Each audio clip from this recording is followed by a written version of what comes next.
Приветствую всех, кто есть сейчас уже на стриме, и тех, кто в записи когда-то этот стрим будут смотреть. Начинаем наконец-то что-то еще на канале, в дополнение к Ведьмачку. А то эти стримы по 5-6 часов Ведьмака уже кому-то, может быть, приелись. Точно не мне, но кому-то, может быть, наверное. И вот, теперь мы что-то еще параллельно с ним будем наконец-то проходить. Там был небольшой перерыв с Тварюком у нас на один стрим, но мы его там за один стрим сразу и прошли. А вот это мы будем проходить не знаю сколько стримов. Много ли, мало ли. По сравнению с тем же Силксонгом, например. Мне самому интересно. Конечно, будем стараться проходить на все достижения, естественно. Ну, естественно, что я зря покупал ее. Ими ждал эти скидки всякие. Сам я ничего про нее толком не знаю. Ничего для себя не спойлерил, не смотрел никакие ни стримы, ни видосы, ни прохождения, ничего. Никакие вообще моменты геймплейные, сюжетные, ничего не знаю. Буду впервые все это узнавать, смотреть, впечатляться, огорчаться. И вот это вот все. Касательно управления тоже буду привыкать, вспоминать. Не знаю, какое оно тут будет по сравнению с тем же Силксонгом. Опять-таки, мы вообще очень часто сегодня, наверное, будем вспоминать Силксонг и сравнивать с ним. Очень часто, я прям уверен. Вот как минимум управление мне будет интересно. Те же тут кнопочки будут или уже что-то вообще другое. И придется вообще все заново изучать и запоминать. Или все будет так же. Привет, Азель, привет, Игорь. Так, вроде только вы тут. Так, что еще хотел бы сказать перед тем, как чат зачитывать.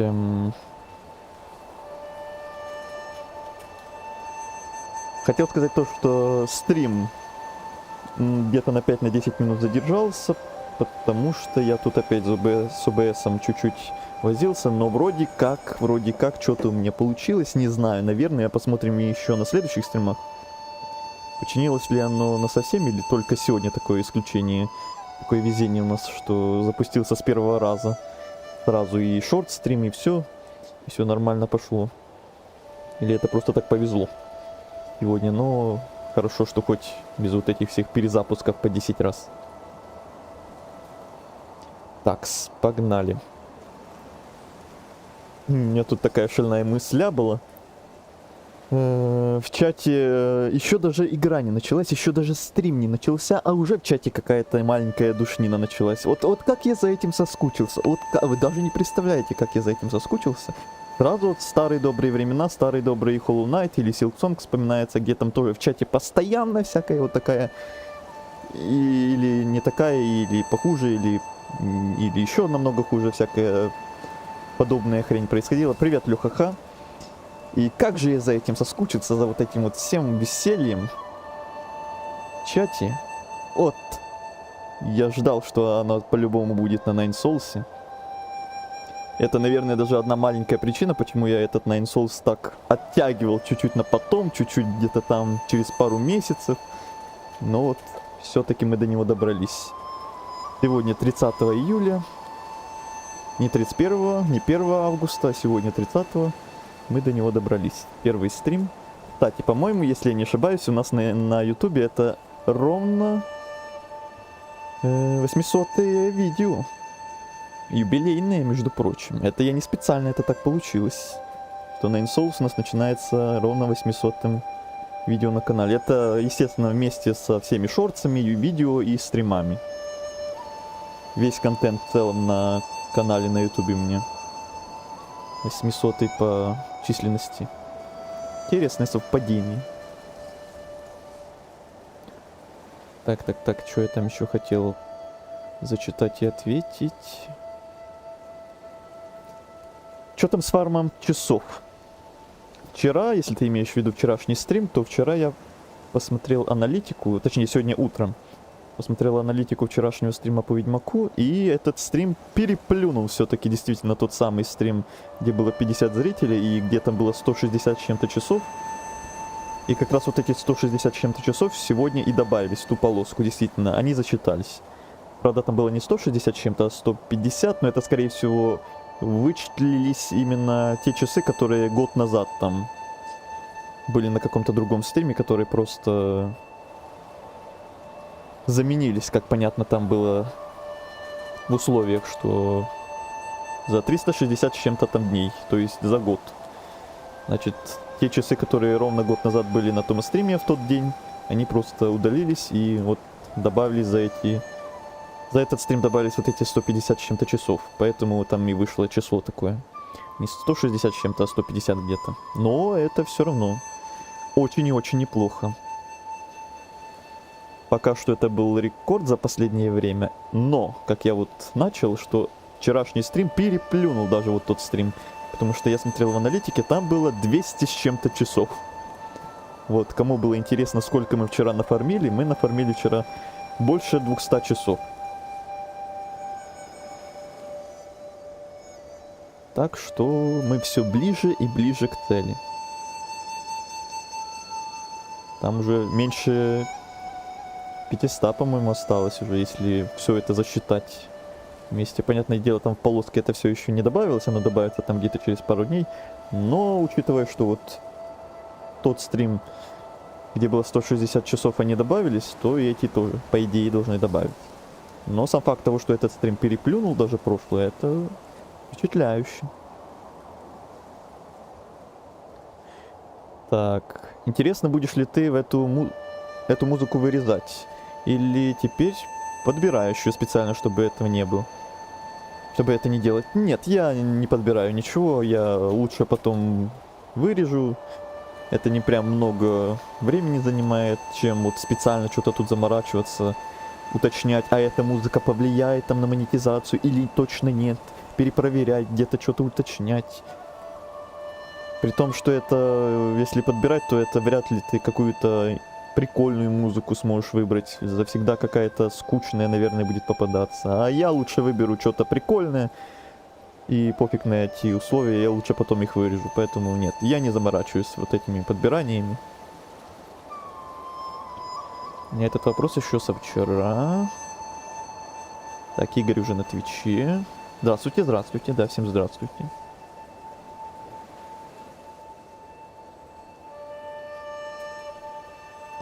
Меньше Силксонга, но не прям мало. Но если бы прям мало было, это было, конечно, тоже печально. Особенно если она мне прям сильно понравится. Я расстроился бы, наверное, если бы она была прям коротенькой.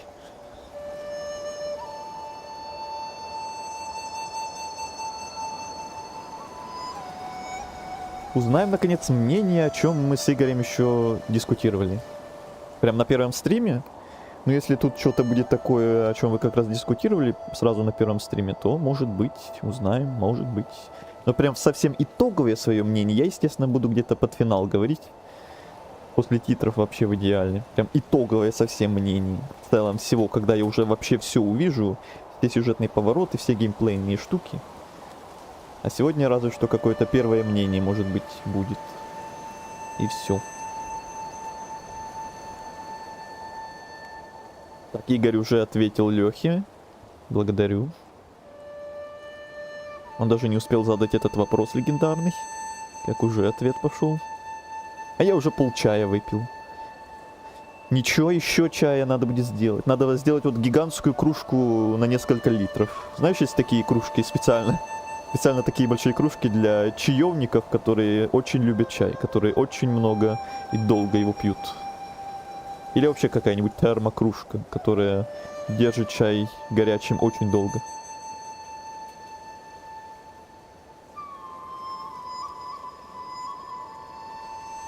Я не душнил, я просто объяснил, почему я спросил.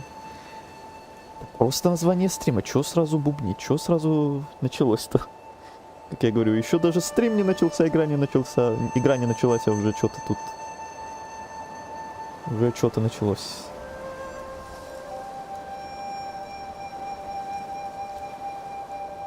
Я не помню, когда момент этот будет, или на этом, или на следующем. Интересно, что там за моменты такие. Я уже весь чай выпил. Чё-то ты быстро его пьешь. Я так быстро чай не пью. Думаю, на следующем. Интересно, интересно. Так, что еще я хотел бы сказать, это то, что я вчера уже говорил, но сегодня еще повторю, то, что насчет подсказок. Понятное дело, вы же знаете, как было и на стримах по Hollow Knight, то, что, понятное дело, всякие там настырные подсказки, куда идти, что делать, что как, прям настолько подробно, это мы не приветствуем. Если такое реально будет, не знаю, от каких-то новичков, то опять потом придется делать закреп в чате, но вы-то в курсе. А что вот полезное, это вот, как я говорил вчера, полезное будет по подсказкам как раз вот насчет всяких достижений, насчет всяких моментов, которые я могу пропустить или уже пропущу. То вот тогда можно будет, да, что-то там напомнить, что вот ты там пробежал что-то там.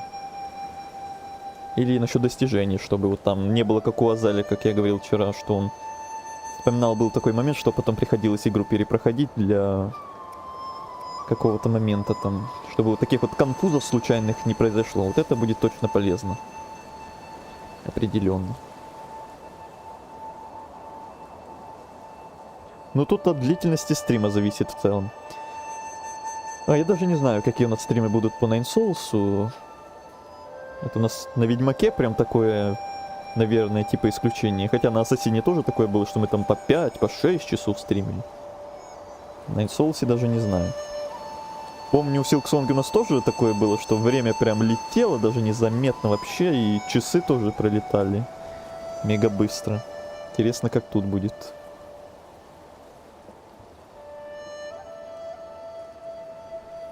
Светлана, привет. Добро пожаловать. И прям под начало пришла. Я тут пока еще 15 минут рассусоливаю свои вступительные слова насчет игры. Как обычно на началах стрима, но сейчас уже вот идем. Я уже почти закончил. Еще чуть-чуть.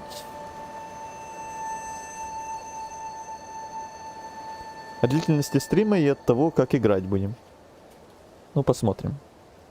Будем ли где-то тупить, или все пойдет очень быстро, очень хорошо. Мне очень самому интересно. Я думал, что ты просто не знал, что первое вышло. На самом деле я и не знал, но... это не что-то прям сильно важное. Сильно такое серьезное. Светлана, какими судьбами, если не секрет? Как ты наткнулась на нас в рекомендации, что-то попалось? Или просто искала, кто стримит Nine Souls? Я чуть-чуть посматривал, кто стримит и сколько людей стримит Nine Souls, и как раз видел, что не то чтобы он какой-то популярный, не то чтобы много кто его стримит, к сожалению, походу. И не знаю, может я вообще единственный сейчас, кто его стримит на данный период дня. Ждем игру. Сейчас все будет.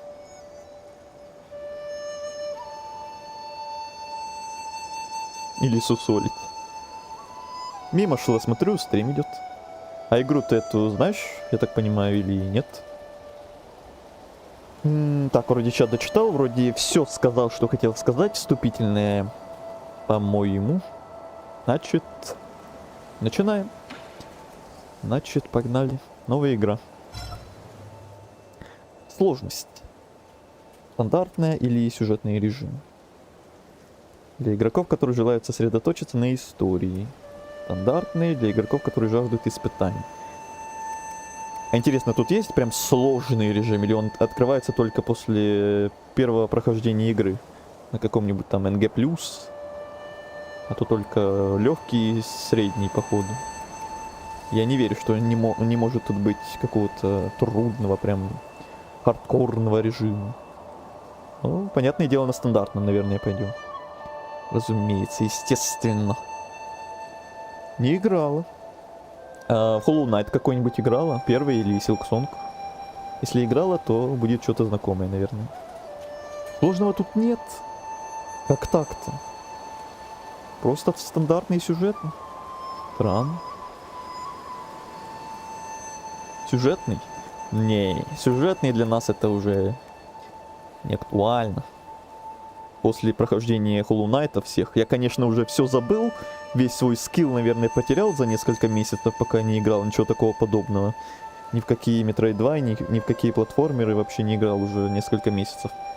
Наверное, придется опять все вспоминать, опять скилл накручивать, а то уже все растерял, скорее всего.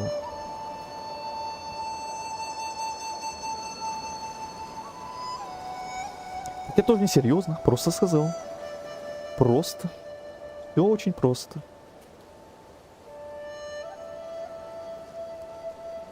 Мы не казуалы, как говорил Леха. Ой, не напоминай, еще вот если он придет, даже не напоминай ему вот это вот, а то сейчас опять шортсы потом делать 2.0 про вот этих вот казуалы, не казуалы.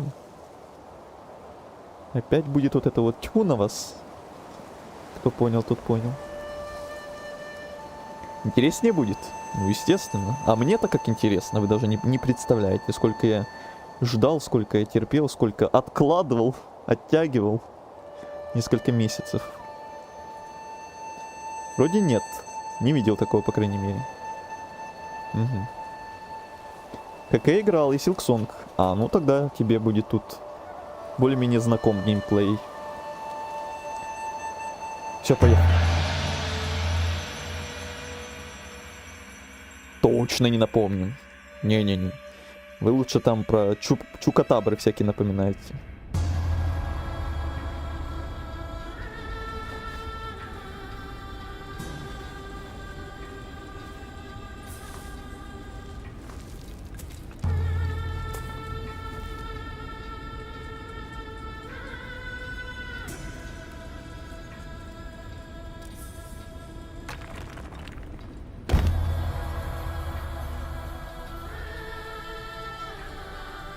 А, буквально мясо? Я думал, мясо сейчас какой-то сразу босс будет. Прям с первых минут. А прям буквально мясо. Фу-фу-фу.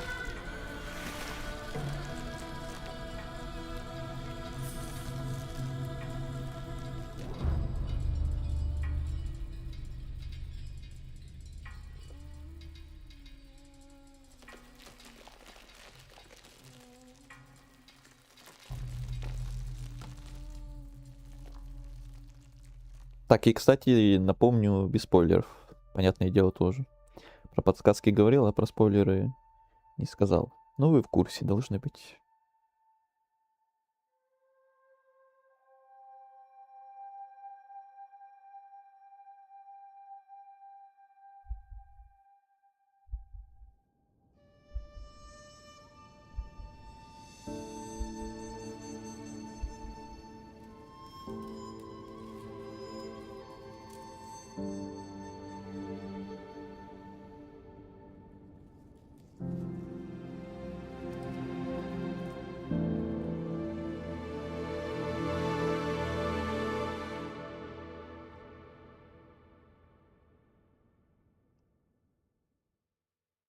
Интересно, а тут говорят вообще NPC и герои, за которых мы играем?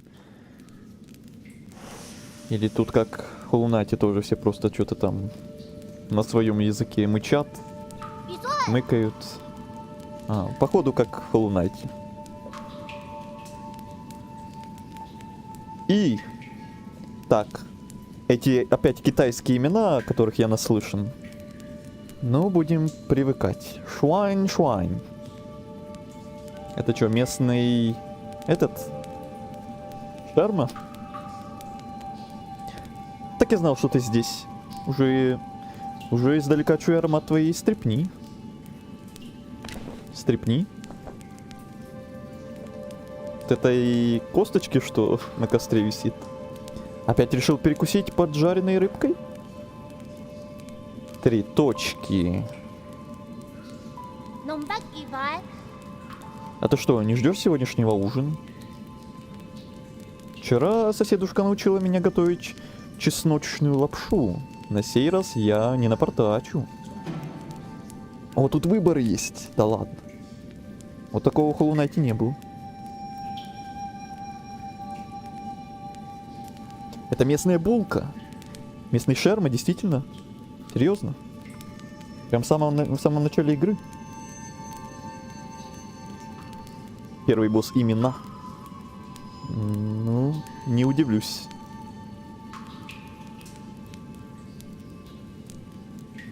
Булка местный. 3 точки наносит ответный удар. Да, даже тут они. Привет, Евгения. Всем хорошего вечера и отличного стрима. Выглядит игра классно. Надеюсь, в следующий раз смогу посидеть с вами. А нет, опять 3 точки. Да. Они будут нас преследовать везде. Спасибо за пожелание, Евгения. Очень жаль, что ты с нами, я так понимаю, не можешь посидеть. Очень жаль, очень-очень. Но надеюсь, да, что в следующий раз все получится у тебя и все будет окей. И с нами посидишь. Спасибо, что зашла. Так, надеюсь, с приправами не ошибешься. Мою порцию можешь не готовить. Не переживай, я не подведу. Ты сюда прибежал просто об ужине поболтать? О, точно, цветок.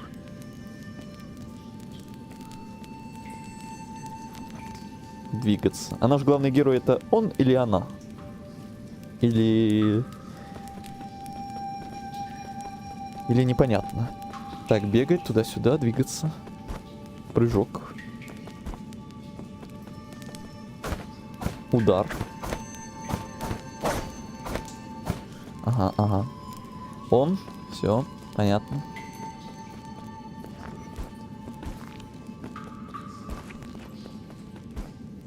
Эх, по привычке опять хочется двойной прыжок или рывок какой-то сделать. Эх. О, это что? Это блок, это парирование. Ху-хо-хо-хо-хо-хо. Боевые искусства.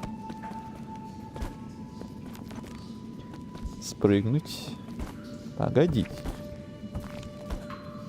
Ай, не допрыгну. Это что, первый секретик, для которого надо двойной прыжок? Так быстро. Удерживайте, чтобы подняться на более высокий уступ. А, удерживайте.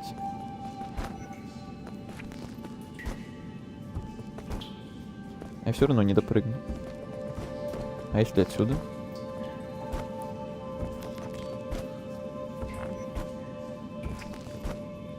А-а.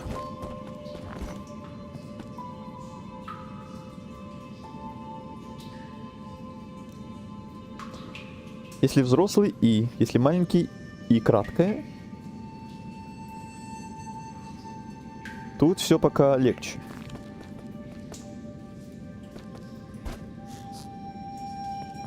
Эть. Включить. Записка умершего. Я уже просто по привычке для себя все люблю усложнять с самого начала. Не сразу подавать двойные прыжки, рывки, парирование и всякие прочие ультра-мега обилки. Криво нацарапаны на земле слова. Я нашел выход, но обратного пути теперь нет.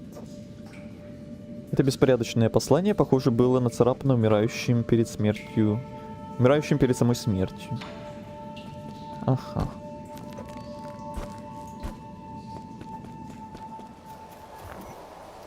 Ой, какой все цветастое, все как я люблю. Быстро нажимайте квадрат, чтобы провести серию из 3 ударов.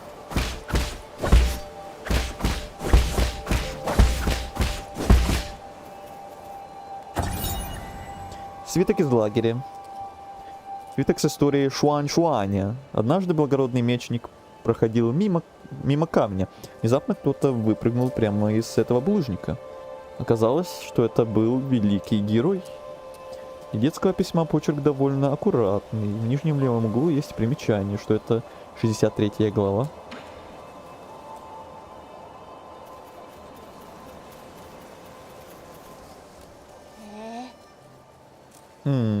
Думал, что сумею отыскать его в запретной пещере, но не нашел ни единого. Где же ты, алый гибискус? Где же ты? Алый гибискус? Тот самый цветок, о котором ты постоянно болтаешь? Ага. Его используют во время церемонии. По словам жрицы, чем он больше... Вон там наверху.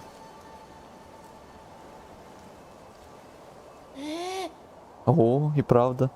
Но не думаю, что сумею забраться так высоко.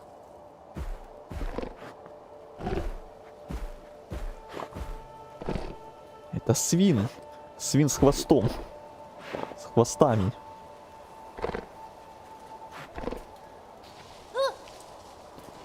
Погоди, а как там оказался этот кабаньяра?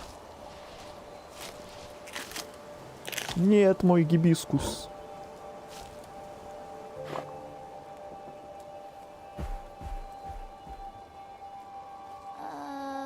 Ой, он спер цветочек. Ладно, наверное, ему он был нужнее.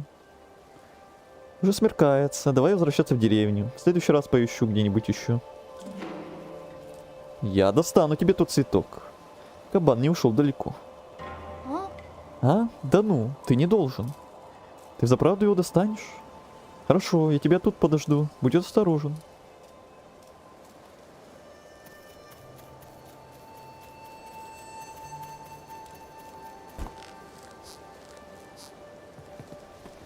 Ну, обучение паркуру, естественно. Бежать по стене. Ух ты.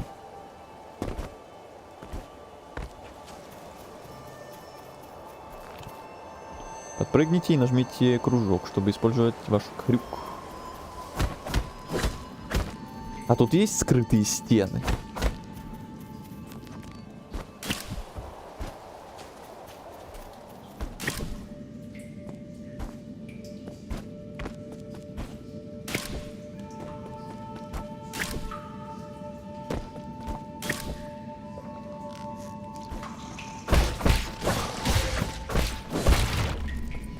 Первый враг.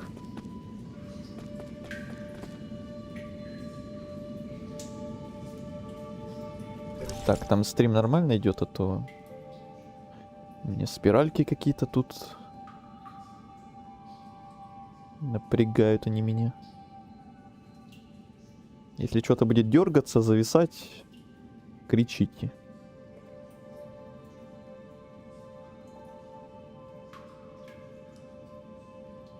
Все нормально. Норм.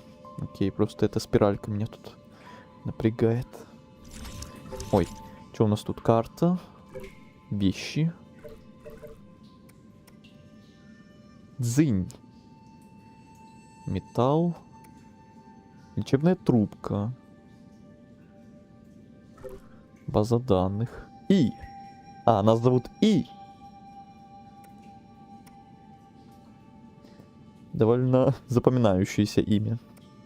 Ну, Шуань-Шуань тоже довольно запоминающее. Это еще по-божески, мне кажется, учитывая, что там дальше меня ждет из этих китайских имен. Статус. Ух ты. Как тут все красиво сделано, конечно. О, очки умений. Замечательно. Великолепно. Прокачка. Я уже в предвкушении.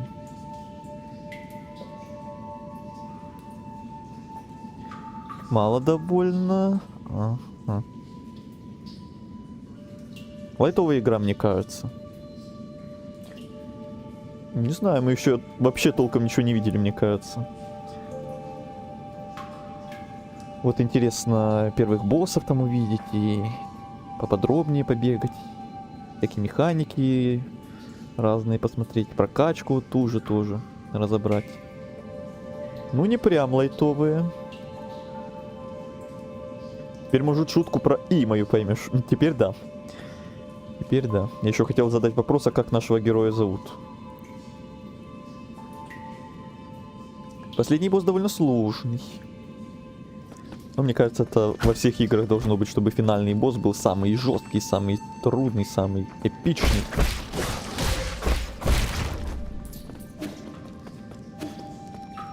Ага. Еще раз кнопки все перетыкаю. Удар. Не паркур, это парирование. И рывок. Ага, хорошо. А, не та кнопка.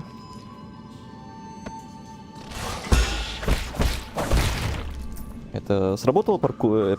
Что я паркур хочу его назвать? Сработало парирование или мне показалось? Или так и должно быть? Ну-ка еще раз. Я не успел. Вроде получилось. Да, получилось. Обучаемся парированию. Это потом, думаю, очень сильно пригодится. И в целом игра, по-моему, насколько я слышал, от парирования очень сильно играется как раз. А не от уклонений. Все правильно сделал. А тут есть местные те самые души. Местные деньги, валюта. По идее должна быть. Тем более вот с этих мобов что-то вроде там падало. Какие-то монетки что ли, или мне показалось.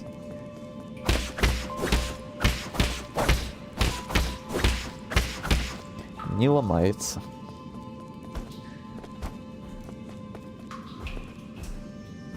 Ты уже их брал.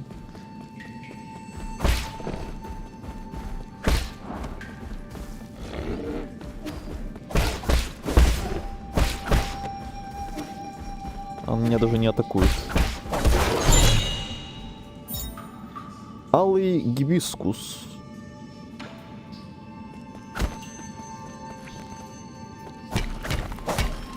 Угу. А вон ту стену потом надо разломать. Я ее не смог. Она какая-то синяя. Да, потом. Ага, тут надо еще разные стены различать, какие можно сейчас ломать, какие потом. Так, идем к Шуань-Шуаню.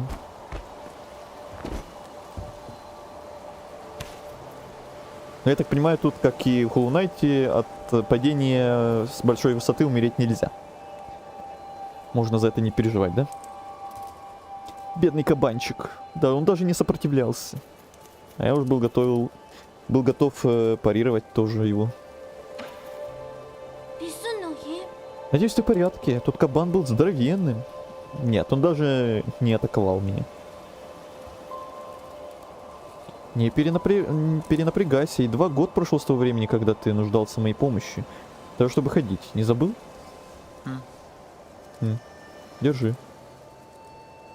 Вау, ты правда принес его мне? А вблизи он еще красивее. Даже самые красивые цветы увядают со временем. Ничего страшного. По крайней мере, нам удалось его увидеть. Пусть и ненадолго. Не вижу в этом никакого смысла. А, но ты все равно помог мне его достать. Спасибо, И. Нам следует вернуться в деревню. Проблем не оберемся, если нас тут обнаружат. Ух ты, модная шапка. Да, на высоту забей.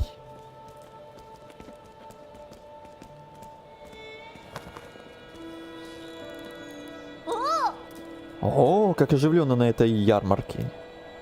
Ты погляди, в каждом дворе есть сушеное мясо, а некоторые даже вино готовят. С тех пор, как ты появился 2 года назад, наши урожаи стали очень щедрыми. Ты буквально стал талисманом удачи нашей деревеньки. Просто совпадение. Ой, не прибедняйся. Когда ты помог старейшинам разобраться с крысами, те говорили, как нам повезло, что ты с нами. И хвала Солам за то, что... Солам — это те самые Nine Souls. Солам за то, что благословили персиковую деревню и позаботились, чтобы мы были сыты и одеты. Если от меня больше ничего не нужно, пойду проверю, как рыбка сохнет. Задержись ненадолго. Прогуляйся по ярмарке, поболтай со всеми. Рыбку оставь мне. Увидимся позже.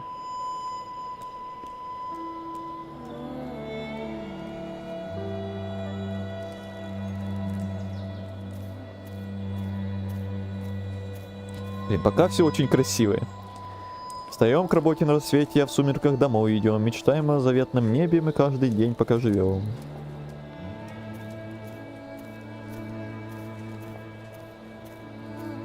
Шуань-Шуань в последнее время преисполнен энергией.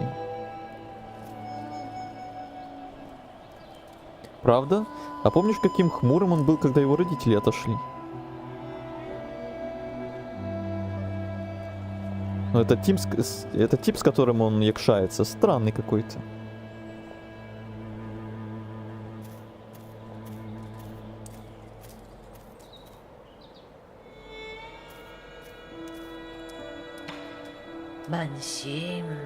Жрица. В древности, когда наши предки жили в суровой глуши, им приходилось бороться с леденящим холодом и набегами свирепых хищников. Не в силах больше наблюдать за человеческими страданиями, 10 милосердных солов сошли с небес. 10? Сперва некоторые невежды подняли мечи против солов. Дураки познали небесный гнев, а пыль их костей устелила землю. Послушные и благочестивые последовали за солами к райским землям за 99 небесами, где все могли жить в достатке. Всезнающие, всемогущие солы даровали нам свою мудрость, раскрыли истину обо всем сущем. Это нас посвящает в лор игры потихоньку, по чуть-чуть. Когда дозреют персики, солы выберут несколько из нас для великого вознаграждения. Избранные счастливчики до конца своих дней будут жить среди небесных солов. Солов или солов? Солов, наверное. Поэтому, детки, будьте послушными, следуйте и веруйте. Возможно, однажды и вы станете избранными.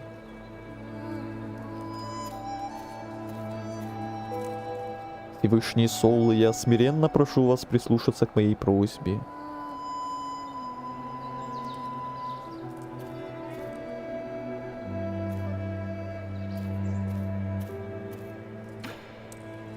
А ну.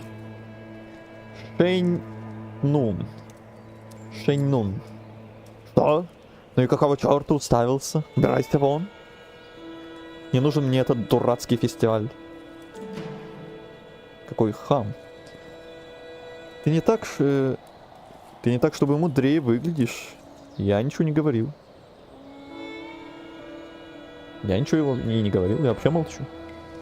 Поверь, твои глаза достаточно красноречивые. Фу, будь проклят эта чертова церемония. Однажды я всем покажу что на самом... забудь. Ты не поймешь. Из-за всей этой чепухи мое вино киснет. Биография персонажа. Шэньнун. Здоровяк и смельчак из персиковой деревни. Он любитель конспирологии, питающий множество сомнений и обиды на мир, в котором живет. Шуань-Шуань. Мальчик из персиковой деревни. Он зажил вместе с И после ухода родителей. Шуань-Шуань беззаботный и любознательный ко всему неизведанному. Его хобби — писать истории в жанре уся. Ух ты, внизу, кстати, прогресс, я только сейчас заметил. 6%. Это прогресс базы данных. И таинственный фаниши.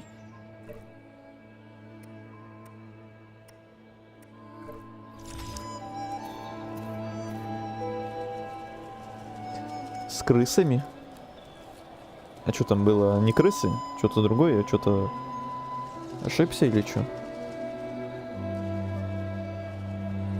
Ага, солов. Окей. Я только после прохождения вчитался и понял, что название не про душу. Не, просто мы-то кот, а... Ну да. В прошлом году моя дочь была в числе избранных счастливчиков.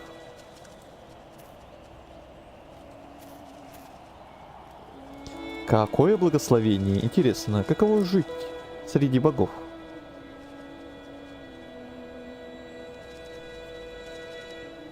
Уверен, что потрясающе. Жаль, никто оттуда не вернулся, чтобы что-то там. А вот и рыбка. Ты вернулся. Повидал что-нибудь интересное? Я почистил алый гибискус, что ты достал для меня. Собираюсь потом пришить его на одежду. Такого правила нет, но избранные зачастую надевают цветки. С ними там выглядишь намного круче. Разве это повод для радости? Конечно, я скоро встречусь с мамой и папой. Интересно, не заметят, насколько я вырос? 3 точки. Пойдем в дом. Я проголодался.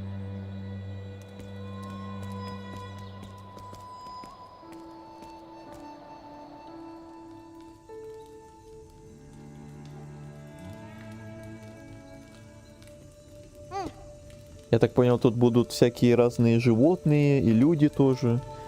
А то вот в деревне люди всякие живут, мы за кота играем.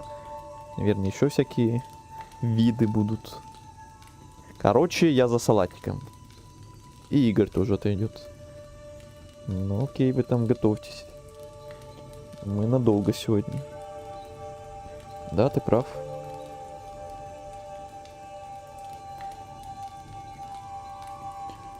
Так, секунду, я тоже кое-что проверю. Раз вы все отошли.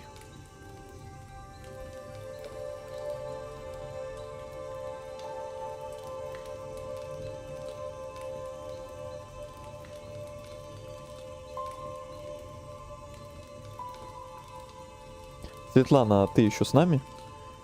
На фоне там смотришь?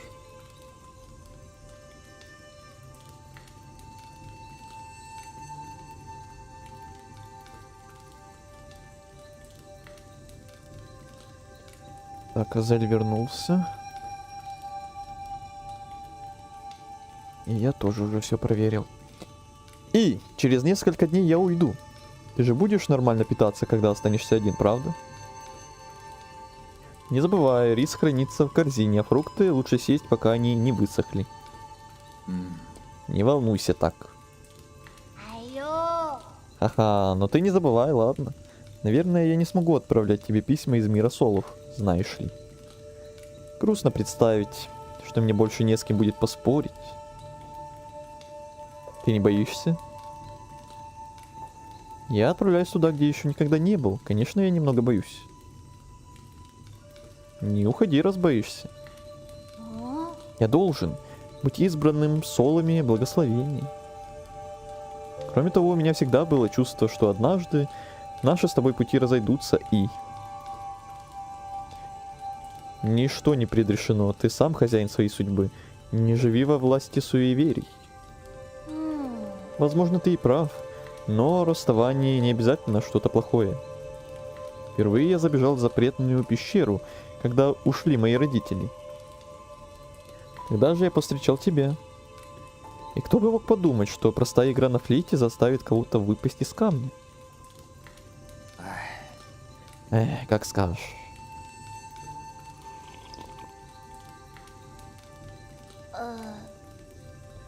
Но раз уж мне скоро уходить, не мог бы ты выполнить одно мое желание перед церемонией? Какое? Помнишь ту историю о человеке, который боролся с наводнением? Расскажи, чем все закончилось. Он вернулся домой. Он же не погиб, правда? Ладно.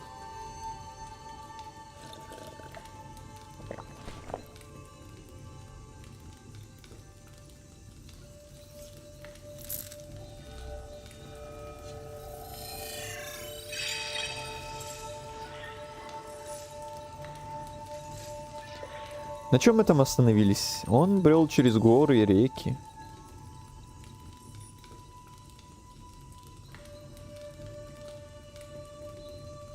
Нашел Садовакин. Ночь церемонии в персиковой деревне. Входящий сигнал.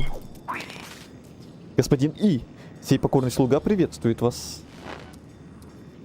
Я подумал, что вы могли потерять счет времени, поэтому решил напомнить. Руи. Или Руи.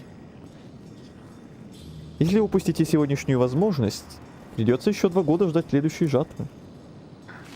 Знаю. Что там со стражами на заводе обезьяна-людей? Система указывает, что сейчас там состояние низкой боеготовности, и патрулирует завод лишь горстка стражей. Прошу простить мое беспокойство, но если сработает тревога, ситуация может выйти из-под контроля. Кстати, ваша мистическая нимфа с вами? Со мной. Да не летает. Она лишь частично в рабочем состоянии. Я уже давно не заряжал ее. Жаль, будь у нее достаточно энергии, вы могли бы воспользоваться мистической нимфой для разведки. Ваше тело лишь недавно остановилось, возможно, будет лучше не пренебрегать осторожностью. Оставить за собой кровавое месиво? Кровавое месиво труда не составит. Безусловно, сей покорный слуга не ставит под сомнение ваши боевые навыки, господин И. Действуйте по своему усмотрению, и пусть удача будет с вами.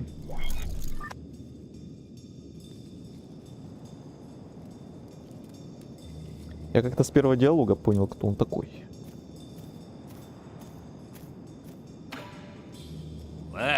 Эй, рот! Наконец-то показал свое настоящее лицо, да? Я видел все, что ты делал.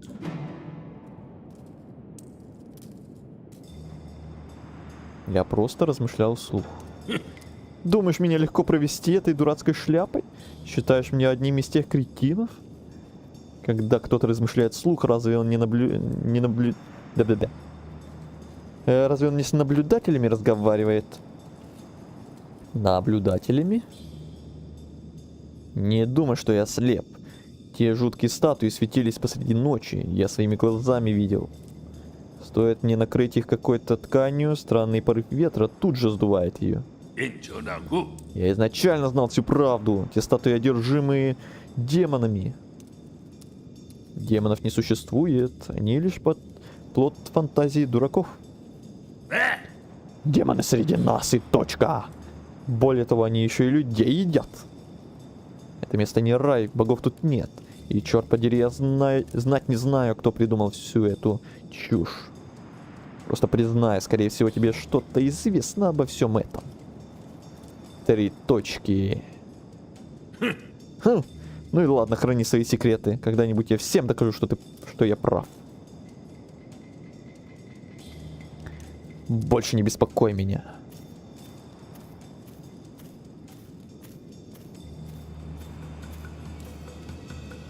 Ух ты, петарды.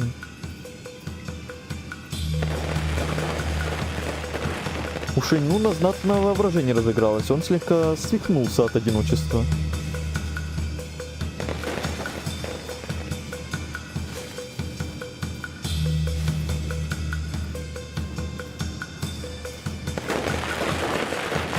Избранные смогут жить вместе с богами.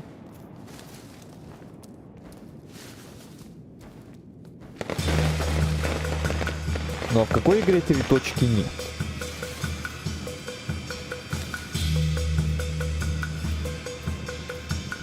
Персиковые деревья пышно расцвели в этом году. Пославим богов за благословение персиковой деревни.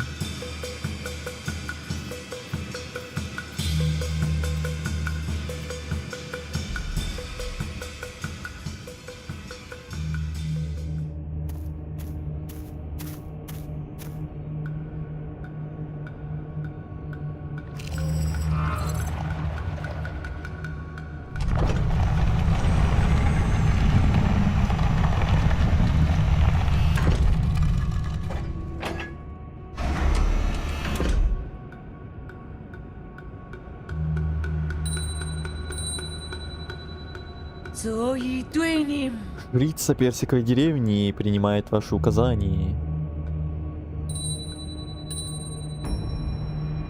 Согласно приказу Солов, мы смиренно воздаем честь летучему престолу.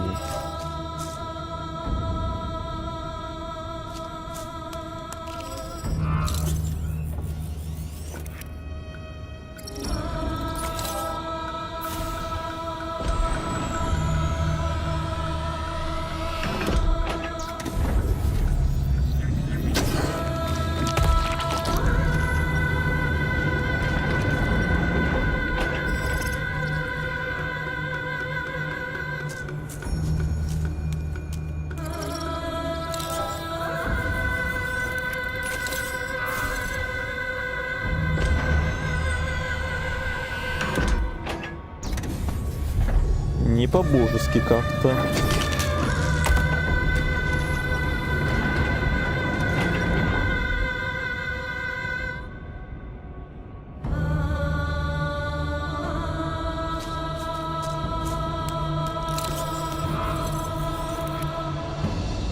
No. Спасибо, что последние 2 года заботился обо мне. И пора мне идти.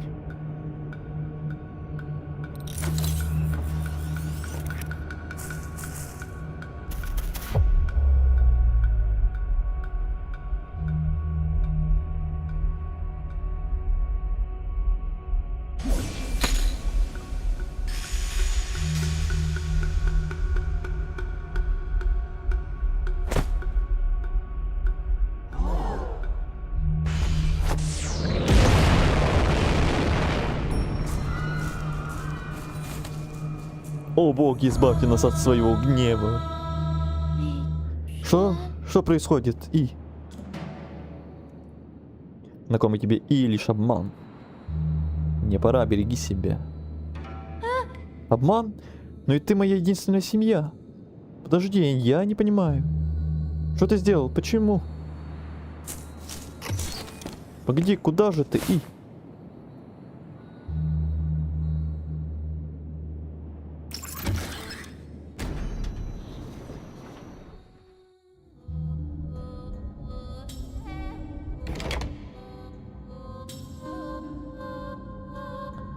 Так. Судя по появлению интерфейса, теперь начался настоящий геймплей. А не обучение. Начало игры.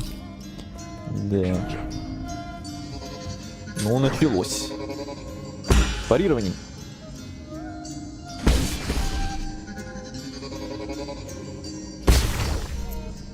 Ага.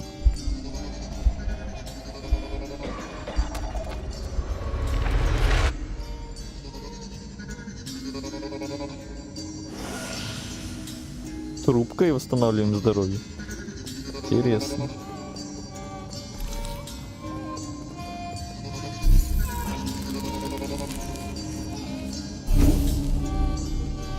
О, это местные костры. Как в Dark Souls. Отдохнуть, прокачка, статус.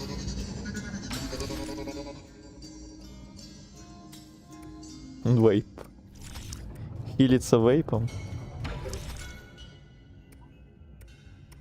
Это мы осуждаем, но этим мы пользуемся, да?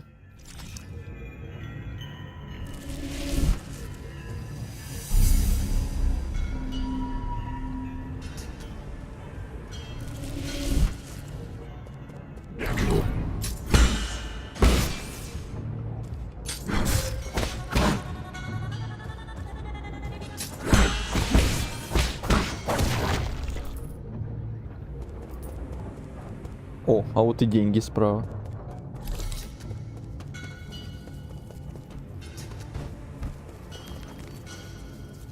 R2, чтобы избежать ловушки. Ага.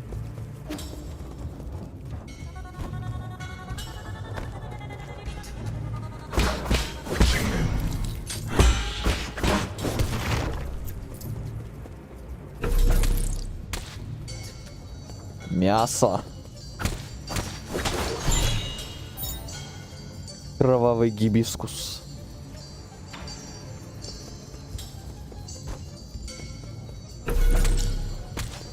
Еще мясо. Деньги. Деньги. Это что, бесконечно будет?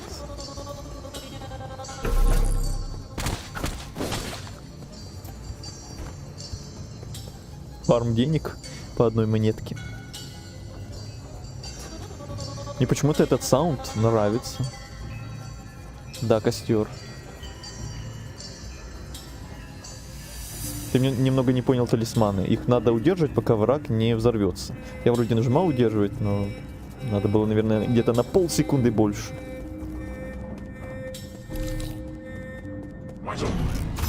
А-та-та-та-та. Не успел. А, прям не отжимая. Понял. Еще раз. Дай, я управление разберусь. Куда? Еще раз.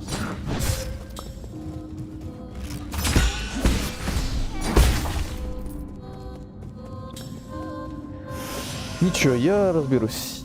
Рано или поздно.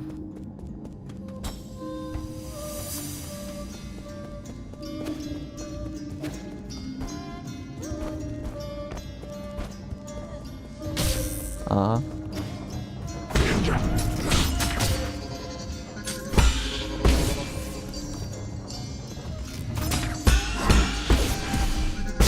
А, вот. Я просто нажимал и сразу отжимал.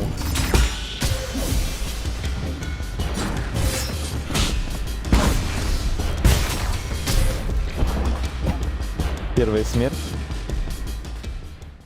Смешно.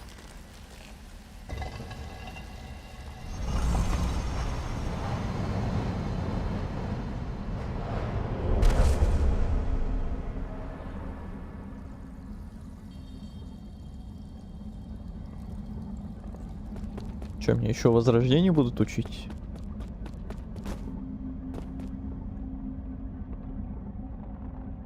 Тоже поумирал тут немного в начале. Пока с этими механиками разберешься, конечно.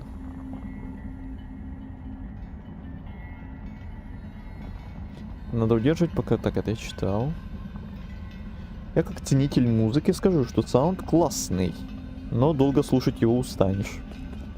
Да, что-то типа такого, я тоже думаю. Использовать тело как проводник для рассеивания энергии, сработает ли это? Возможно, ее нужно направить, позволить энергии приблизиться и затем втянуть ее в себя.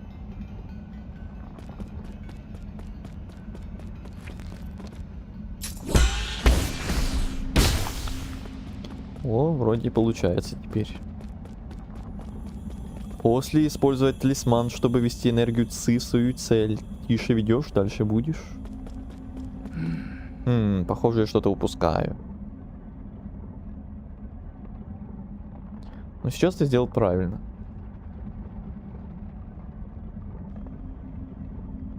А ты где?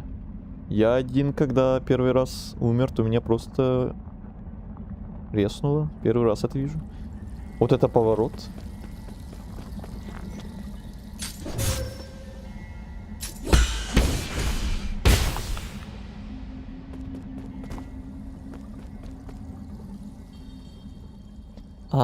Все движения должны быть точными и безупречно синхронными.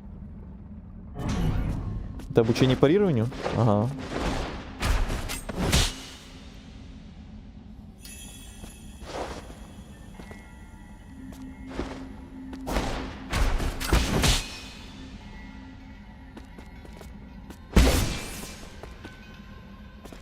Давай, бей. Бей.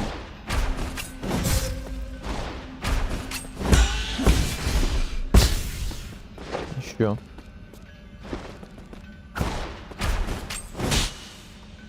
Че, не успел?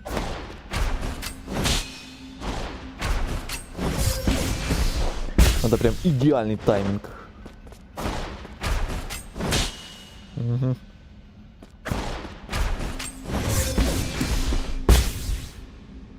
Нужно стать подобным.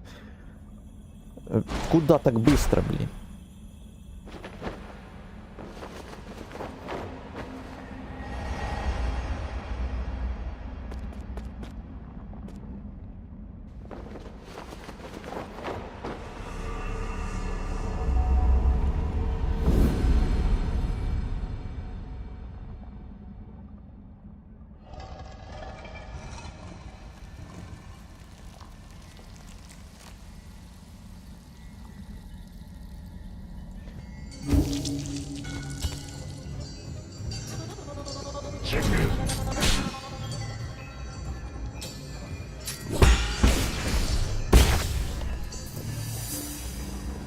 Так, вернуть мои деньги в первую очередь надо.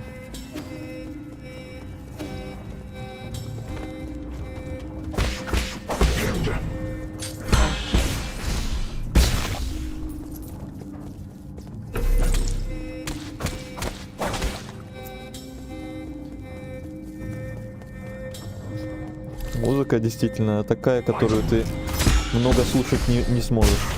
Эти вот у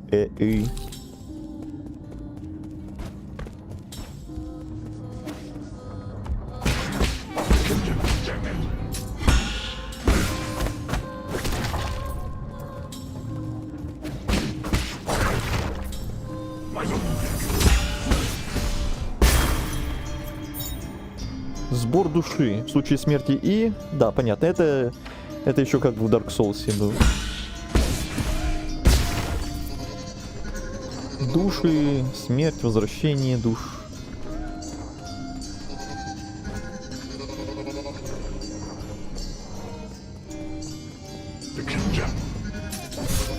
Я не успел.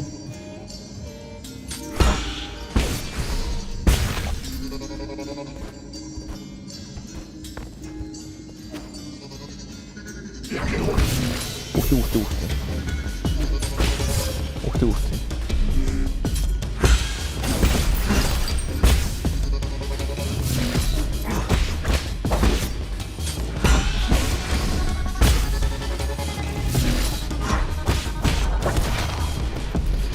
Нормально. Покурим. Нормально, каждый раз, когда будем хилиться, будем закуривать. Вот это да. Вот это оригинально.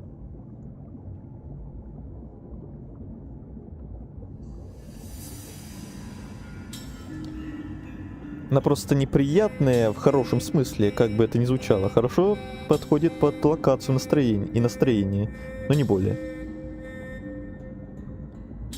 Мне по локации нравилось бегать, она подходит под задний фон. Жаль, что не синим курим.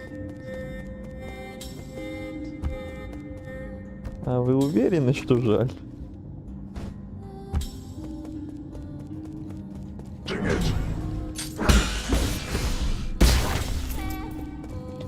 Так, уже почти 500 денег.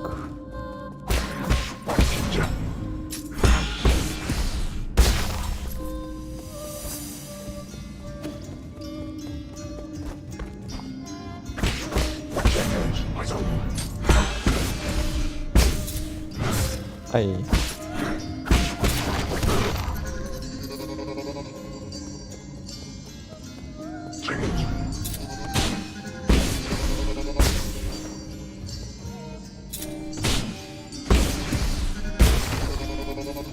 Я вроде парирую, но все равно урон проходит по мне.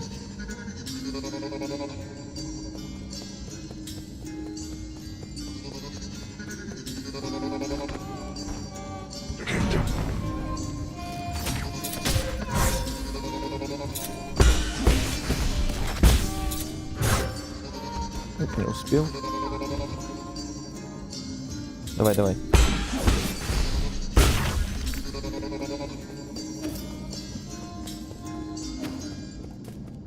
Взломать. Ого. Покутыешки какие-то. Временный урон. Внутренний, так называемый. Он будет реальным, если ты удар пропустишь. А так он устанавливается. О, как. Так, скрытая стена. Типа. Ау. Я сейчас помру. А там случайно наверху не было костра, но а то мне бы пригодилось бы.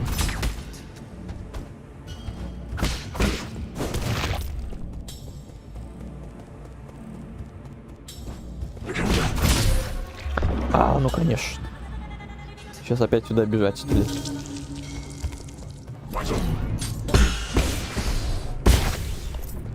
Ничего, зато привыкаем к этим всем штучкам.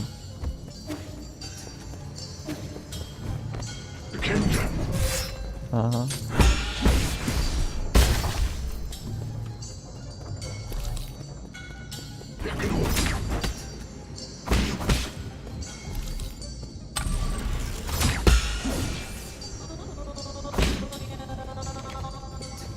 Стой.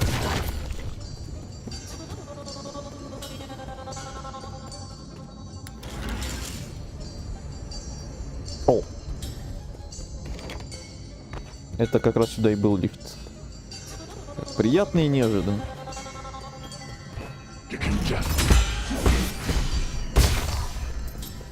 Так, я чуть-чуть привыкаю. Чуть-чуть.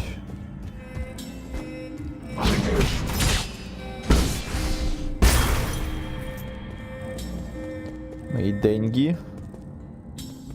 Так, тут налево, а что направо?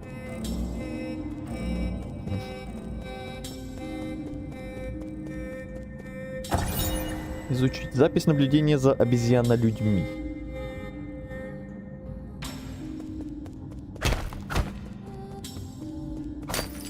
Вот туда же с этих штучек деньги выпадают чуть-чуть.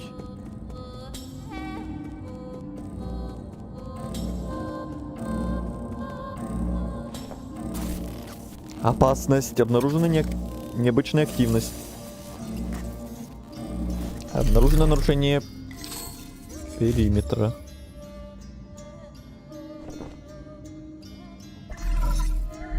Входящий сигнал. Мы вляпались, мой господин. Уничтожение вами комбайна привело к тревоге во всей системе. Что еще хуже, 9 солов смогут проснуться раньше положенного. Плевать, мои действия все равно бы привлекли внимание рано или поздно. Я подготовился к худшему. Предположим, что так и есть. Почему же тогда вы так спешно вмешались? В плане этого не было. Неужто ради этого обезьяна человека? Не сомневайся в моих действиях, выполняй свою работу. Разумеется, прошу простить мое беспокойство. Просто дело в том, что все наши расчеты пошли прахом. В любом случае, пожалуйста, отправляйтесь в оговоренную безопасную область как можно скорее. И прежде всего, будьте осторожны.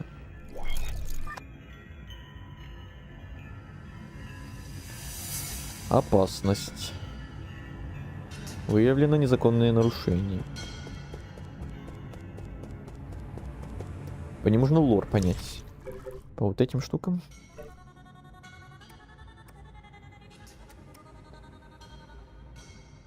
Обезьяна-люди способны к абстрактному мышлению еще до прохождения трансмутации. Индивиды, отвергающие групповую жизнь, часто проявляют агрессивное поведение. Будьте осторожны при общении с ними.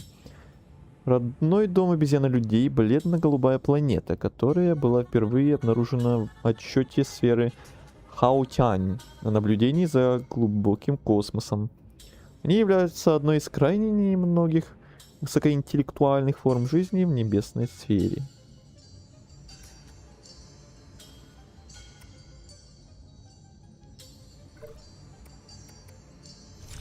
Остальное мы читали.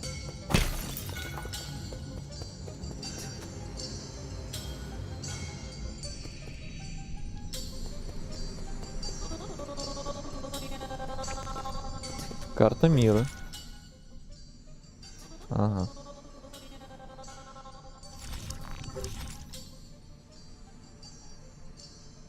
Отдалить, приблизить. Карта мира. Завод обезьяна-людей. Лифт, контроль. Так, это костры так обозначаются местные.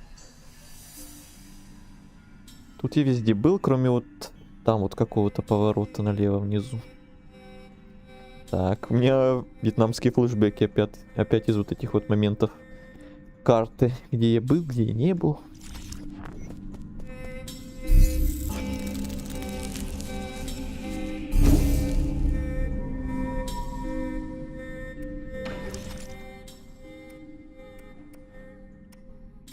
Нужно одно ОУ. У меня нет ОУ.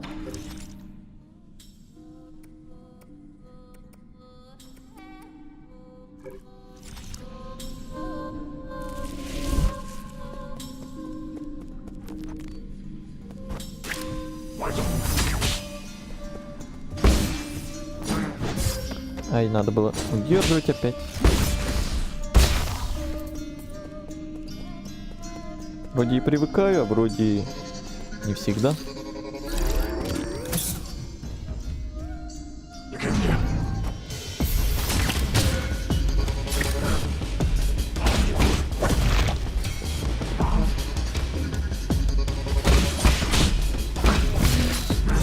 Ай, не успел.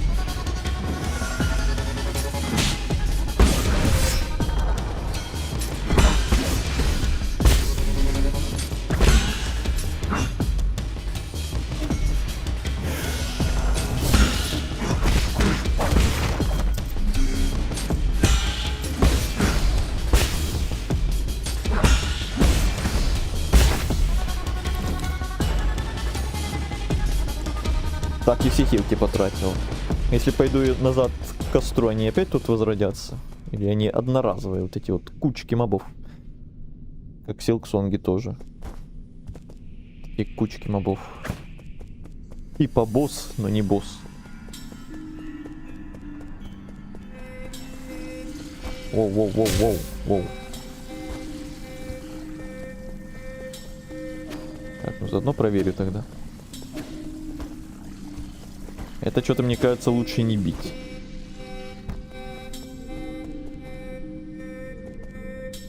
Вроде одноразовый. Сейчас проверю.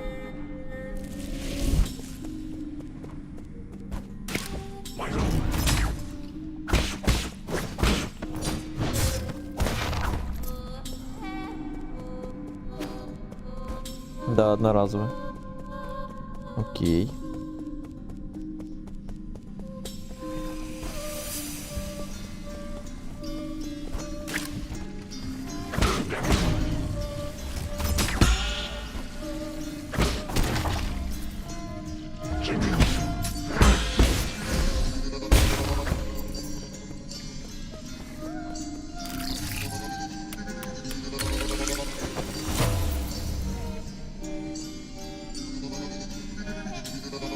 Я и в игре у себя их одноразовыми делаю.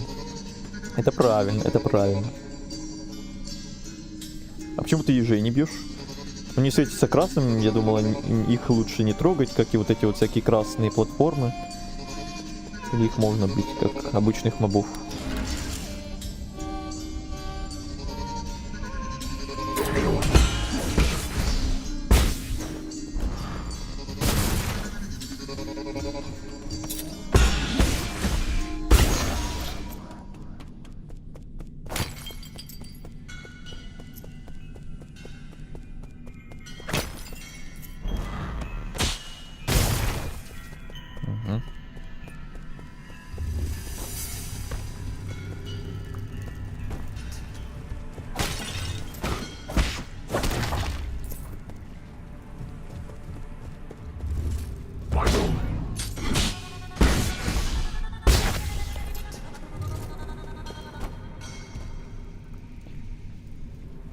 Парировал гранату.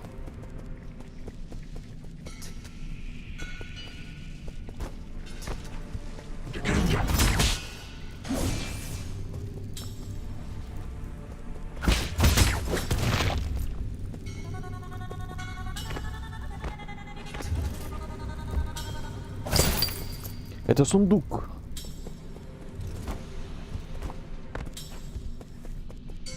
А их отпарировать можно? Я просто упрыгивал.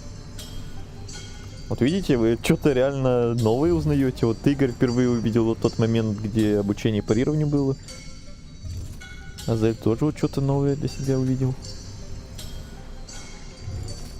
Хоть какие-то интересности даже для вас тут происходят. А Игорь тоже впервые.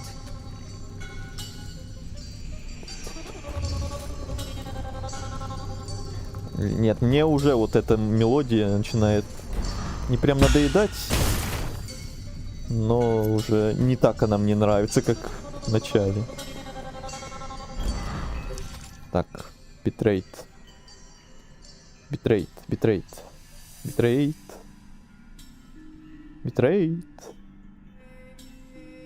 Алло.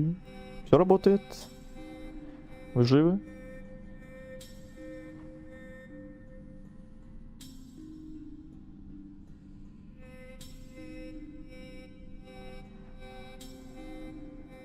Вроде битрейт нормальный, но у меня черный экран почему-то тут.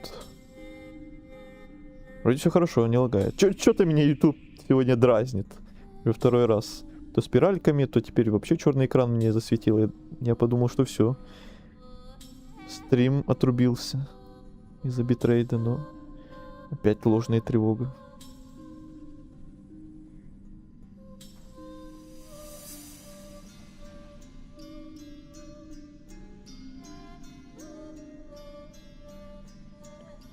Я только в ультракилле такой смелый. Тебе граната летит. Да, это я вовремя сейчас в меню вышел, там как раз граната на меня летела. Я сейчас, походу, получу от нее. Ну, естественно. Вообще не вовремя вышел в меню. Не успел спарировать.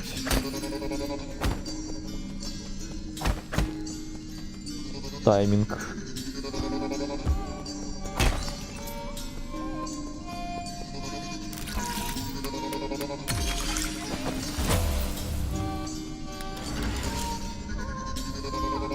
А-та-та-та-та. Моя прелесть. Базовый компонент широко используется в процессорах для стражи и разнообразных машин. На производительность прямо влияет количество используемых цинь. Возвращает немного цинь после переработки в 3D принтере. Ничего не понял. Ничего вообще не понятно пока что. Какие цинь, какие 3D принтеры, что вообще. Потом разберусь, надеюсь. О, костер. Я это буду кострами называть, с вашего позволения. По привычке еще с Dark Souls'ов.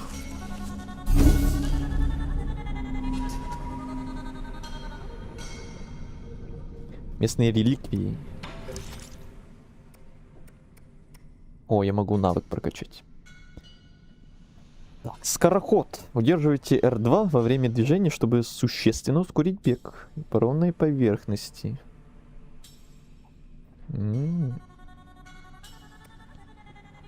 Максимальное количество зарядов ЦИ. Заряды ЦИ это что? А, это парирование.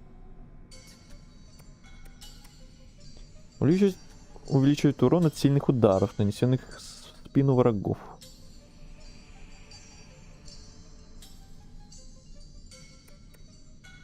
Отражение пуль. Отражает некоторые снаряды, вроде стрел и пуль.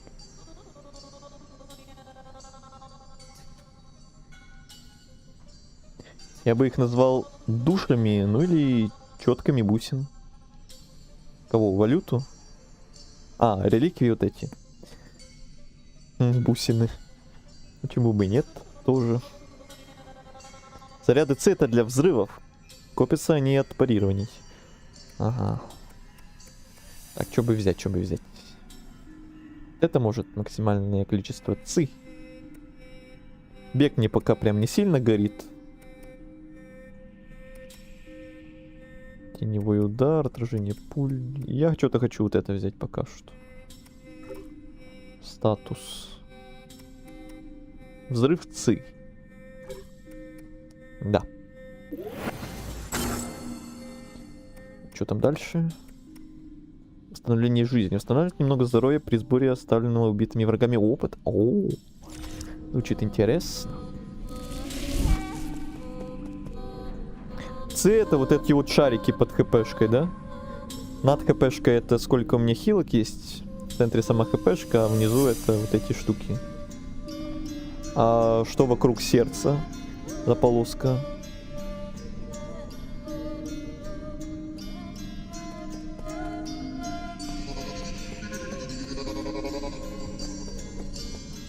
А, опыт для уровня. Все, понял.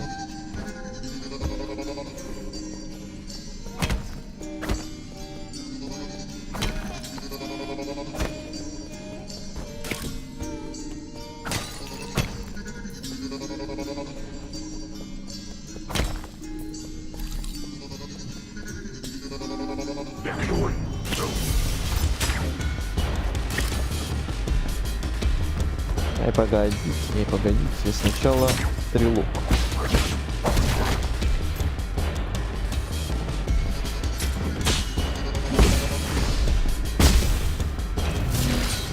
Опля. А чё время как будто немного замедлилось? Мне это сбивает наоборот.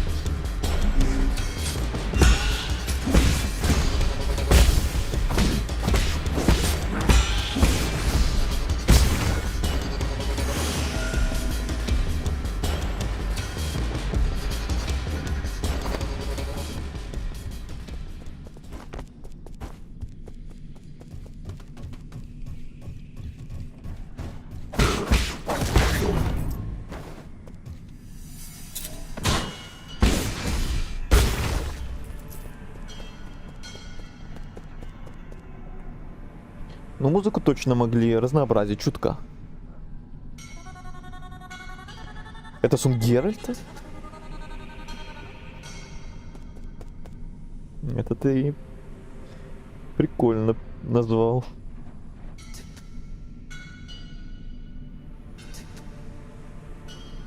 Шалом.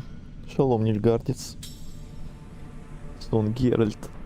Ну, хоть не кошмар. Так, погодите. А, уже все. Ладно. А насчет карты?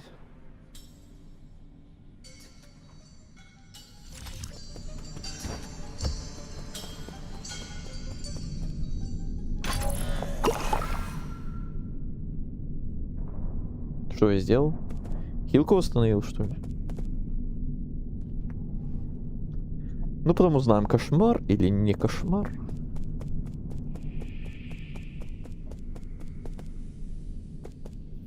Ой-ой-ой. Так, а что это?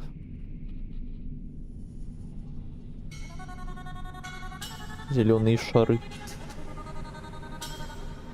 Да, все хилки на месте. Вчера я уснул и утром увидел, что стрим окончен. Ну вот, как Скеллиги действует на людей. Реально убаюкивает. Тут пока ничего не делать. Понял.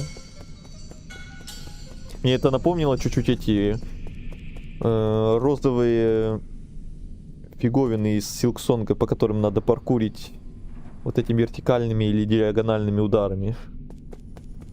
Там локация охотника или как она там называлась. Я думал, что по этим зеленым штукам тоже надо будет паркурить. Опа! Это что, первый босс? Или просто такой моб страшный? Это босс! Ух ты, ух ты! Полегче.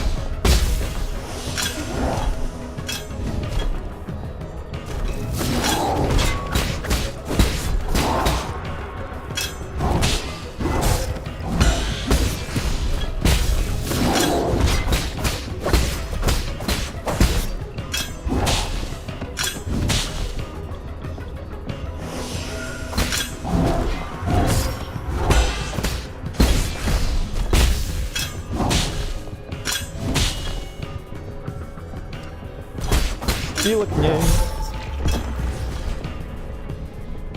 Чуть-чуть неправильно хилки рассчитал.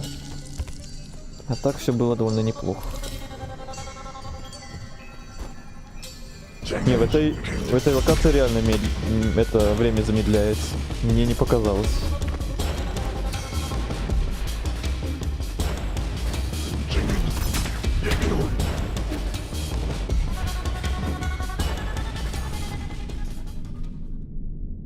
Ну, скорее мини-босс.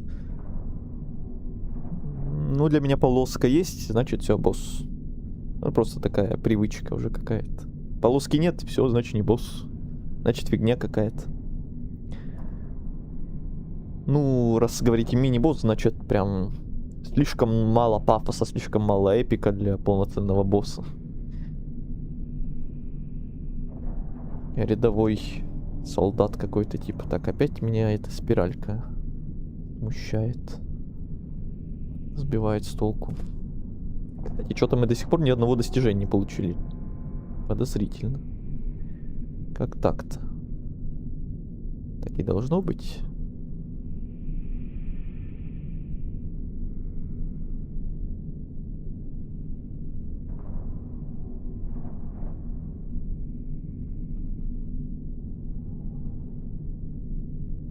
Да?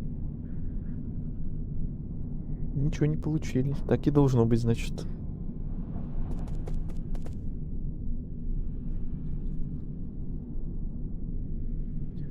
Так, у меня опять чат чуть улетел.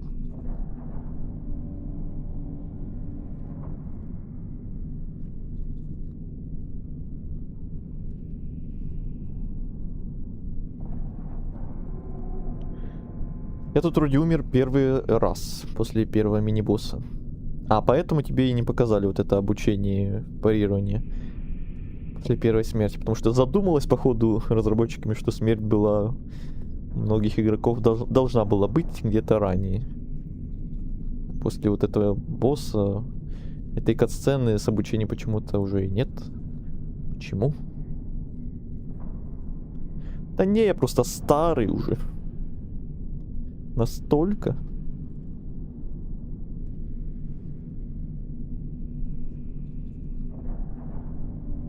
Их игра сама не считает за боссов.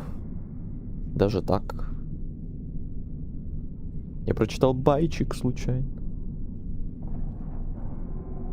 Какой крутой Неку. Да? Это только начало. Какой он будет крутой, наверное, в финале. Реально, а что за тема такая? Форме колдуй. Что? В смысле, о чем мы?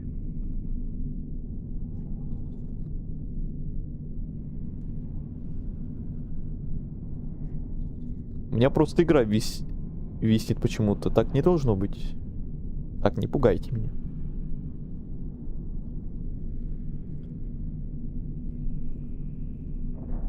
Сейчас, погодь, пыхну и погнали. Ага, я уже тоже посмеялся над этим. Дерешься, а тут все, надо закурить. Все, подхилились, закурили, все, идем дальше. Погнали дальше, действительно. Да я тоже подумал, что умер поздно. Да, позднее, чем игра задумывала изначально, разработчиками тоже. Я про замедление времени. Не, я тут ни при чем. Дубль 2.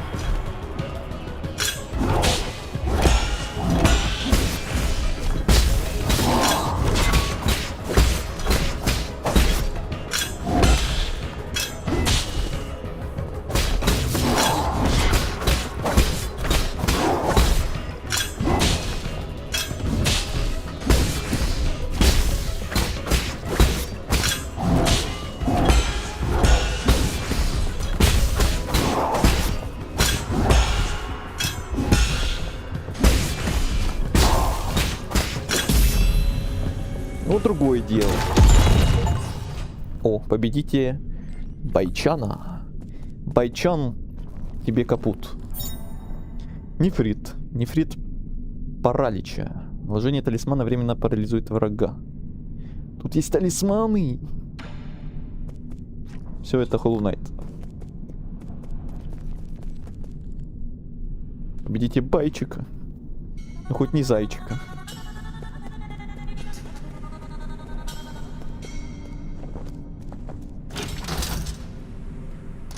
Это лифт. Этаж закрыт, этаж закрыт.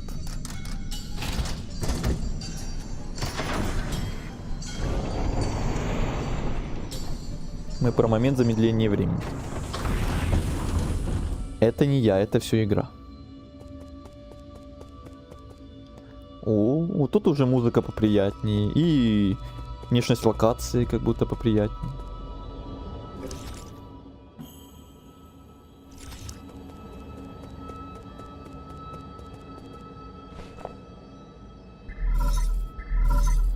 Входящий сигнал. Мой господин, я чувствую, что вы успешно достигли района совета. Мои опасения были напрасными. Усан явно расцветает как никогда. Усан? Это дерево вот это? Чина Гейм? Да. Тут всякие китайские имена. И самые страшные, походу, еще впереди. Пока только были всякие шуань-шуани и прочие руи и типа того. Впечатляющее зрелище, правда? Хранитель всех солярийцев ни на миг не перестал расти с момента вашего ухода. Какое влияние это окажет? Будьте спокойны, все последствия находятся в пределах приемлемых вероятностей. Тем не менее, это лишь в очередной раз подтверждает совершенство разработанного вами механизма. Корни отлично приспособились к текущей среде. Все это уже не имеет значения. Пока не мешает. Мне нужно добраться до Кодекса Совета на корневой вершине, чтобы мы могли восстановить порядок и покарать тех преступников. Простите за дерзость, но чтобы добраться до Кодекса Совета, вам потребуются все печати солов. Вам придется отобрать их у остальных 9 солов, которые, несомненно, без боя с ними не расстанутся. И если они станут возражать, я просто заткну их навеки. Как вы, наверное, знаете, мои расчеты предсказывают, что этот путь будет довольно опасным. Однако время на исходе. Пожалуйста, отправляйтесь в нашу подготовленную безопасную зону.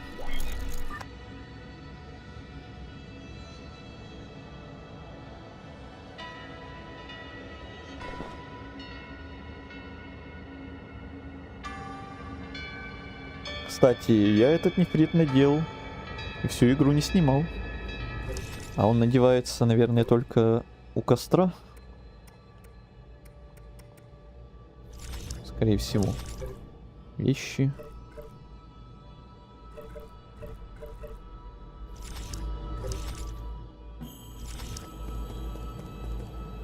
Так, а там налево что? Немного Тибета. Нужно собрать пепел боссов. Короче.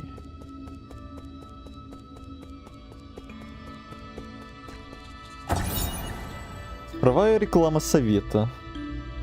Рекрутинговый слоган совета Яндао. Ваш первый шаг — вечность. Когда катастрофа Тяньхоу распространилась по миру, ранее скрытая организация, известная как Совет Тяньдао, вышла на свет. Они набирали технический персонал для проекта «Вечный котел», используя мотивационные лозунги, и приглашали широкую публику взойти вместе с новым Кунь-Лунем, новым путем к выживанию. Это принесло проблеск надежды на Пенлай, который уже погрузился в панику из-за приближающегося конца света. Я нифига вот эти названия не запомню, это 100%.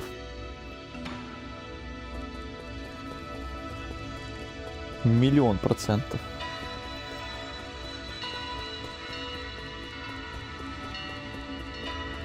Роботы плюс религия. Что-то с чем-то. Даже менюха похожа на Ведьмака. А, РПГ. Где открытый мир? Где утопцы? Так, сейчас я окно закрою.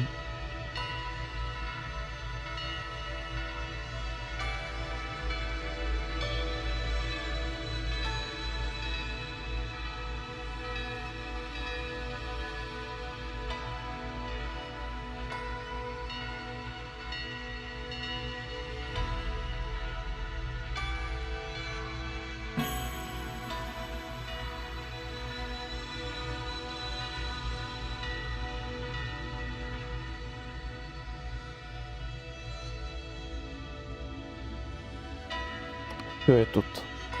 Да, сегодня, походу, нам не светит 50-60 ботов на стриме. На ютубе на основном стриме, походу, только Азели сидит. Это исключение для Ведьмака, походу, у нас только такие аномалии.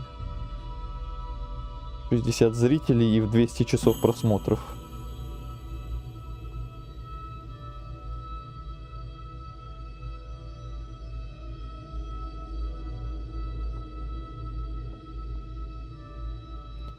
Да я и все еще не помню их. Вот и у меня также будет по-любому.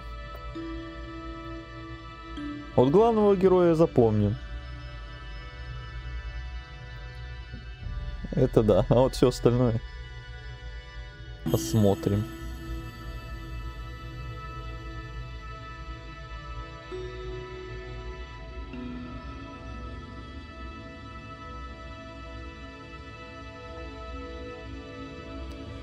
Не понял, что сложного прочтения и запоминания, но ок. Вам нас не понять. Лучше и не скажешь.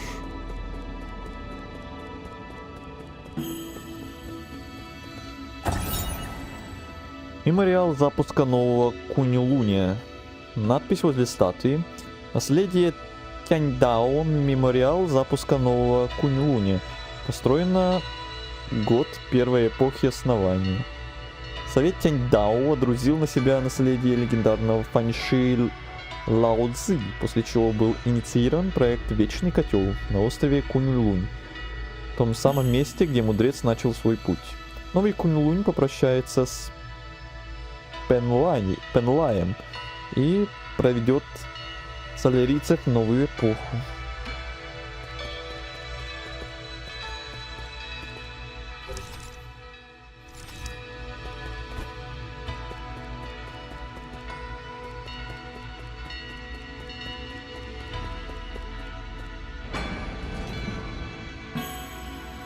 Опять можно туда пойти, можно сюда пойти.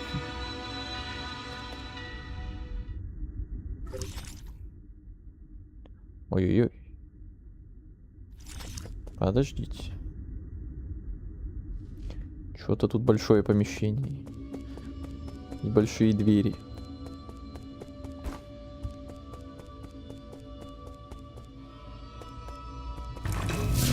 Тё-тё-тё-тё-тё.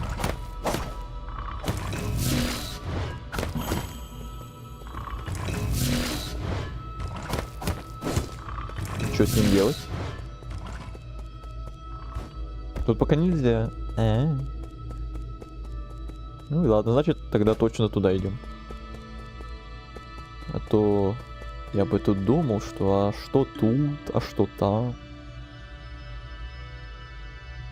А тут нигде ничего. Пока что.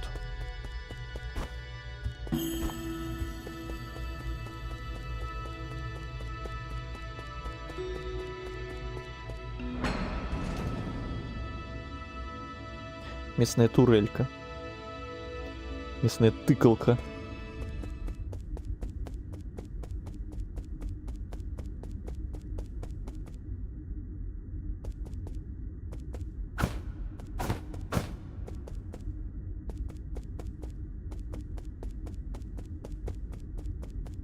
Чё так тихо?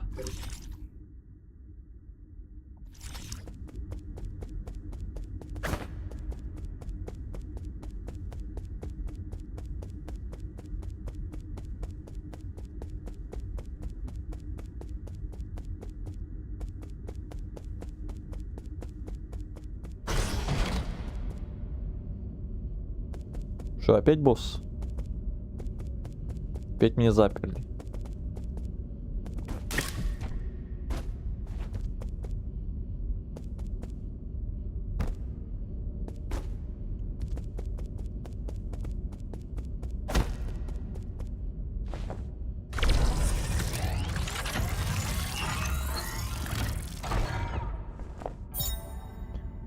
Мистическая нимфа. Разведрежим. Получена полностью заряженная мистическая нимфа. Нажмите L2, чтобы активировать режим. Лазурная мошка. Мистическая нимфа может служить разведчицей и взламывать отдаленные терминалы, открывая новые пути. Идеальная помощница для прочесывания неизведанной местности. Недавно ее функционал был ограничен из-за нехватки заряда, но теперь она полностью рабочая.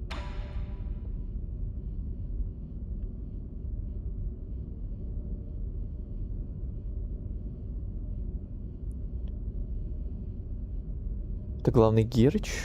Кто таков по статусу и положению? Босса Байчика пока хватит. Эх, не буду спойлерить. Ни в коем случае. Умный и сильный. Пока для нас он ноунейм. А это секрет?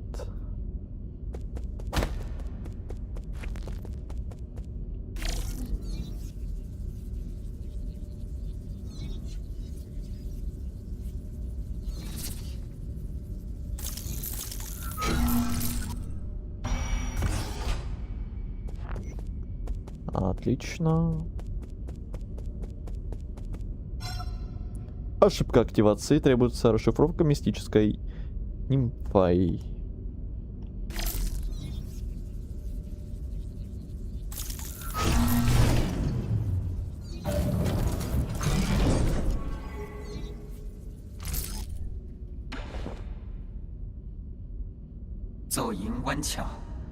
С возвращением, господин И. Я так долго ждал вас здесь. Это ты закрыл тайную комнату мистической нимфы? Ах, да, это было единственное, что я мог предпринять. Совет относился к вам с глубоким подозрением. После того случая все ваши вещи были уничтожены. Меня тоже должны были стереть, но, к счастью, посчитали полезным. Мои системы значительно урезали, но на этом все и закончилось. Не думал, что и тебе достанется. Этот слуга вкусил лишь крохи тех страданий, что должно быть, пришлось пережить его господину. Важно то, что вы живы. Нет, важно то, что я собираюсь сделать. Время нам не товарищ. Мы должны действовать быстро. 乌卡， Как вы желаете, но сначала я должен сделать безопасную зону еще чуть безопаснее. Активация Брандмауэра против обнаружения. Создание помех в маршрутизации через 3, 2.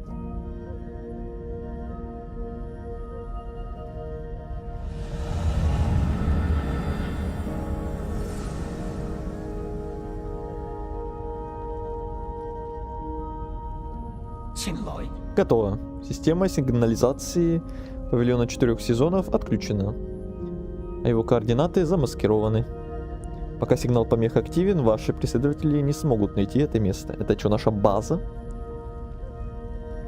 Отныне вы можете пользоваться всеми возможностями павильона по своему усмотрению. Если вы устали, можете отдохнуть здесь и насладиться виртуальными пейзажами. Полноценный отдых тоже важная часть плана. Местный храм огня, точно-точно. Местный Звонвиль. Не нужно, у меня нет на это времени. Байчик нас тут не найдет. Понял, далее нам следует заняться нефритовой системой в вашем теле. Похоже, она в критическом состоянии. Процесс ремонта будет болезненным. Пожалуйста, потерпите.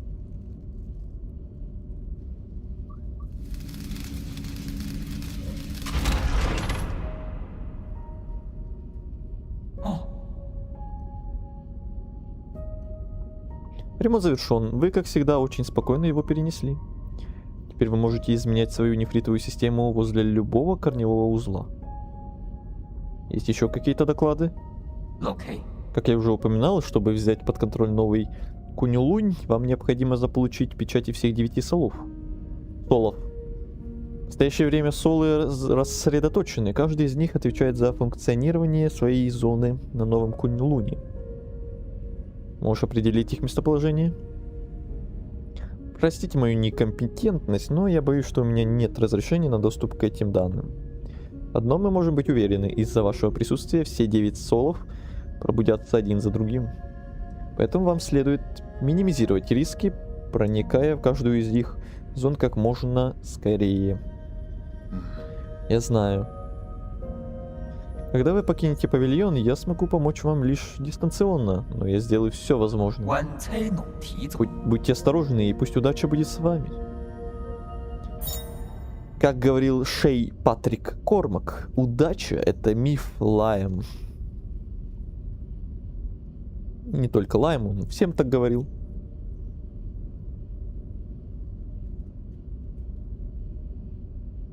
Вы про какую вселенную шутите?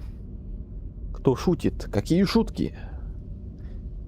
Нефритовая система. Нефритовая система установлена и доступна для корректировки на любом из корневых узлов. Эта система боевой поддержки была разработана в древней гильдии Фаньши. Размещение различных нефритов позволяет открыть удивительные способности для пользователя. Впрочем, следует учесть, что развитая нефритовая система требует немалого вычислительной мощности. Абак. Руи. Система искусственного интеллекта и преданный личный ассистент И.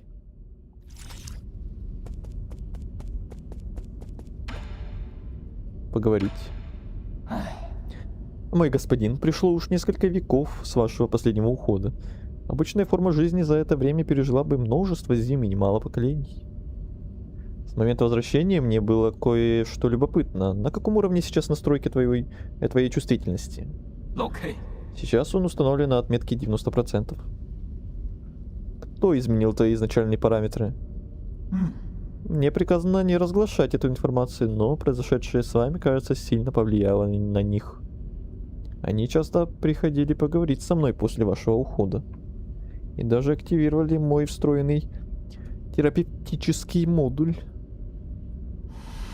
3 точки. Все. Поговорили. Если вы столкнетесь с трудностями в бою, попробуйте использовать разные комбинации нефритовых камней, мой 刚 господин. 才穷， Поговаривают, что нефритовые камни, оставленные гильдией Фаньши, обладают огромной силой. 不一定。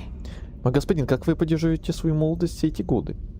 Кто бы мог подумать, что первозданные корни могут даровать вечную молодость. И сколько он так еще может мне что-то говорить? А, все. 棒塞球， Вот и все. Кунь для лунь. Направит нас отец понимания. Киберпанк в Ведьмаке. Боже, все вместе, все в кучу. Так, тут все. Идем смотреть нашу новую хату. Красивую, между прочим.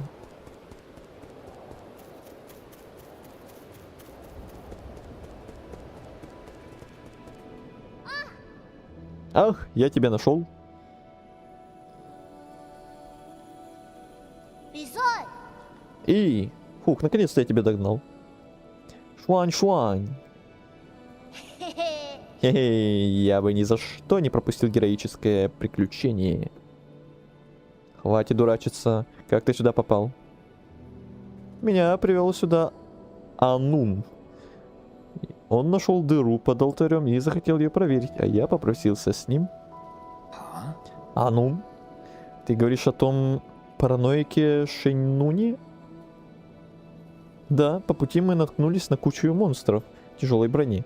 Они размахивали своими мечами, и это было очень страшно. Это был огромный светящийся золотой жук. Анун случайно его коснулся и сразу скрючился от боли. Еще я видел те ужасные машины. Тебе не следует быть здесь. Как ты можешь так говорить? Ты сбежал, ничего не объяснив. Что ты вытворил на церемонии? Где это мы? Это твой старый дом? 3 точки. Где Шэньнун? Тебе нужно немедленно вернуться в деревню вместе с ним. 爸买， Нет. Не хочу возвращаться. Ты же говорил, что я сам хозяин своей судьбы. Все, чего я хочу, остаться с тобой. 3 точки. Я сделаю все, что угодно. Даже буду готовить и убираться. Пожалуйста, позволь мне остаться.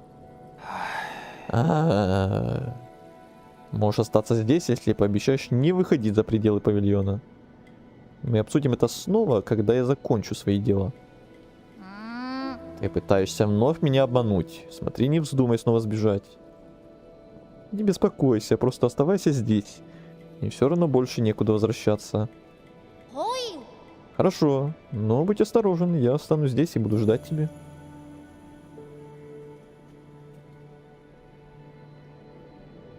Защита работает против всех, но не против булки.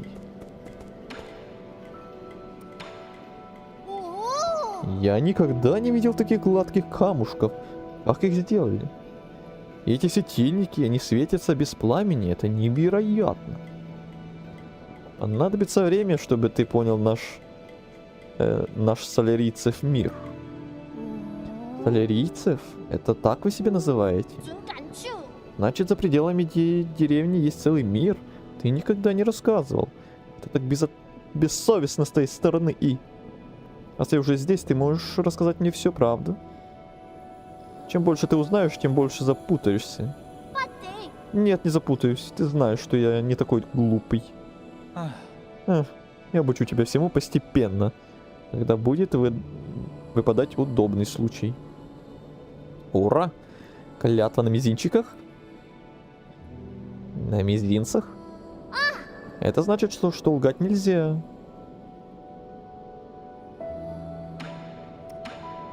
比谁？ В порядке. Снаружи опасно, так что будь осторожен.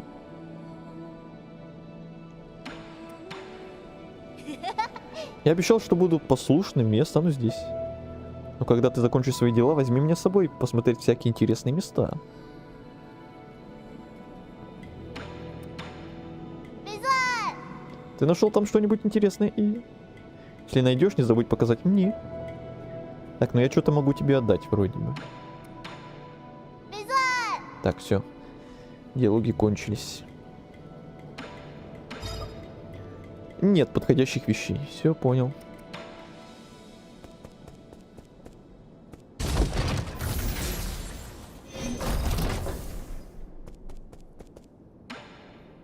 .3D принтер. Нефриты, то есть местные амулеты. Нефрит рикошета. Даже неточные парирования будут отбивать снаряды врагов, увеличивая наносимый ими урон.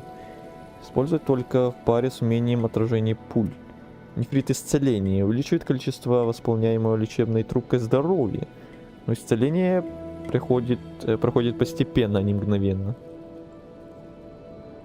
Может быть прервано пропущенной атакой. Усмирение толпы ям. Добавляет ударную волну к взрывам талисманов, которые наносят урон врагам поблизости. Полезно в боях против нескольких врагов. Картридж для трубки. Не, мы копим на вот это, ничего не знаю. Переработать компонент. Что значит переработать? Типа продать?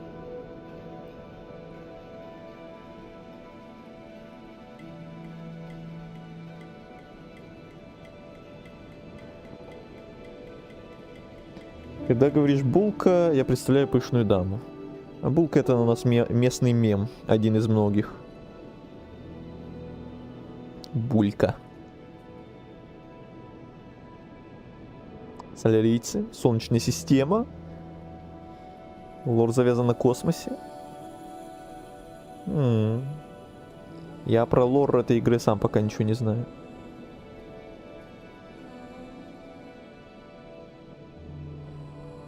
Типа разобрать. 100 монеток получишь. А вот эти компоненты больше ничего ни для чего не надо. Их можно смело продавать, да? А то я пока не знаю, что тут продавать надо, что не надо, что можно, что нельзя. Тоже вначале брал картриджи. Ну, дополнительная хилка это, естественно, полезнее будет. По классике. Да, только деньги. Хотя я все равно пока ничего покупать не буду. Мне все равно не хватит для картриджа, поэтому даже продавать пока не буду. То сейчас мало ли меня кто-то убьет где-то, я потеряю все эти деньги, будет обидно. Эй, там сундук. Туда пока нельзя попасть, что ли? Или я что-то не знаю?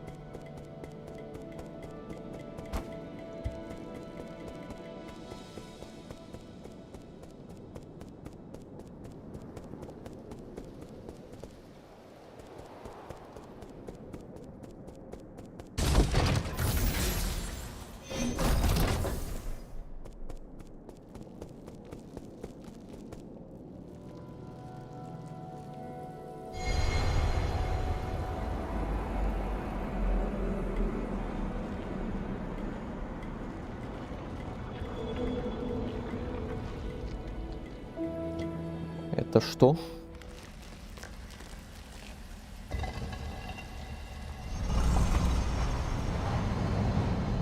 Это опять обучение парированию сейчас будет?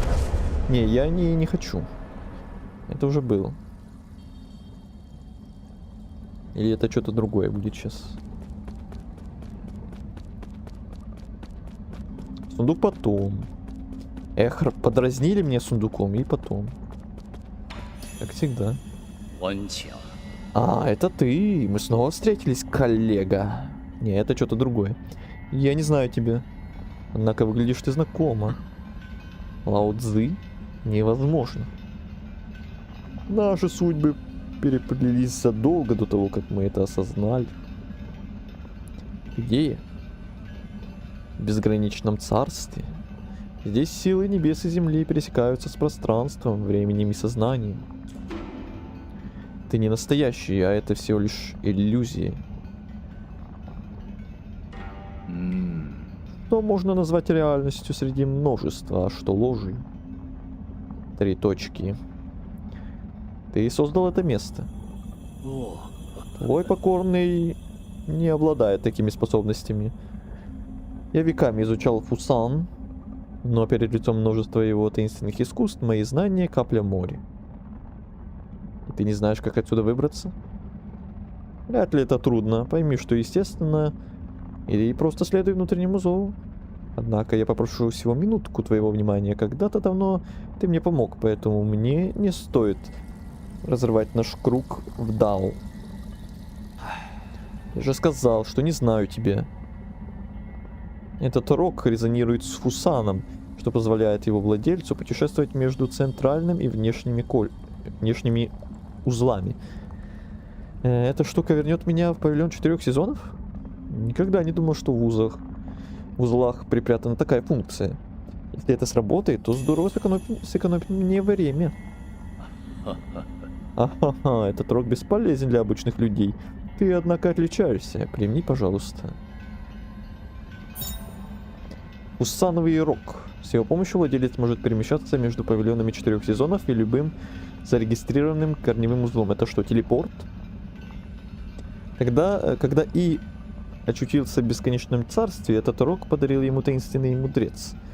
При использовании он устанавливает связь с Фусаном, первозданными корнями. Все пути в итоге сходятся. Мы еще встретимся.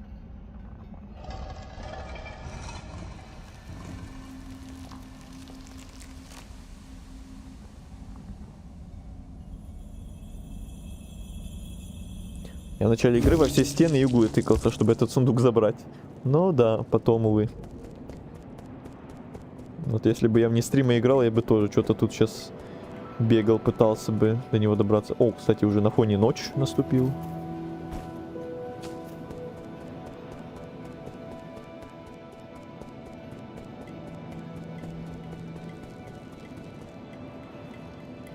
А если я еще раз сюда нажму? Так, этот уже тут.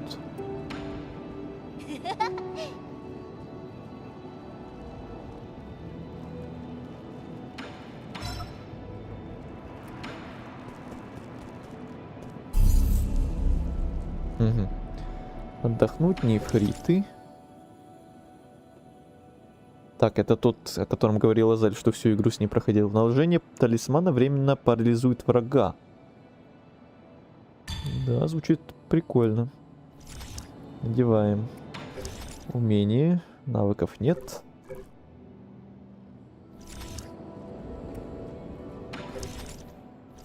Угу.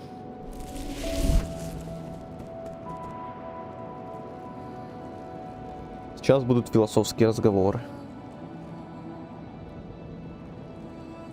Тоже пол игры пытался понять, как туда попасть. Туда что, прямо во второй половине игры можно попасть? Настолько поздно?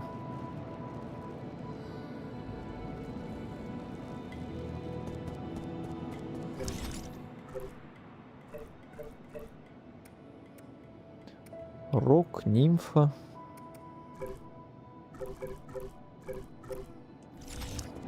Идем дальше. Шанхай 9000. Ремонт. Что? За 100 дзынь? Давай. Робот-помощник. Дай-ка данные об этом регионе. 3 точки. Соляриец. Загрузка. Сломан. На нем что-то нарисовано. Подозрительно. Эта штука... Эй, ты вообще должен здесь быть? Назовись, иначе я тебя на винтике разберу. Спокойно. Я Шанхай 9000. Не подозрительный. Шанхай 9000 не причинит вреда. Помощь, услуга. Помощь, проводник. Соляриец. Шанхай 9000. Сотрудничество. Дайте мне данные карты. Дам вам выгоду. Выгоду? Какую? Сразу такой, выгода? Где выгода? Выгоду? Давай. Какую? Ну-ка. Поподробнее. Шанхай 9000. Собирать. Каждая зона. Чип данных карты. Шанхай 9000. Анализировать карту. Показать вам. Помощь, взлом, чтение, ресурсы, информация. Выигрываете вы, я выигрываю, выигрываем мы. Погоди, ты можешь анализировать чипы с данными карт из каждой зоны и находить ресурсы. Верно? Верно. Шанхай 9000 один в каждой зоне. Один Шанхай 9000 один чип с карты. Спасибо. Сотрудничество. Я определенно смешусь. Спешу с благодарностями. Ведешь себя очень странно. Я никогда не видел, чтобы робот-помощник сам о чем-то просил. Но если ты действительно можешь предоставить мне данные о ресурсах, я подумаю о сотрудничестве. Спасибо, благодарю. Хорошие дела, хорошие награды. Так. Шанхай 9000. Сломанный робот-помощник. В отличие от других роботов, он, похоже, выполняет какое-то свое задание. Нет подходящих вещей. Дайте мне чипы, помогу вам.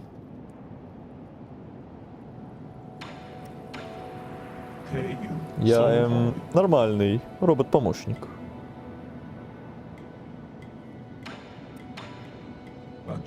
Чип карты, чтение и запись, пространственная информация.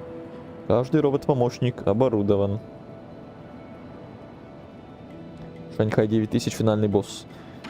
Ну хоть не булка. Так, все. Диалоги кончились. Идем на выход.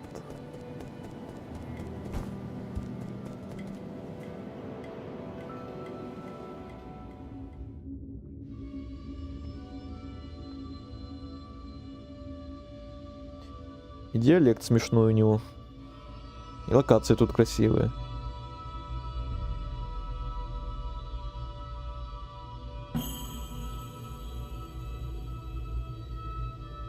Ты сейчас кусок нормальный робот-помощник прочитал один в один, как я. Совпадение? Не думаю.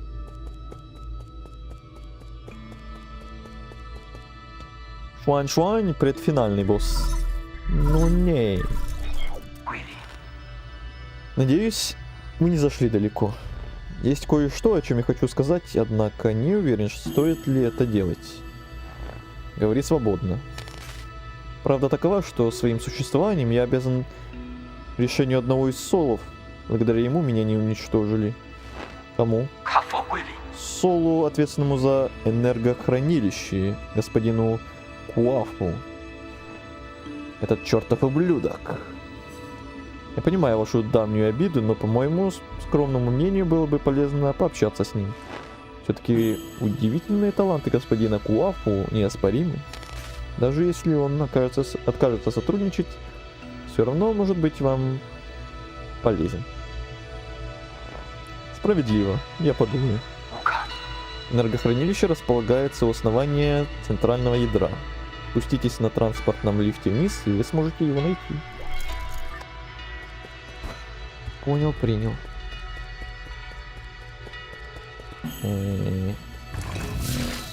Тут, походу, по-прежнему ничего. А вот тут очень даже чего.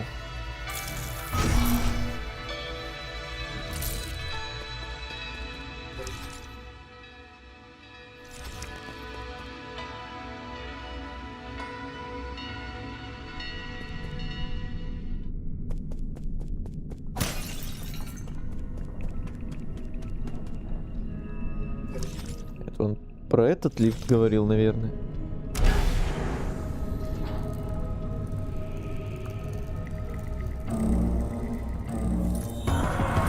Воу.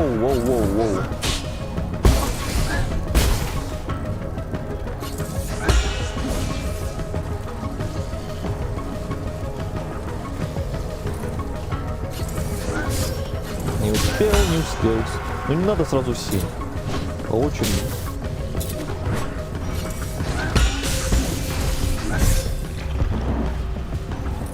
Мне надо быстрее с ними расправляться, а то они, я смотрю, все больше и больше будут появляться.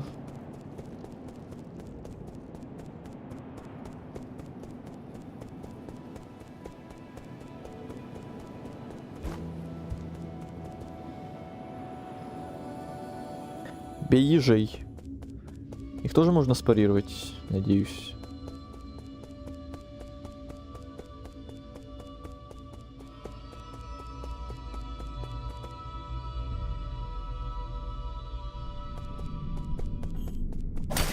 О, спасибо, что деньги тут оставили, а не там внизу где-то. Дубль 2.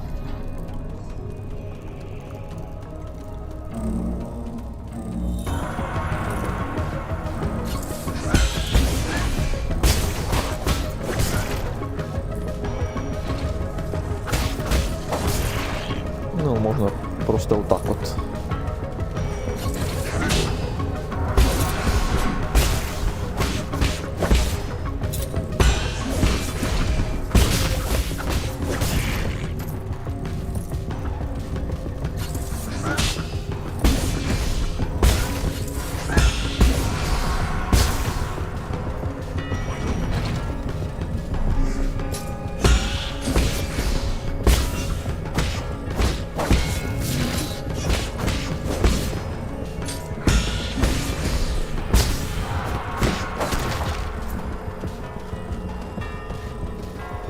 Все?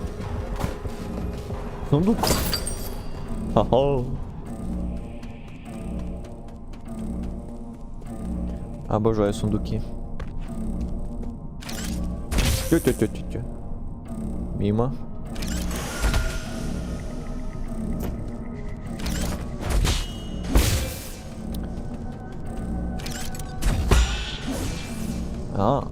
Так нельзя. Вертикальных этих врагов либо нельзя пока что, либо просто мне как-то неудобно. Ладно.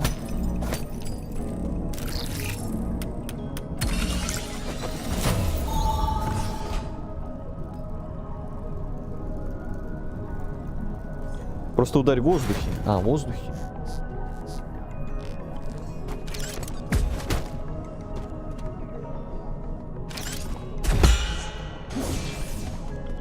Еще раз. Не, еще раз. Ай. Все, допустим. А туда мне все равно пока нельзя, да? По этим зеленым штукам. Зато теперь хотя бы попробовал в воздухе побить их. Нельзя. Нельзя. Все нельзя.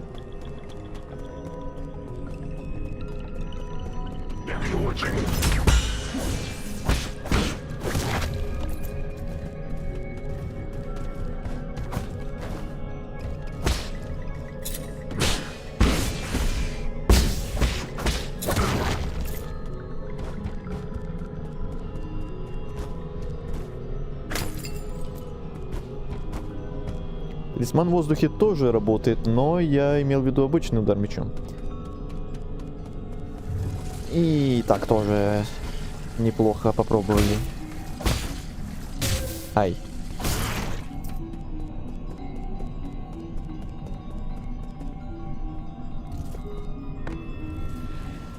Спокойствие. Начинается какой-то паркур, мой любимый. Чуть-чуть.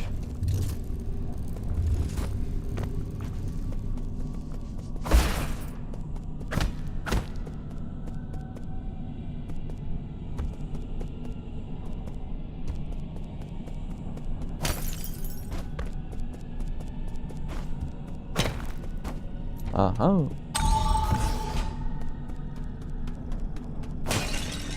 Костер.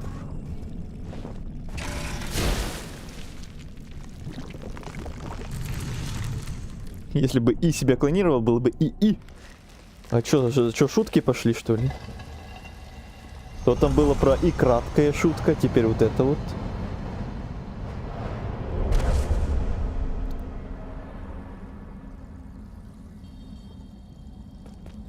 А сейчас что мне скажут?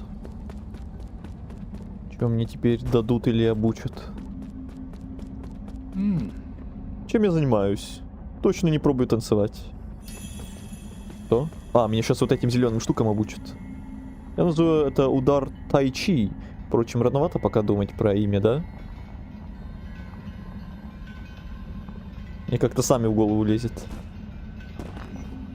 L1 в прыжке. Над ней. Это реально как... Да, это реально как в Силксонге. С теми красными штуками. Только тут реально они вертикальные, они диагональные, как я там привык. Ну и ничего страшного. Раз я к диагональным привык, то и тут тоже привыкну. Хитрость не предсказаний, а в раскрытии реакция так же важна, как и своевременность. Используй силу и рассей поток. Вот к чему ключ.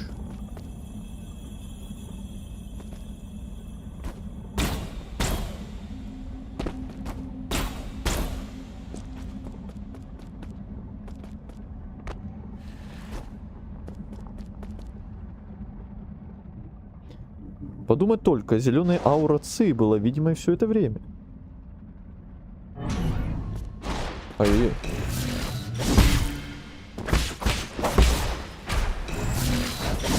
Не успел. Меня аж откинуло за арену.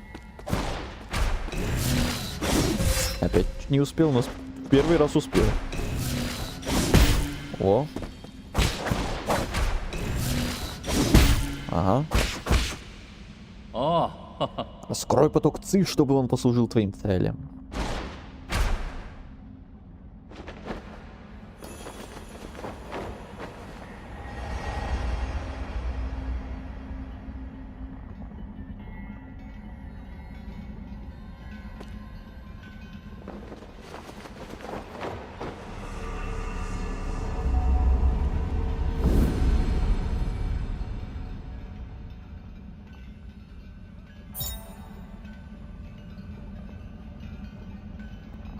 Это и в переводе. Игорь, не душим. Не душним. Удар тайчи. Понятно.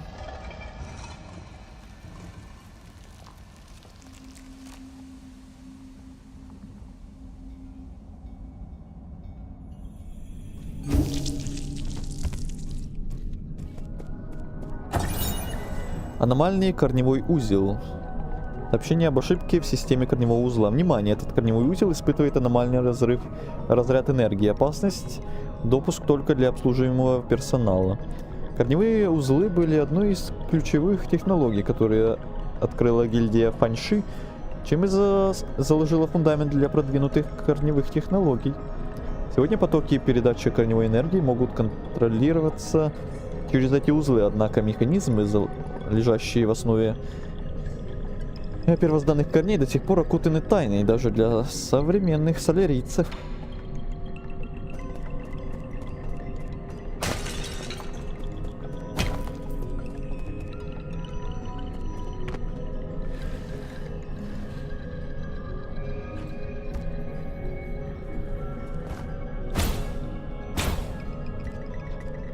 Нормально. Главное потом опять не забыть про все пути, которые я пропустил, которые я раньше мог пойти.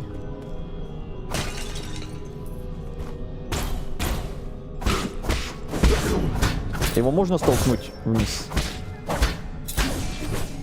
No. В итоге сам себя столкнул.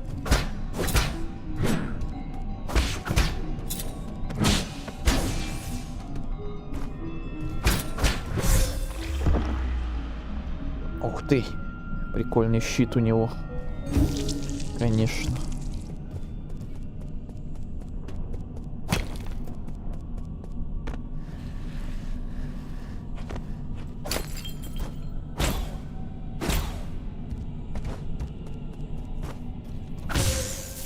Не успел.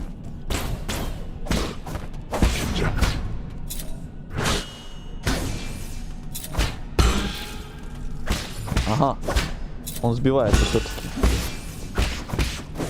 Я уже думал, что ему пофиг на мои парирования этим щитом. Иногда игра подвисает. Азель, у тебя тоже? Да, и у тебя тоже.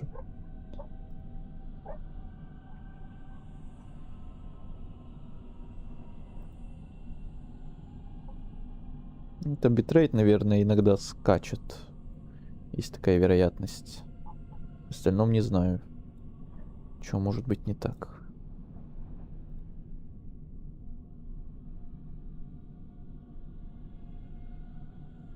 Ну, надеюсь, оно не сильно там подлагивает, а так. Чуть-чуть.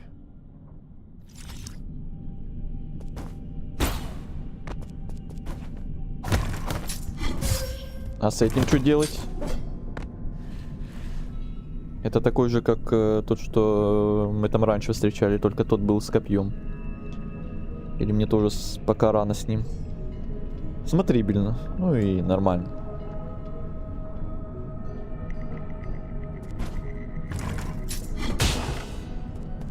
И все. Делов-то. А. Понял. Сразу действуем. Один из двух.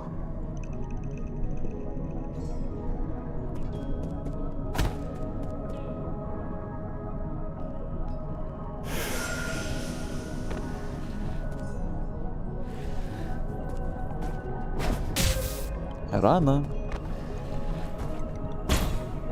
Ничего себе, эта красная фигня больно бьет.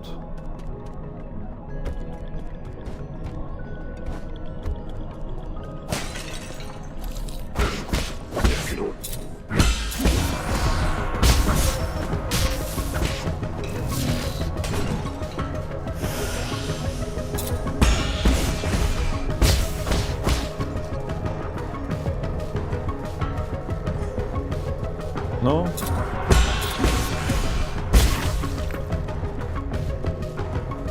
Мы, кстати, на картридж уже накопили, если продать там еще этот компонент. Ага, этот не парируется. А этот на потом, или я тоже с ним что-то могу сделать? Тот-то парировался, а этот нет. И его просто перепрыгнуть.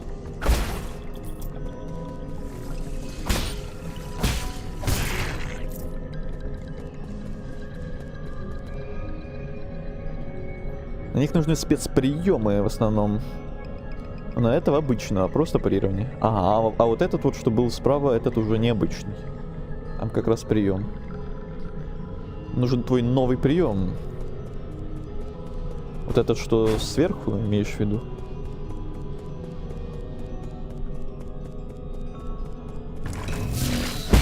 Ага. Отлично.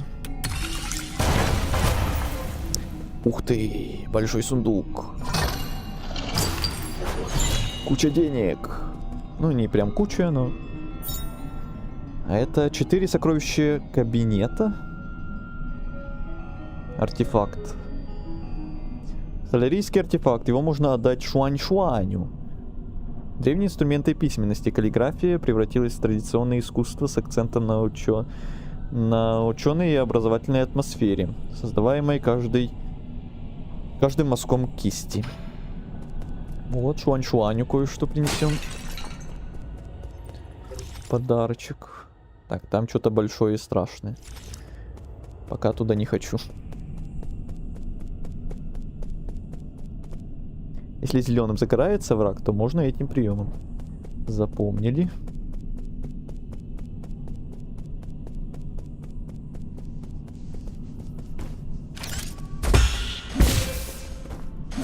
Не-не-не. Кнопки все не те понажимал.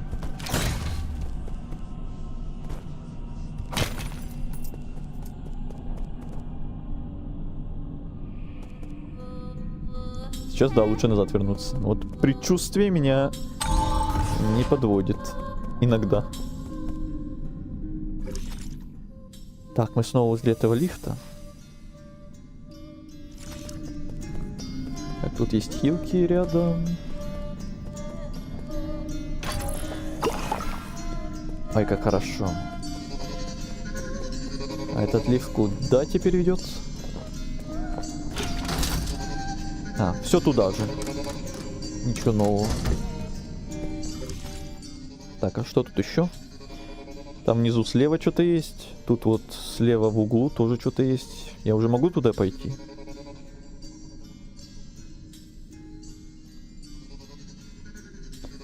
Я этот проход в конце игры открыл. В конце игры.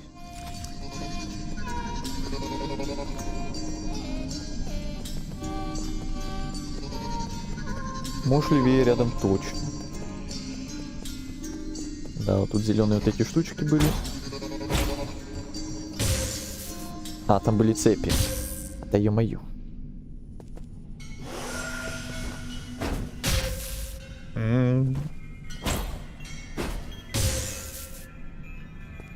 Что началось-то?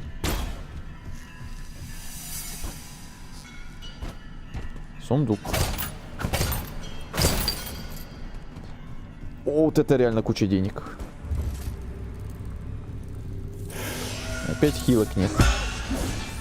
Спокойно.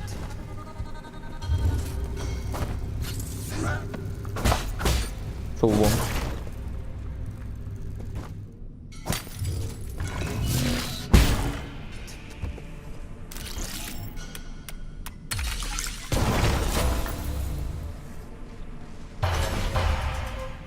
Еще сундук.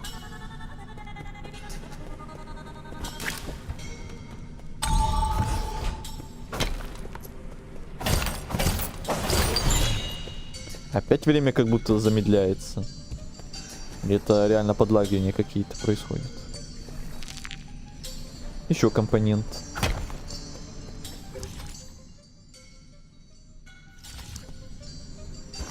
Так, наверху костер. Подхилимся.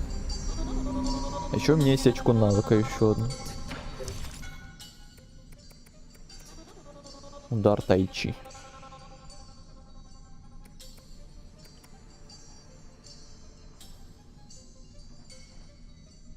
Или на вот это подкопить. Подхиливаться сможем.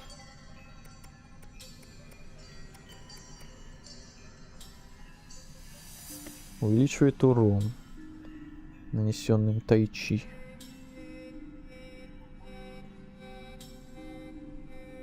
Жмите квадрат, чтобы выполнить особый пинок в воздухе. В случае успеха подпрыгнуть еще выше.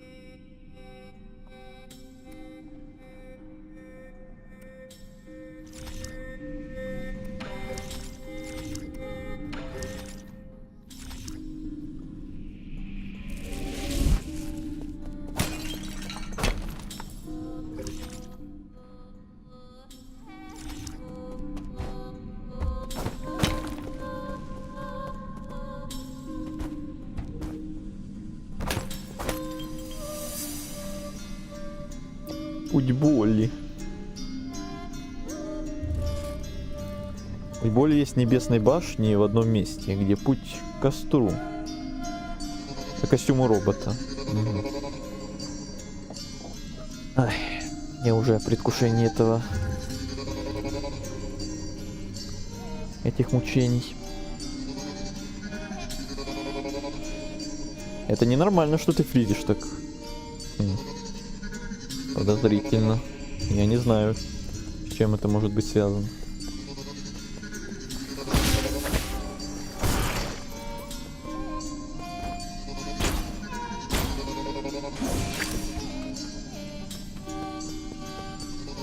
Комп не вывозит. Смешно.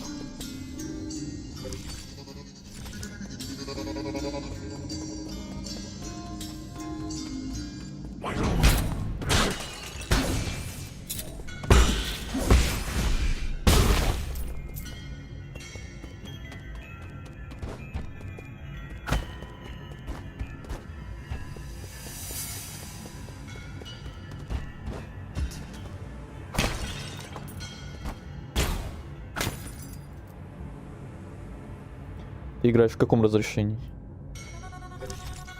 В таком, в каком у меня монитор?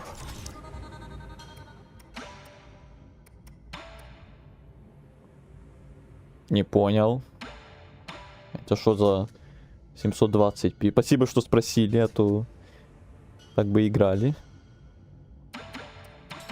Может, из-за вот этого еще.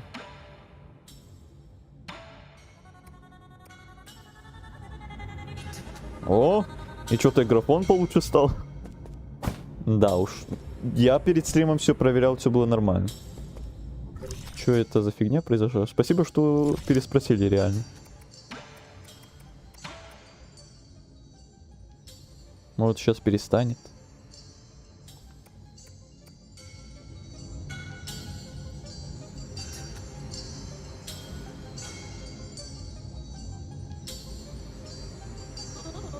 Мы будем это весь стрим писать. Ну там не путь боли, конечно, там просто 5-8 прыжков подряд довольно сложно. Значит, не так мучительно будет. Наверное. А то я уж испугался. Прикольно.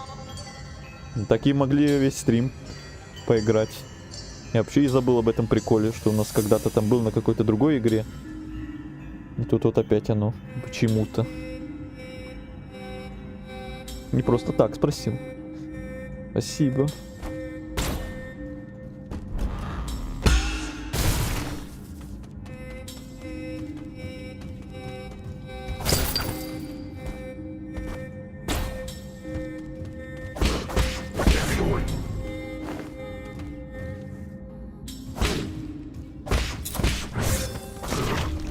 Вот когда ждешь, когда они спарируют, то есть когда они нанесут удар, чтобы спарировать, то они стоят тупят. А когда сам начинаешь их бить, то они как раз начинают вот это вот все.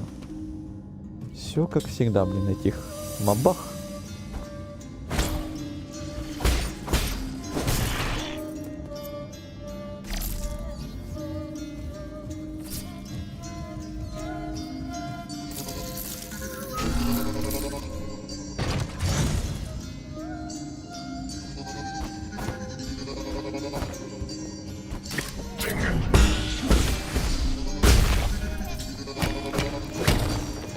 Закрытая стена.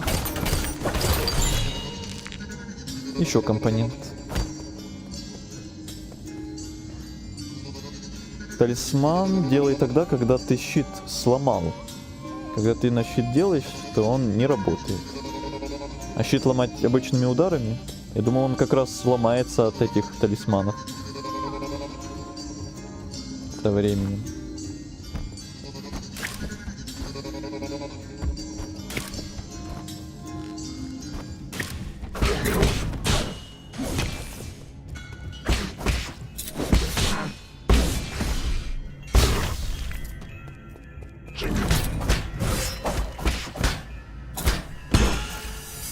Или от парирования просто.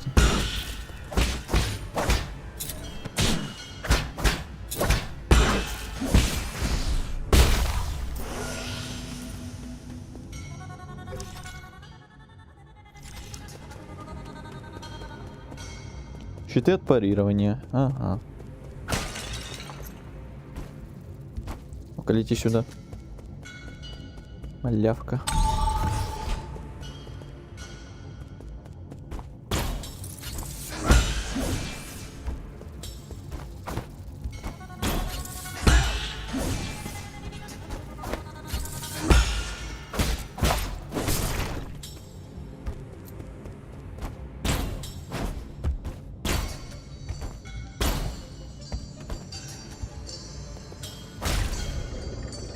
А.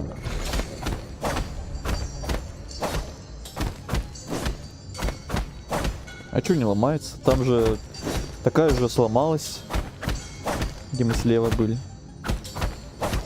А это не хочет.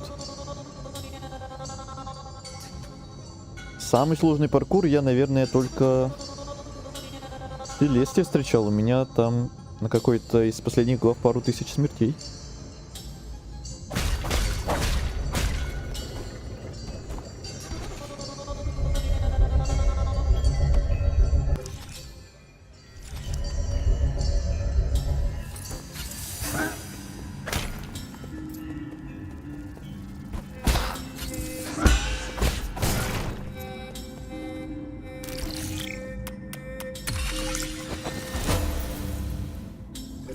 Это куда-то все выше и выше. А, погоди, а если вниз? Опа. Ну, я же чувствую. Поглотить. Фрукт Дао. Это что? Когда солярийцы умирают от Тяньхо, из их тел прорастают прекрасные цветы. Природа этого явления непонятна. В процессе весь опыт усопших превращается в некое подобие фрукта, наполняя его энергией жизни. При поглощении дарит небольшое количество очков умений. Немного увеличивает наносимый режущими атаками и талисманами урон. А это типа временный баф какой-то?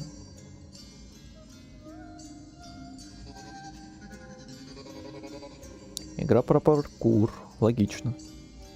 Это опыт дает. То есть это можно сразу смело применять где-то.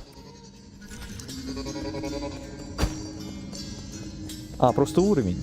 Халявный уровень. Ну, наверное, нормально.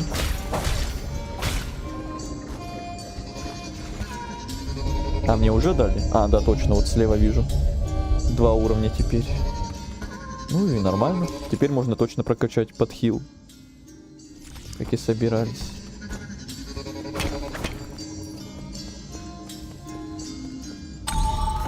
О, костер еще один. Так, а тут что-то есть. Но я пока туда не могу.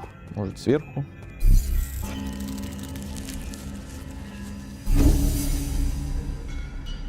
Навык соло плюс, навык синоби плюс, навык...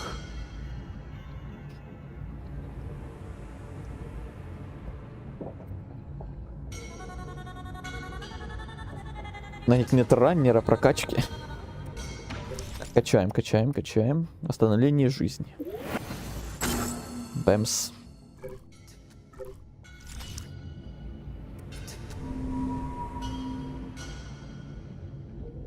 Оно уже применилось. Все-таки не я один их кострами называю. Ага. Один нефрит, пока он один. Я одел. Я уже одел.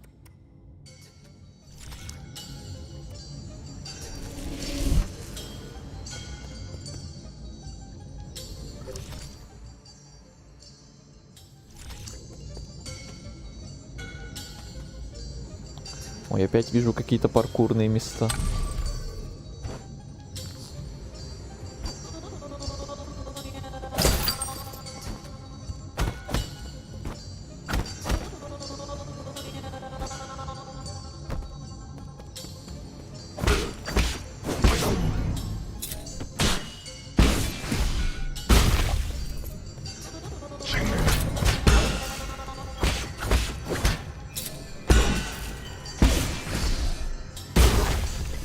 О, получилось.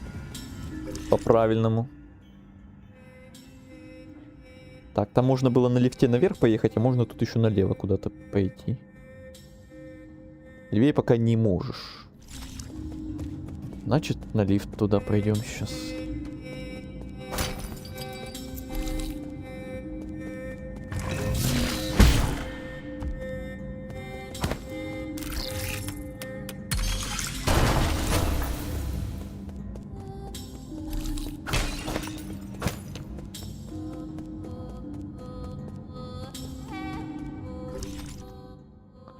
Ой, опять что-то большое. Погодите.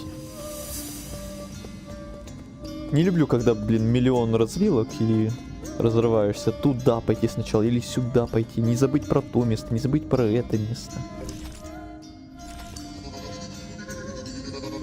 Так, там я был.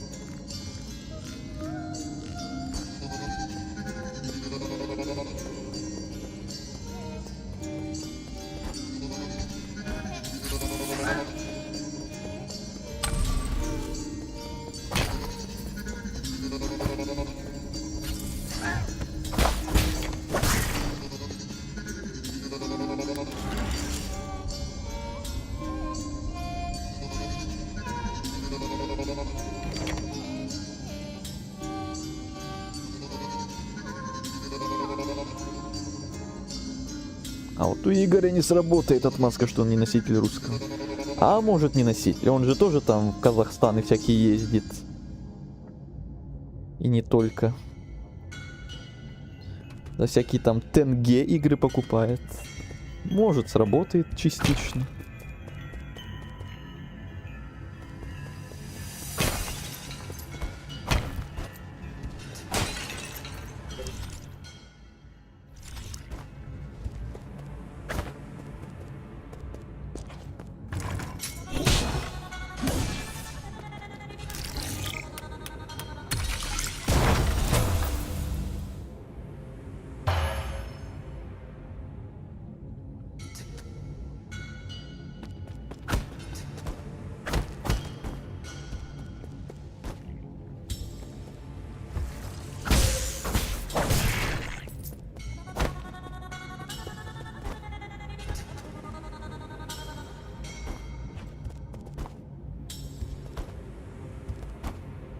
Эх, зачем тут этот спуск? И тут ничего нет.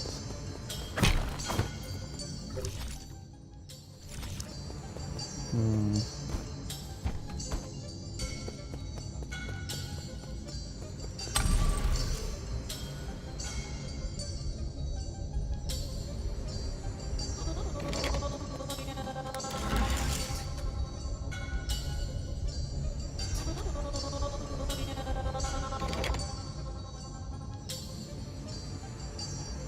Так, в чате началась душнина, я не буду это комментировать. У меня отмазка, все. Меня не трогать. Это что за штуки?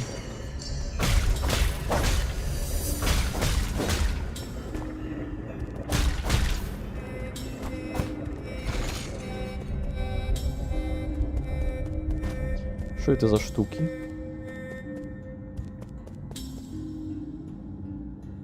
Азель, хватит душнить. Теперь не Игорь, не только Игорь, теперь еще и Азель. Вот это чат у меня, вот это да.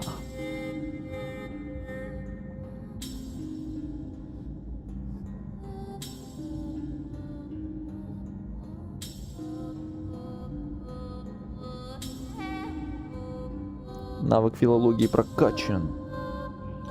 И тут прокачка.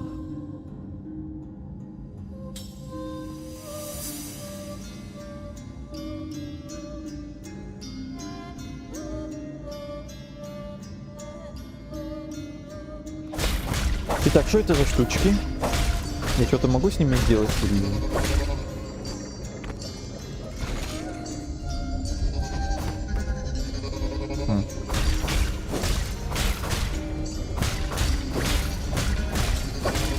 До конца они не опускаются. А что с этим?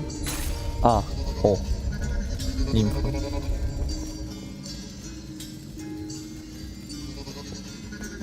Ну и что дальше, нимфа? Она же донизу не опускается все равно.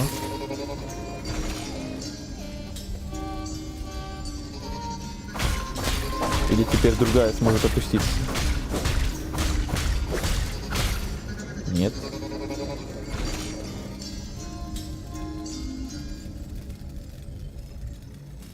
У меня две мысли в одну смешались. Короче, песнилку... Что? Что, простите?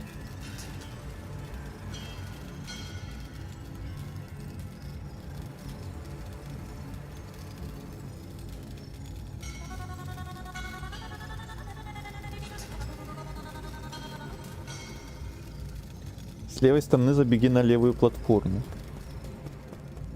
А, тут же подъем есть. Даже не заметил его. Я вообще на правую платформу все это время собирался подняться. А тут во как. Все. Все. На левую вообще даже не смотрел.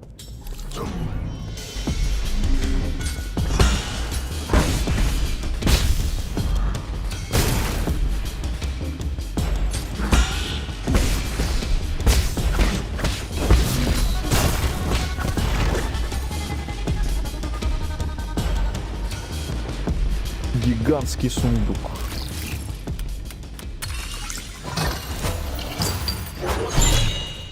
Ух ты, сразу две штуки какие-то дали.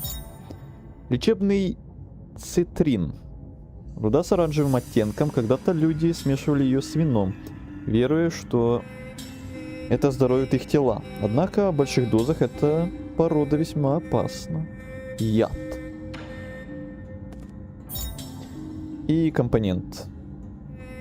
Какой-то покруче компонент, видать, подороже. Среднее количество дзынь. Угу.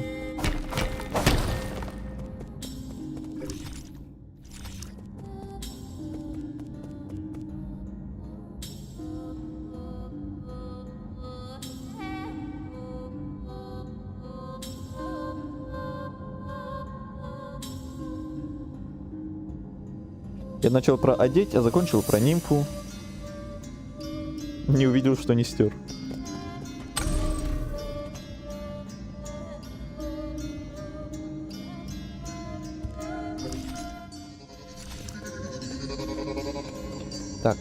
Вроде тут все. Налево там вы говорите, я пока не могу. Вот тут вот, где красные штуки. Значит, идем вот туда. К этому. Что это? Местный... Этот... Местный метро, что ли? Как было в Hollow Knight. Или как мне это называть? Транспортер. Активировать.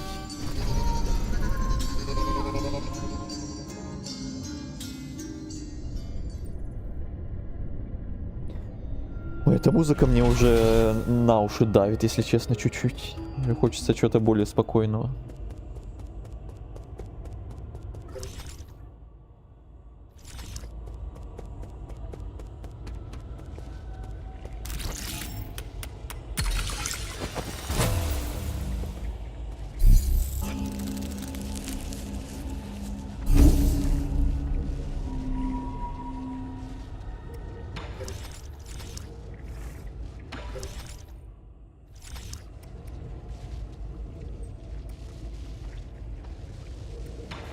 Павильон это нам на базу?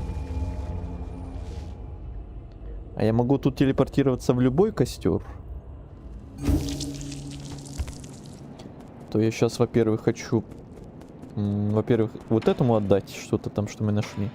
Потом купить картридж.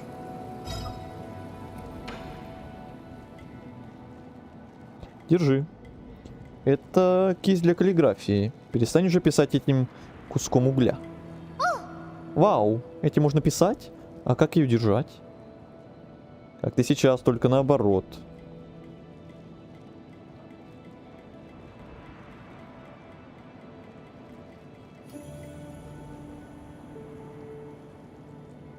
Помни, порядок начертания штрихов очень важен. Кончик такой мягкий. И теперь мои буквы кривые. Тебе нужно больше практики, и сначала это непросто. Ты впервые взял кисть в руки, а уже пишешь ею лучше, чем я когда-то. А кто научил тебя писать? Твои родители или учитель? У нас во дворе было большое дерево, под которым расположилось мое первое учебное место. Тогда со мной еще училась одна очень навязчивая особа. А что за особа? Сосредоточься, ты допустил еще одну ошибку. Каллиграфия требует внимания, не отвлекайся. Ай, да знаю я. Спасибо за кисть И. Мне в голову стукнули свежие идеи, надо бы их быстренько записать, пока не забыл. А ты закончил свой рассказ? Я уже на 102 главе. Герой выкопал божественный меч посреди поля и теперь собирается к морю, чтобы сразиться с принцессой рыб.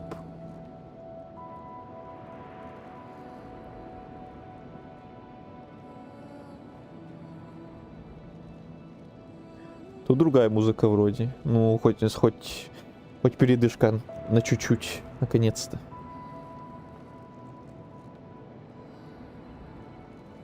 В игре, наверное, 2-3 трека, которые мне понравились прям. Наложи музыку из Ведьмака. Хорошая идея.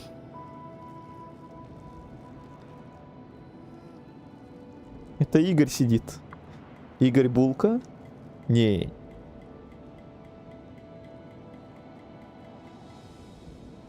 Душно. Эмиция смех Игора. Хорошо, звучит как отличная возможность для практики. Не забудь держать спину прямо. Глаза также должны быть на безопасном расстоянии от бумаги. Ладно.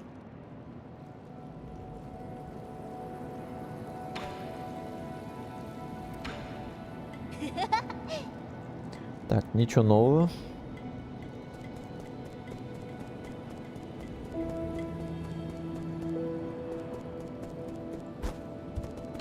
А тебе ничего нет.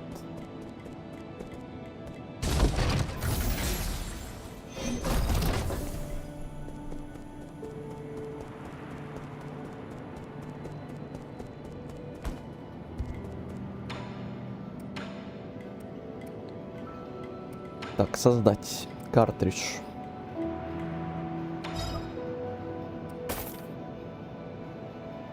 Всё. У меня все равно пока нет места под новый нефрит, да? Поэтому и смысла покупать пока что нет. И вот это продавать тоже пока смысла нет. Все, у нас уже 3 хилки.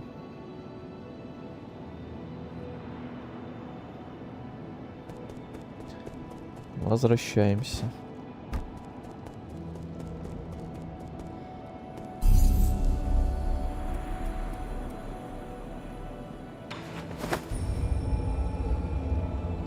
Телепорт в одну сторону?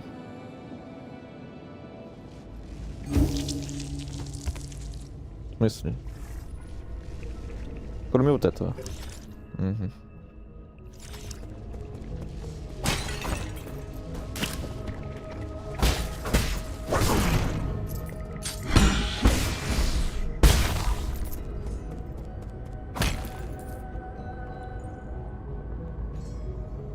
То последний можно, любой нельзя. Очень жаль. Очень-очень жаль. Это, наверное, как раз тот момент, о котором Азаль мне когда-то на каких-то стримах рассказывал, что если где-то там на первых локациях что-то пропустил, то придется до нее бежать 100 лет, потому что вот тут нет телепорта в любое место. Как в Dark Souls, например. Только последние. И это очень жаль.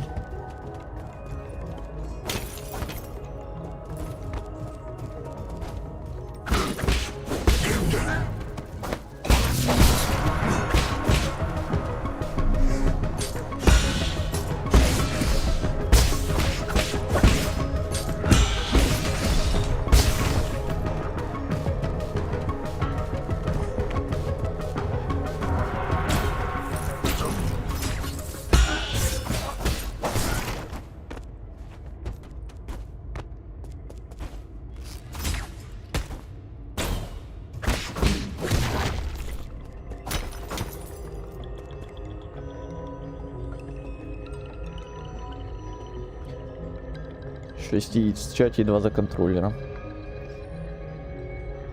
Вот это разговоры. Светланы, я так понимаю, кстати, уже на ютубе в шорт-стриме давно с нами нет. Евгения там заходила ненадолго, вот Светлана, походу, пропала уже давно. Ну или, может, молча сидит, смотрит. Хотя вряд ли. Потом можно на любой. А, да? Тогда ладно. Да, пока что разработчики закрыли тебе удобное исследование. Пока что. Ну, хоть не навсегда. Не на том. Спасибо. Кстати, стрим уже почти 3 часа идет. Походу, тут реально время тоже будет лететь быстро, как и было в Силксонге. Но мне пока все очень нравится. Спойлер. И внешне, и геймплейно. Вот музыка иногда чуть-чуть уже на мозг давит, если прям долго по локации бегать, если она прям такая вот попадается. Но это вряд ли можно минусом считать. Разработчики надушнили.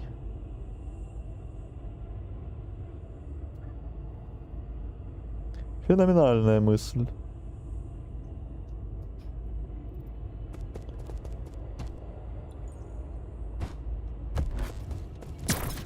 Ой-ой-ой.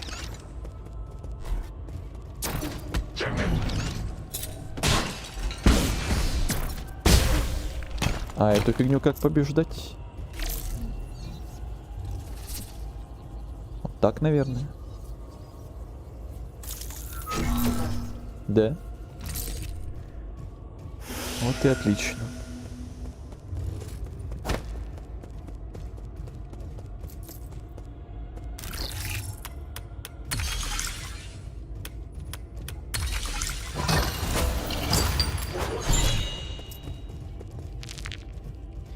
Компонент.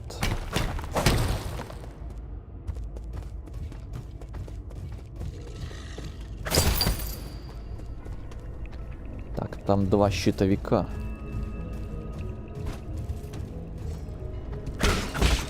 Сюрприз.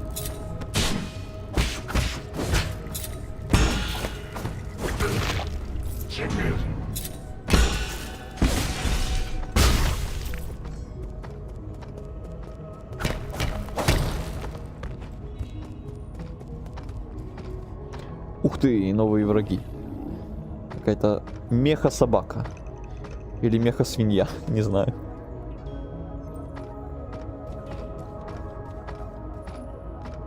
Смотря для кого, для меня чутка минус. Ну, я надеюсь, что это будут нечастые случаи насчет музыки, как сейчас.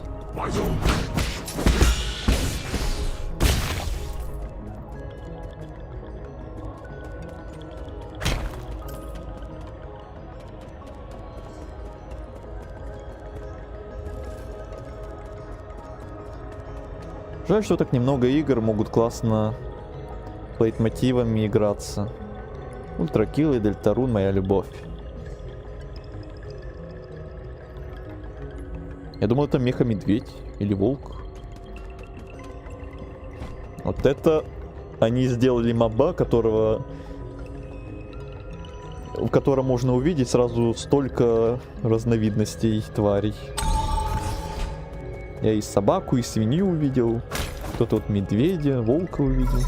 Сколько всего. Какое оно непонятное. Куафу. Привет. Эй, ты меня слышишь? Типа, ну что за суета такая? Это центральное аппаратное энергохранилище, ну. Пожалуйста, слушай внимательно.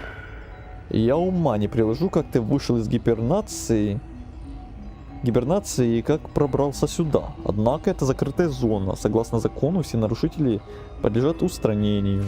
Если ты заблудился, лучше убирайся по добру, по здорову. Я уже вызвал стражей сумерек, чтобы они разобрались. Это я, И.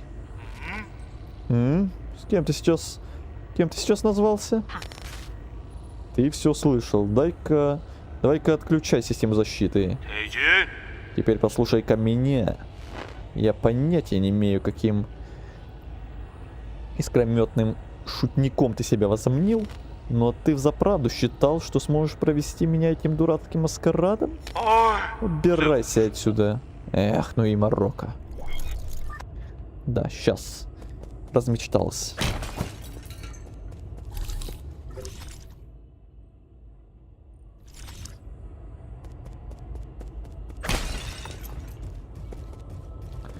Погодите, а если я там вниз пойду? Это, короче, самый жесткий босс. Он задавит тебя своим пафосом.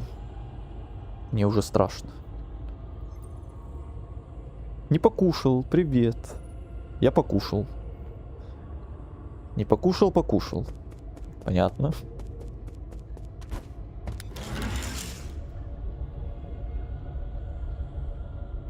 Там маленький секрет. Там это где? А, вот это ты имеешь в виду? Надо было сразу сюда идти, но кто же знал?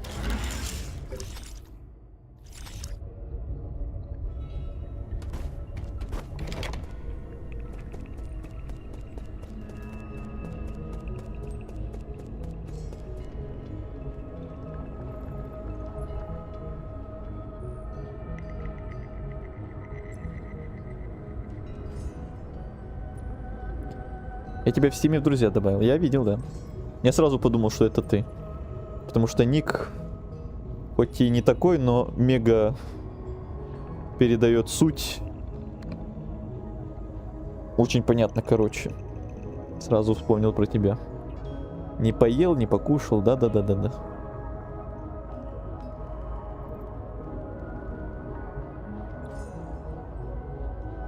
Угу.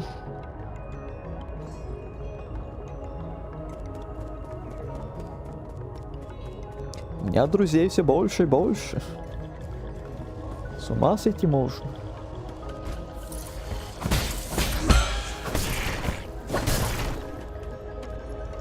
Монетка улетела.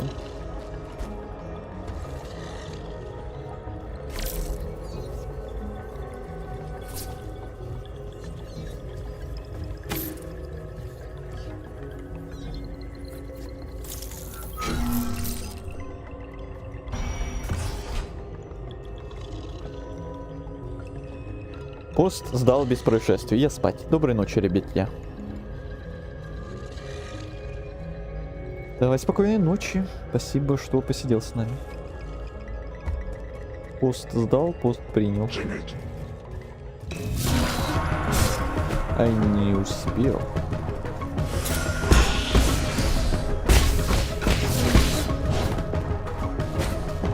Да, там было зеленым, кстати.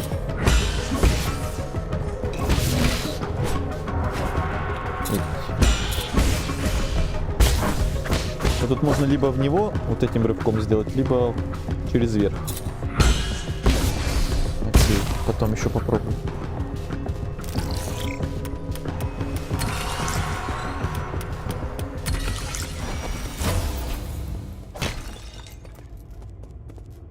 Еще один. Фрукт дау. Еще одно очко навыка. Записывающее устройство Стражей Сумерек 1. Дело Стражей Сумерек 1. Запись: покойный оказался действующим Стражем Сумерек. Предполагается, что взрыв произошел во время его патрулирования. Кусок строительных лесов пробил его насквозь. Когда структура обрушилась, он погиб мгновенно. Приветик. Мы же так заполняем журналы? Не могу поверить, что столкнулась с таким на своей первой смене. Его тело было изувечено, сколько ран. Это выглядело ужасно. Надеюсь, его дух сможет обрести покой.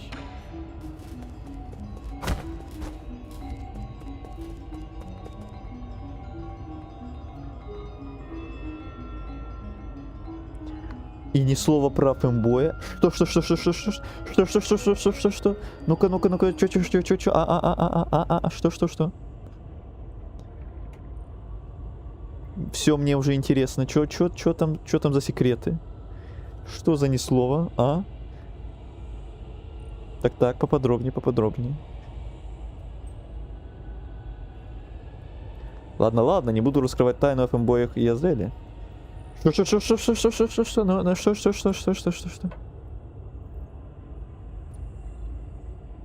Окей, я ничего не понял.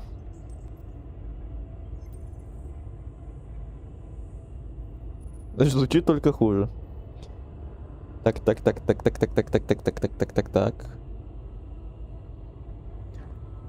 Загадочно. Да ничего. Ничего не знаю.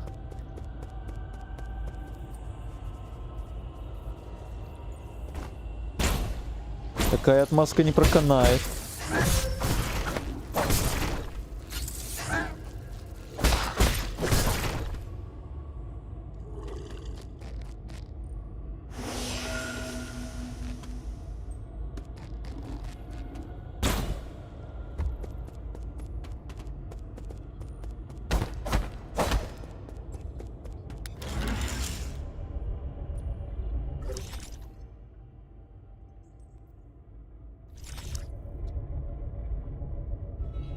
Я не фимбой, сразу пометку сделаю. Но что-то там мутное есть все равно. Полегче, блин. Вот твари.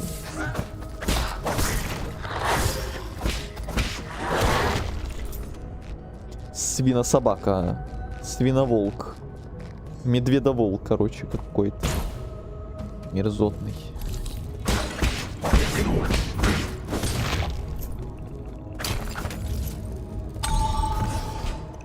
Шорткат.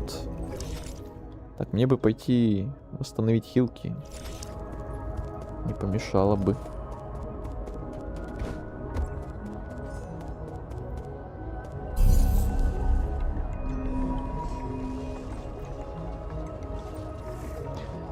Я что-то о тебе не знаю. Вот ты как раз что-то и знаешь. Уже поздно это говорить, все поняли. Так, а теперь что? Прокачать или опять копить на что-то? Мне вот это вот интересно, отражение пуль. Точное парирование отражает некоторые снаряды. А до этого они не отражались, да? Обратного врагов. Давайте.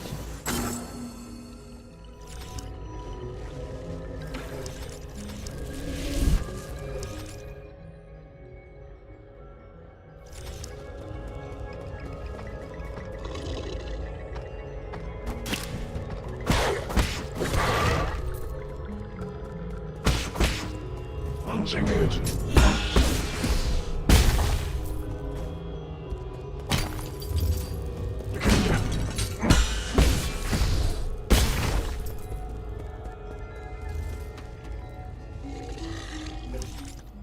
Текс.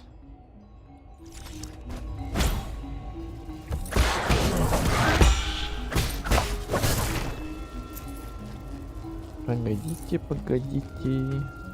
Блин. Тут тупик. А сверху там.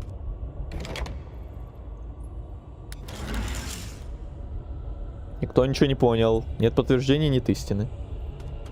Да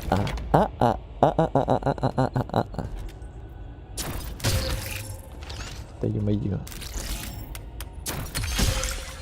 Не, ну оно мне не даст. Или тут реально надо быстро успеть.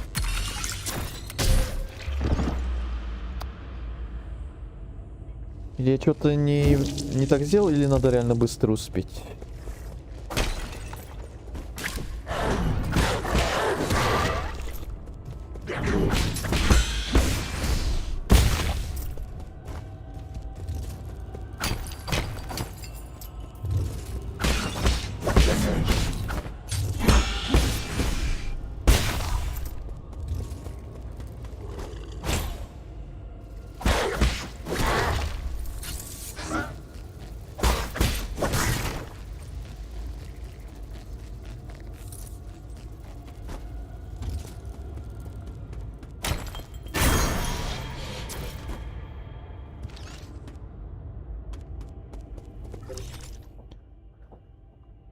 Так, опять два пути. Там можно наверх, и тут можно что-то, наверное.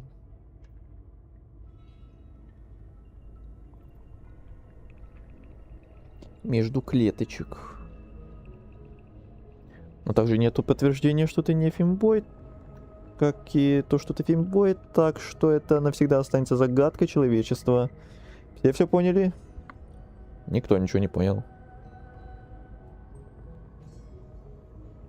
Вот и прекрасно, неопределенность меня устраивает. Ты там не можешь просто так. Не могу. То есть тут тупик пока что. Как так-то? Очень жаль.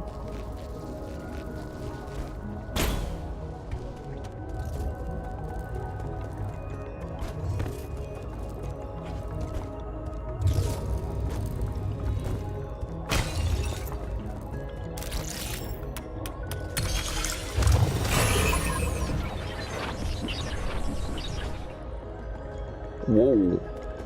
Что-то ты какой-то большой и страшный, мистер.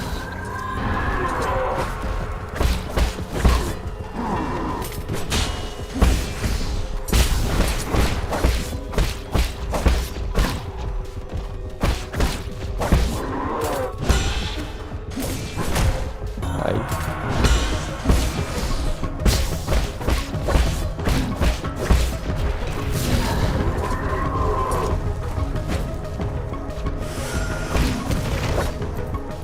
Не получилось поверху ее спарировать, но и еще успеем, думаю, попробовать.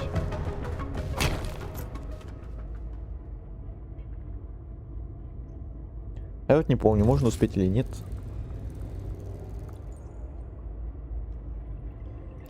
Я вообще не знаю, что за игра, что творится на экране.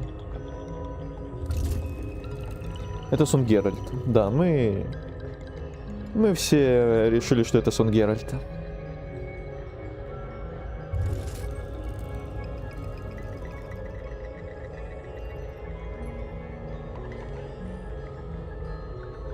Почему все сообщения через рестрим-бот идут? Раньше уже только с Твича было вроде. Ну потому что ты на шорт-стриме. Если ты зайдешь на обычный стрим, то твои сообщения с шорт-стрима на обычный стрим на ютубе тоже будут через рестрим-бота идти. Рестрим-бот переправляет сообщения с другого стрима. Шорт-стрим это считается другой стрим. Для обычного стрима. Так понятно? Раньше у нас не было шорт-стримов, а только обычный стрим на ютубе. А теперь у нас 3 стрима. Шорт-стрим, обычный стрим на ютубе и твич-стрим. Вот так вот.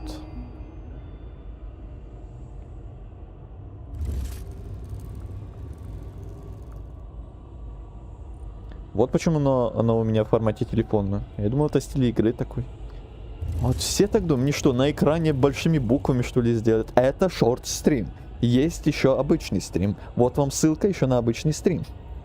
А только мне уже несколько недоумевающих человек приходило и несколько человек с наездами вообще заходило. Что это за разрешение, что это за фигня такая? А название никто не может прочитать, что это шорт-стрим, что это так должно быть. Ну как так-то? Ну что такое?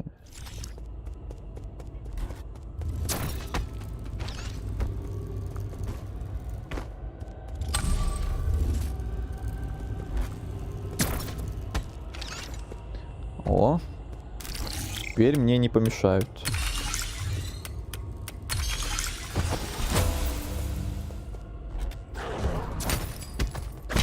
Опять это свинособака.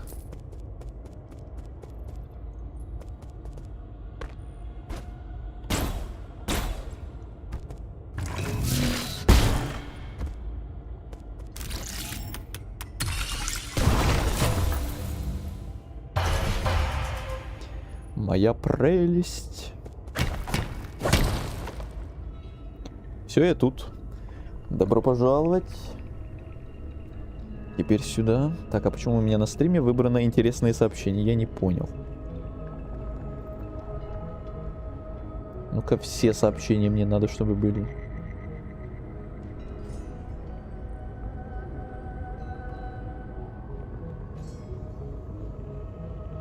Форум надушнил.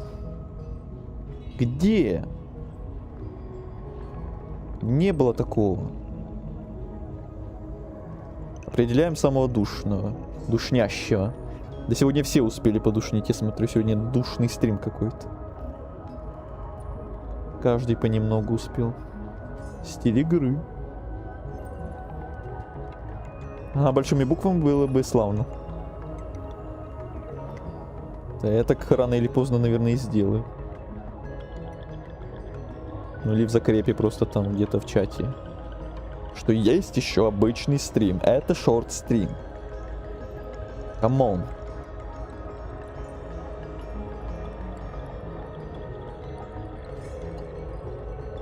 А в шортсах название пишется? Я туда никогда не захожу. Ну да. Просто тыкнул на первое, что в ленте вылезло. Это, конечно, хорошо, что шорт-стрим продвигается очень неплохо. В этом его и задумка была.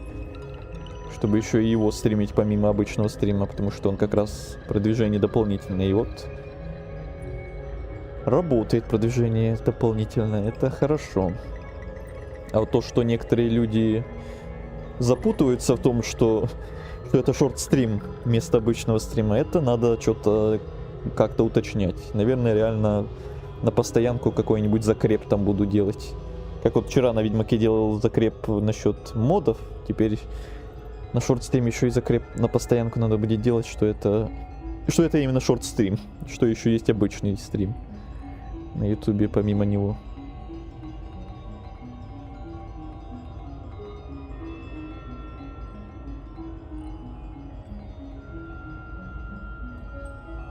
Кейсы. Вот у меня реально душно, 32 градуса. Ну это реально душно. Это уже не вот эти вот ваши.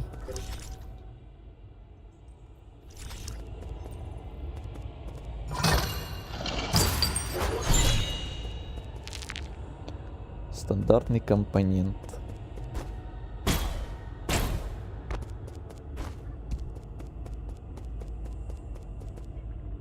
Ага.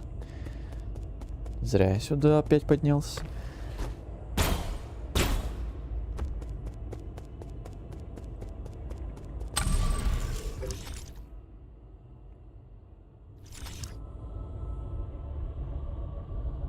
А я под вентилятором. А я рядом с вентилятором. А у меня рядом стоит вентилятор, выключенный.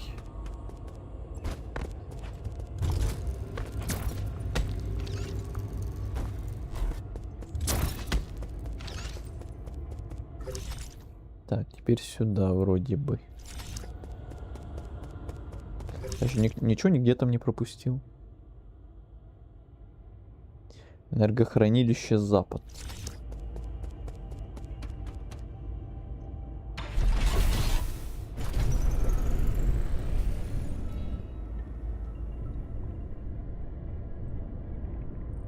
Тоже рядом с вентилятором. Входящий сигнал. 文琪比森， Кен, как поживаешь, дорогой братик? 文琪兄， Сегодня солнечно, а помнишь, как мы ходили в горы такими ясными деньками? У нас есть сестра. Я была в восторге. Я была в том возрасте, когда без остановки задавала вопросы. А ты всегда так терпеливо старался объяснить каждую мелочь вокруг. Ты был лучшим, ты знал все, что только можно было знать.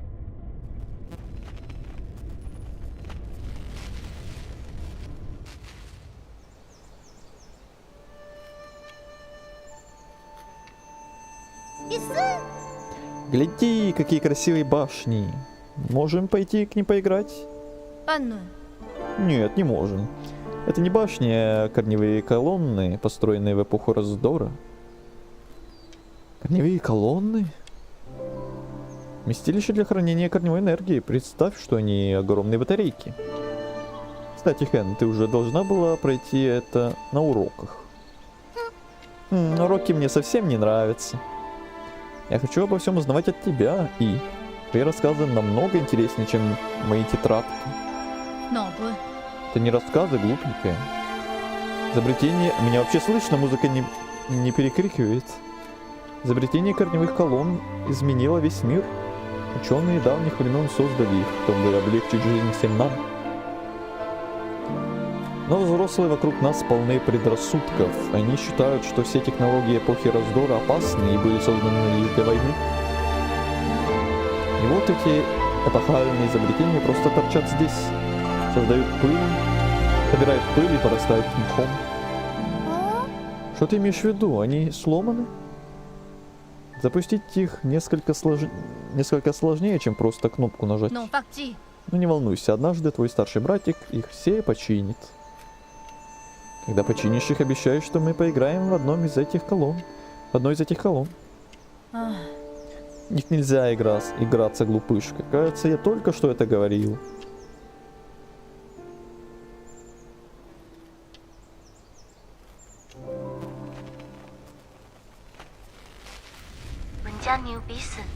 Я, может, и не понимала всего, что ты говорил, но мне очень хотелось всегда быть рядом с тобой. Я считала тебя самым умным во всем мире. Цвет неба, откуда берется дождь. Почему звезды мерцают? Ты знал обо всем. С тех пор ты многого достиг и заслужил все те высокие титулы. Но для меня ты всегда был самым прекрасным человеком во вселенной. Человечком. Но мы же не человек, мы кот.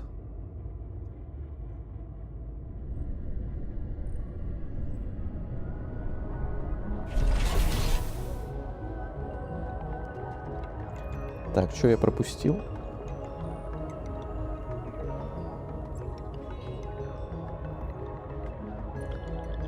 А зачем он залез под него? Кто?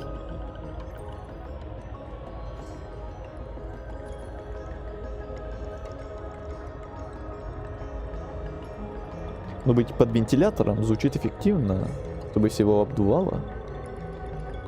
А, ну если так.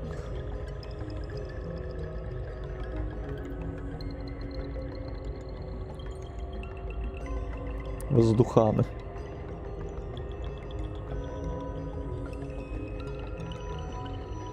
Я хан воздуха. Воздуха. Воздуха.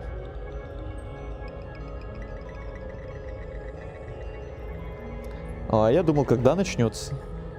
И краткий. Звук улавливается в целом. Я что-то сам себя даже не слышал из-за этой музыки. Моментами. Звукаря я бы наругал. Ох и наругал.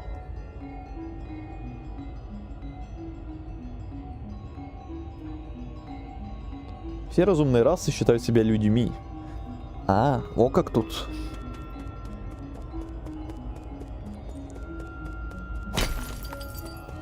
The Kinja. Так, я же теперь стрелы могу парировать, ну-ка. Ха-ха. Давай. Еще. Нормально.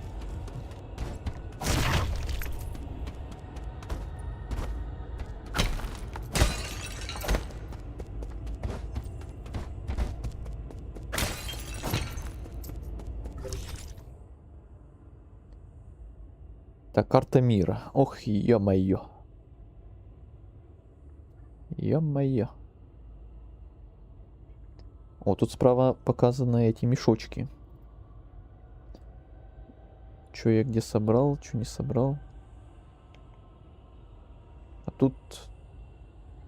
Что это значит? Что я все собрал или что тут пока недоступно мне? Карта или чё? 0 из 3. 0 из 2, 2 из 3. Пока ничего не понятно.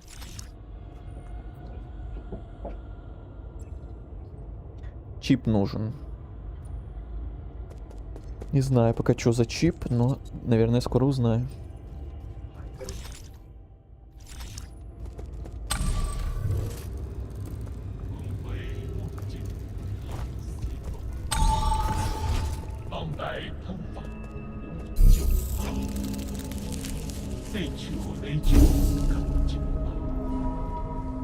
И отдать чип Шанхаю... Шаньхаю 9000 на базе. Так, что у нас тут дальше? Дыхательные упражнения. Переведите дух после точного парирования, чтобы восстановить полученный внутренний урон. Что значит переведите дух?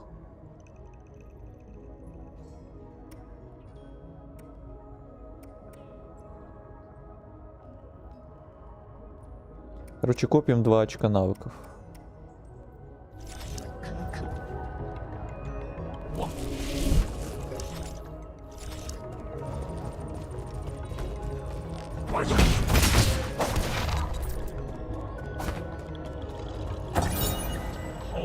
Измеритель корневой энергии. Отчет по работе корневой колонны. Результаты потока корневой энергии норма. Корневая энергия генерируется, когда первозданные корни поглощают свет. За прошедшие тысячелетия...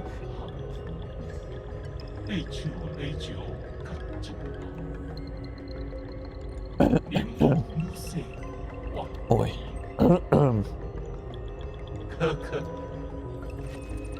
Ой, чуть не подавился. Настолько чихнул, блин, что чуть не подавился. И такое бывает.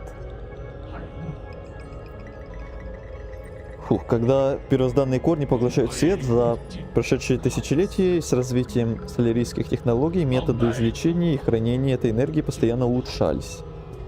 Во время эпохи раздора царство Цзле создало первые крупномасштабные корневые колонны для удовлетворения энергетических потребностей своей армии. Позже группы этих колонн были построены различными царствами по всему Пенлаю, однако с рассветом даосизма колонны постепенно пришли в упадок.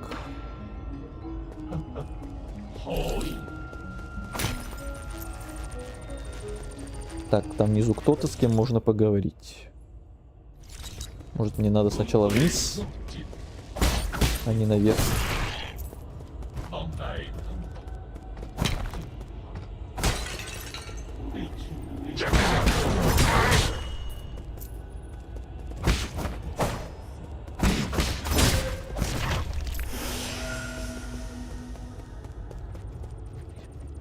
Автор крутой.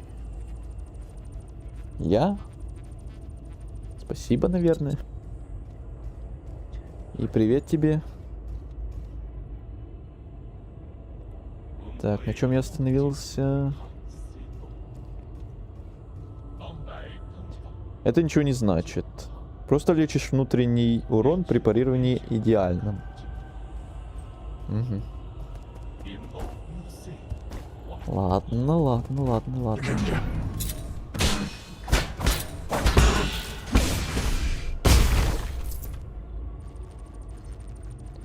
Уже дрался с Эйгун.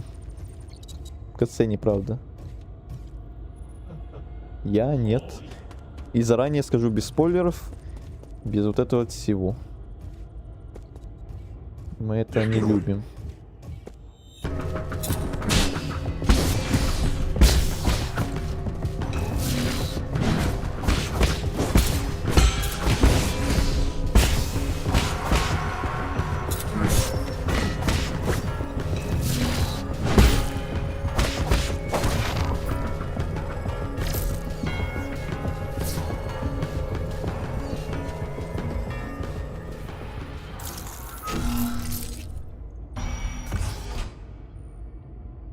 Больше не буду.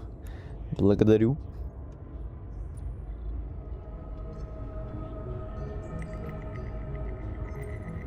Не пали контору. У меня уже рука потянулась к удалению сообщения, но я забыл, что тут полномочий нет у меня. Да, тут ни у кого нету полномочий. У нас тут абсолютная монархия, как говорится.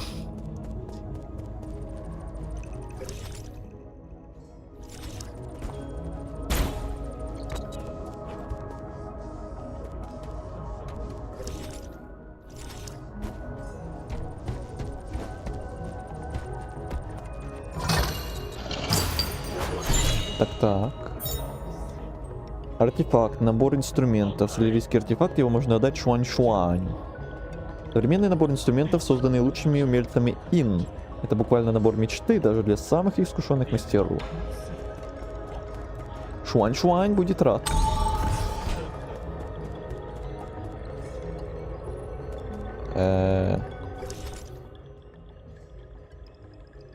Что-то мне кажется, реально надо было там понизу сначала идти. Так, погодите. Погодите.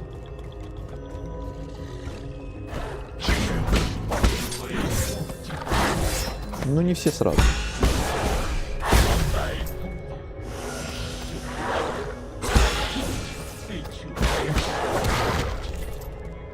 Хотя тут же все равно был бы тупик. И тогда нормально. Так, ты кто? Откуда эти странные звуки? Дефект? Чию. Извольте простить, я очарован был столь дивной архитектурой этого здания. Слова вырвались наружу и полились потоком.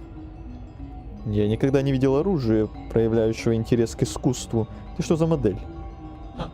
О, обстоятельства рождения не делают мудрецом. Пусть я и работаю на искусственных цепях, но я возлагаю большую веру на свою поэзию.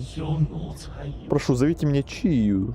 Еще я известен как воевода М2. Удостоите ли меня чести услышать ваше имя? Зови меня И, без формальностей. По знакомству. Я. Счастливая встреча заслуживает увековечивания во стихе. Увековечение во стихе. Когда цветы... серьезно, сейчас стихи будут? Когда цветы, скачающиеся ивы, опадут, а воздух ароматом утренним пьянит, времени меньше, чем предполагают, так не теряйте даже мига, пока весна благоволит. Это эти местные хокку или чё?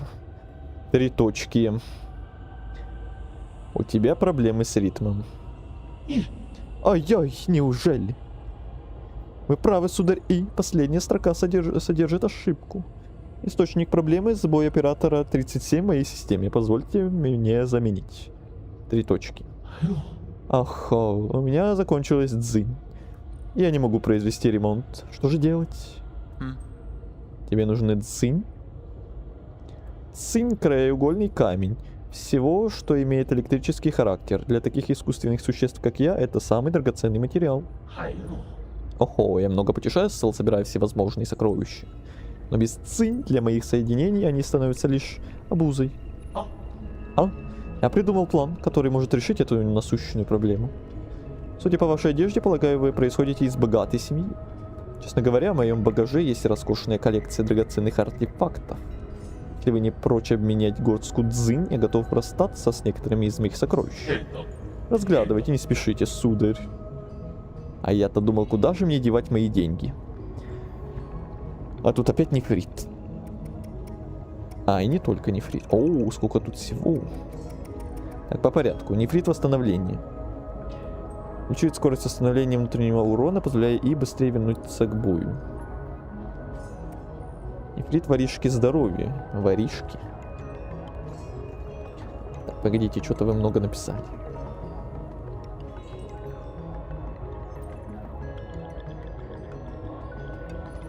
Никаких эйгул нет, только булки и меха свиньи. Да. И байчик. И он тоже.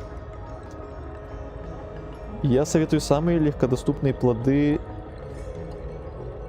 DAO оставлять до того момента, как будет максимальный уровень. Ничего не понял.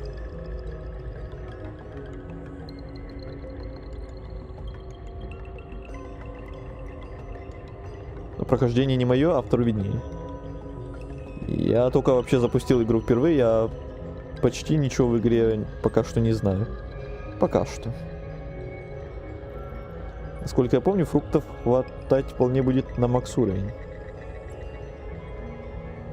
Так, стоп, там же система по-другому работает. Максимум вроде 30 уровень, остальные фрукты.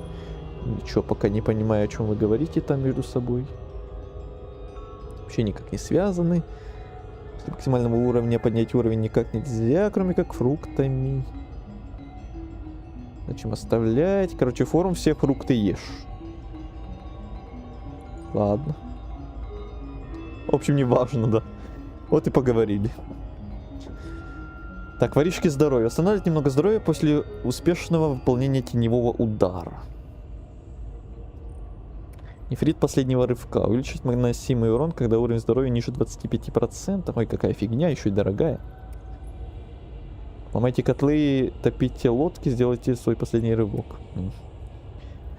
Нефрит быстрой дозы. Дозы? Сокращайте время затяжки лечебной трубки. Время затяжки. Смешно.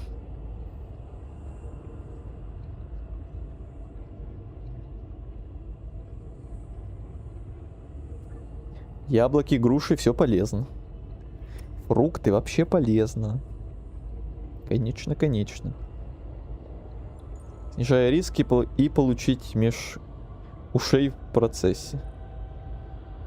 Серьезно, это прям так и написали? Риск получить меж ушей?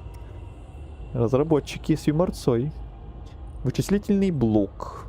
Каждый дополнительный вычислительный блок DAO 90 увеличивает вычислительную мощность нефритовой системы на единицу. Нефритовую систему изобрели для боевых целей в древней гильдии Фаньши. Установка различных нефритов добавляет удивительные способности в арсенал пользователя. Однако развитая нефритовая система требует незаурядной вычислительной мощности. А, это дополнительная ячейка для амулетов. Правильно понимаю? Вкусный шарик. Что-то он не выглядит вкусным. Подкормка для животных из пищевых отходов. Очень питательная для некоторых видов скота, но в целом опасна из-за большого количества бактерий, размножающихся в процессе ферментации. Драконий хлыст. Язык дракозмея содержит смертоносные токсины. Он буквально плюется ядом вокруг, чтобы убить свою добычу. Некроцепс. Чё тут столько всяких мерзостей? Тело насекомого, убитого грибом-паразитом. Азель, чё мне твои сообщения начала на проверку присылать? Чё-то тебе YouTube начал недолюбливать, что ли? Так, убитого грибом-паразитом. Этот гриб захватывает и замещает нервную систему насекомых. Продолжаю управляет ими даже после смерти хозяина. Гуйшень. Корень и стебли этого горного растения напоминают человека, а еще они богаты ядовитыми алкалоидами. Один такой корешок может свалить огромного зверя. Так, пока меня только блок заинтересовал. Все это остальное не знаю. Что мне надо покупать сразу или что не надо. Все полезно, что в рот полезно. Это ты интересно сказал.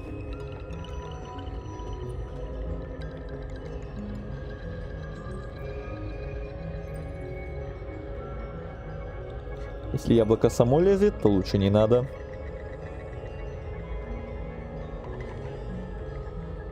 Один раз надушнил и все. Понятно. Игорь вот на Twitch смотался, и там проверочных сообщений либо вообще нет, либо, я не знаю, у меня тут только проверочные сообщения с Ютуба показываются. А вот ты на Ютубе, и тебя что-то вот 2 сообщения подряд мне на проверку присылается уже почему-то.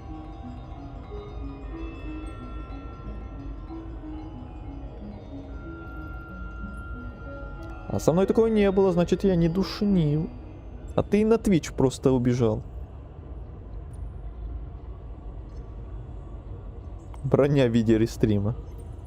Вон оно чё. Бери что хочешь, все будет хорошо. Тогда беру блок. И все, и мне нет денег. А он все время будет тут стоять, то есть к нему постоянно надо сюда бегать в эту локацию, или он ко мне на базу, может, придет для удобства. Хоть я и ученый, но склонность развил не только к чернилам, а и к торговле. Охо-хо. Нет, он убежит потом. Убежит куда? Биография персонажа обновлена. Чию. Древнее генетически модифицированное оружие, которое по неизвестным причинам обрело самосознание. Провозгласив себя ученым, он много лет путешествовал по новому Кунилуню, собрав множество товаров таинственного происхождения.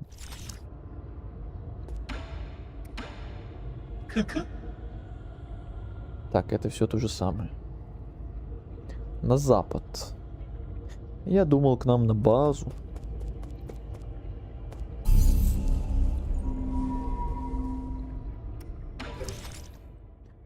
Так, теперь мы сможем еще что-то поставить из нефритов.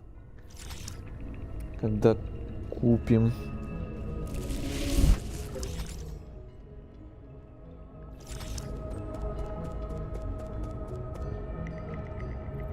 Какое название смешное все-таки? И про какое именно? Воу-воу-воу. Ах ты, свина-собака.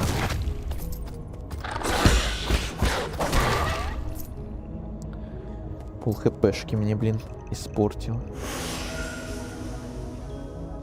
Кунь-лунь? Я до этого на ютубе писал. Меня тоже ютуб не сразу отругал. Да, что-то вот именно сейчас началось.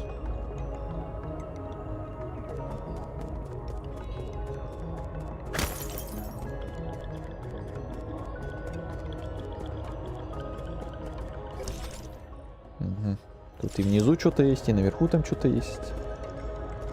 Тут принципиально куда сначала или не важно?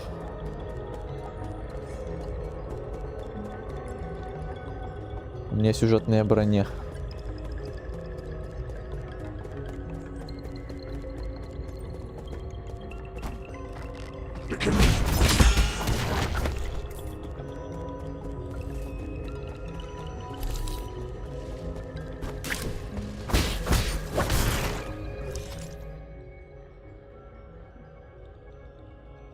А зачем я пошел сюда? А, там подняться нельзя. Куда хочешь? Ну тогда ладно.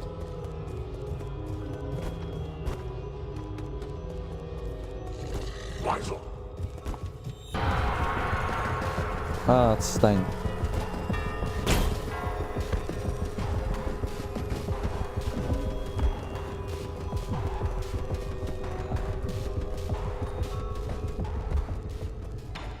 Так. Шанхай 9000. Это разве Шанхай? Или они все Шанхай 9000? Это просто название модели. Вау, привет, господин, привет, господин. Наслаждайтесь возвышенной вечностью среди невидающих предгорий. Новый Кунь-Лунь, второй дом ваших грез. Я ищу... Я знаю, ни слова больше. Я знаю, что вы ищете. Вы ищете гида, правильно? Я так заряжен. 3 точки. Не стойте столбом, садитесь, не стесняйтесь, спрашивать меня о чем угодно. Дай мне отчет об этой области. Ладно, хорошо. Текущее состояние энергосистемы Нового Кунь-Луня. Непиковый режим. Корневые колонны по всему острову работают всего на 40% мощности. Работа системы лучезарной погоды также сведена к минимуму. Функционирование всех второстепенных мостов приостановлено. В энергосистеме возникли некоторые аномалии. Джоу-9, Дая и многие другие генераторы более не подключены. Персонал Стражей Сумерек был отправлен для устранения аномалий. Оценка времени ремонта — ошибка. Что скажете? Я все четко и внятно прочитал, да. Я же справился, правда? Где ответственный за эту область Соул? А, что? У вас какие-то дела к господину Куафу? Если да, то прихватите и меня. Ой, простите, пожалуйста, перестаньте на меня глазеть. Святилище Святилище жизни господина Куафу находится в лучезарной пагоде. Что-то какая-то страшная пирамида.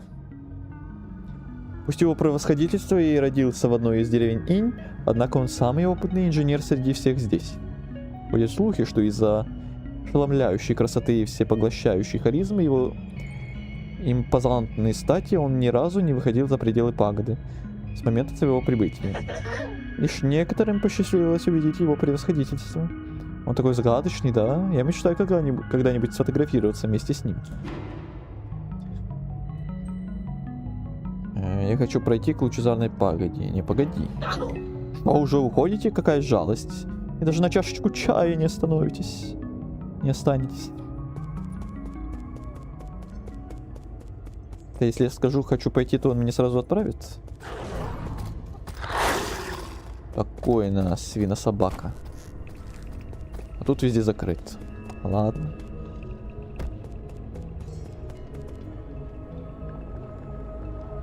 А не, вниз нужно.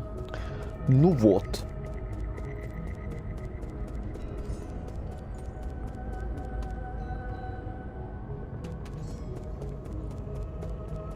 А тут есть разница ему говорить, я хочу отправиться, или подойти к вот этой штуке?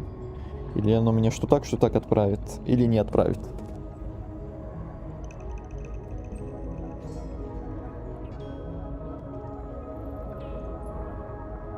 Просто наш финальный босс. Все остальные плагиатят. Важно для достижения — плати. Вообще всем Шанхаем плати.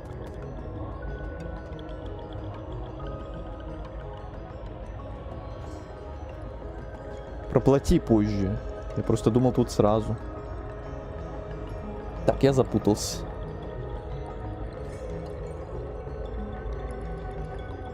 У меня такая шутка про капиталистов и коммунистов образовалась. Ну ладно, умолчу. Да, ладно, лучше. А то YouTube опять тебя не пропустит. Когда будет выбор, плати ему.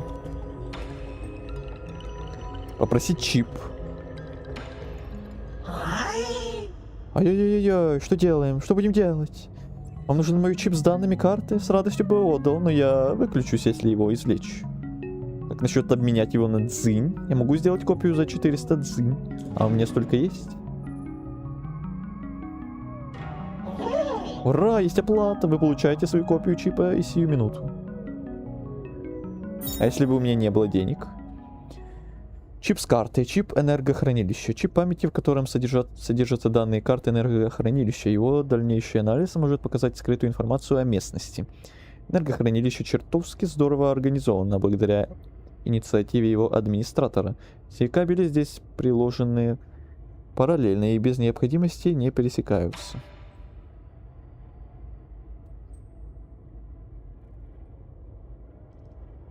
А он бы сказал, что не хватает. Ага.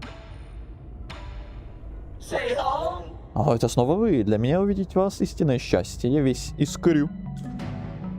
Хочу пройти к лучезарной пагоде. Идете к лучезарной пагоде? Отличный выбор, прекрасное место для фотографий. Однако тут не хватает электричества для активации светового моста, что ведет к пагоде. Я бы рад вас привести, да вот желания мои превосходят возможности. Есть иной способ запитать этот световой мост? Да, но у вас нет административных прав, так что я не могу предоставить эту информацию. Впрочем, могу посоветовать вам другие замечательные смотровые площадки на территории энергохранилища. И даже подсказать лучшие места для фотографирования. Выкладывай информацию, или я просто вскрою тебе голову и достану ее сам. Здешний администратор мой приятель. Он говорил, что не против. Но не буду угрожать. Правда? Ого, Ого, и как же вам удалось подружиться с такой важной шишкой? Потрясающе. Я его никогда раньше не видел, я помогу с мостом. А вы мне за это принесете его автограф, добро? Существует резервная аппаратная. Она прямо под нами. Ее сделали на случай чрезвычайной ситуации. Аппаратной вы можете вручную увеличить выходную мощность. Это должно перезапустить световой мост к лучезарной пагоде. Так, а мне позволено было это говорить? Ой, неужто я сболтнул лишнего? А так волнующе.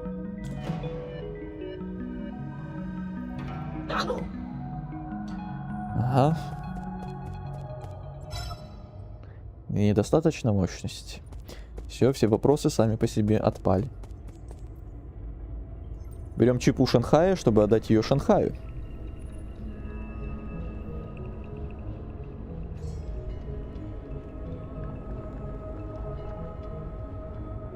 Тут отмазка, что за русский не сработает. Что, опять началось?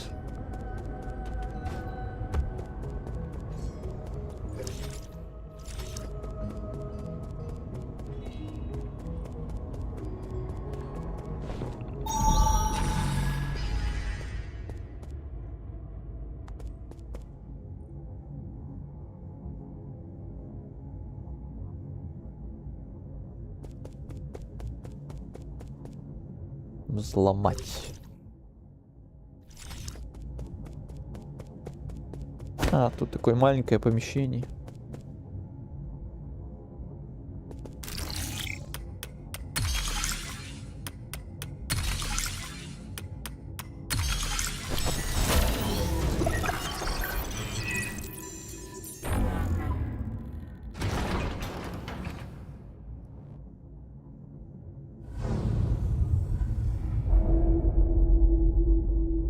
Зеленая башня не такая уже страшная, как была красная.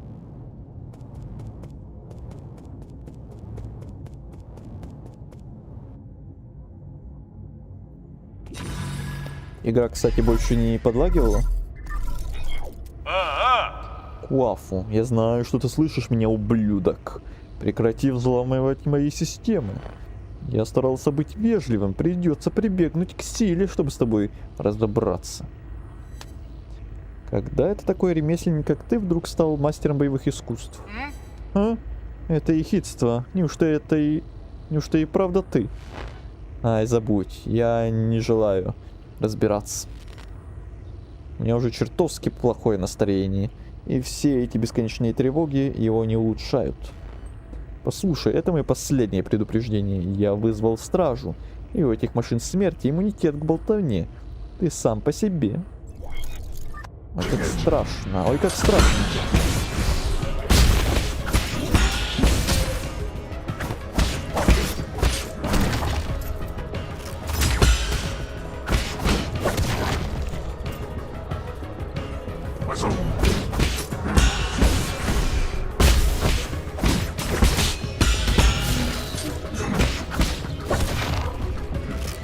Ух ты. Это новый моб.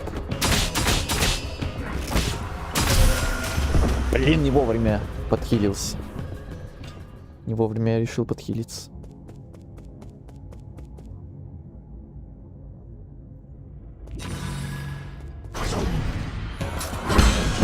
Ну все, нас задавили пафосом.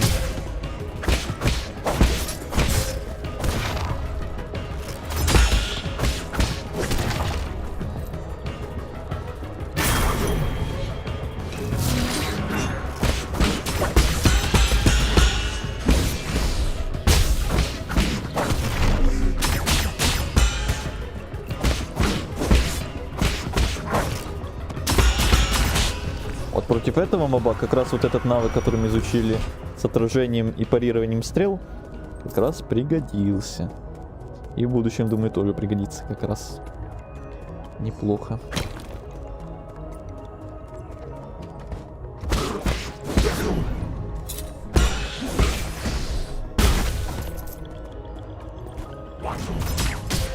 Ау.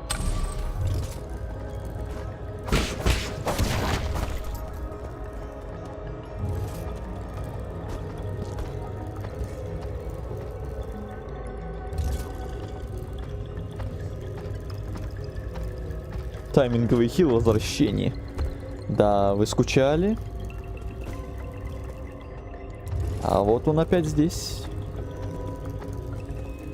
Да ё-моё. Главное, чтобы грибы не вернулись. О, нет.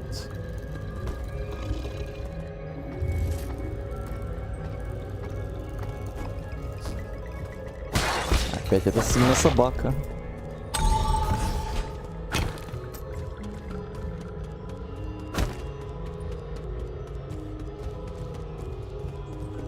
А что, тут товарищ уже нас покинул или на фоне?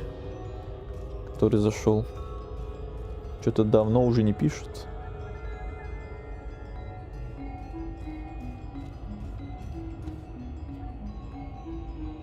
Only, ты еще с нами?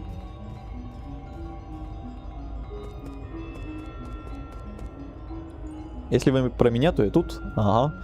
Че, ты на фоне слушаешь просто? Что-то ты молчишь долго уже. Так, наверху очень крутой сундук, а как туда попасть?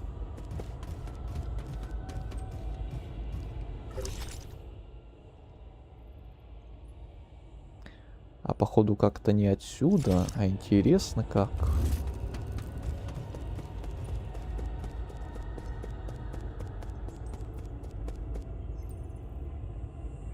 Да чё, ты сам зашел в игру? Играю для 100%. То есть ты сам уже неплохо так наиграл. Ясно.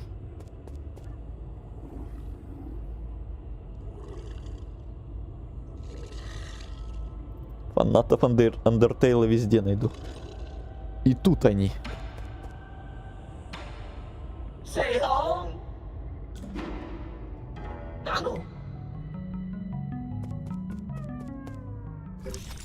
Так, ну...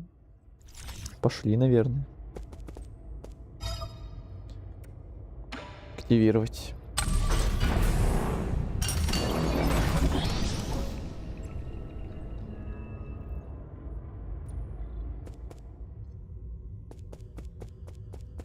И что, сейчас босс? Нет? Панель управления лучезарной пагодой. Управление системой лучезарной... Да-да-да. Режим работы, режим сбережения с ограниченной выходной мощностью. Текущий запас энергии 95%. Для удовлетворения энергетических потребностей проекта Вечный Котел Сол Куафу усовершенствовал соединение между колоннами, связал в единую сеть электростанции Кунь-Луня и создал энергохранилище, совершенно новую парадигму сбережения энергии. Вся эта энергетическая инфраструктура контролировалась из аппаратной лучезарной пагоды.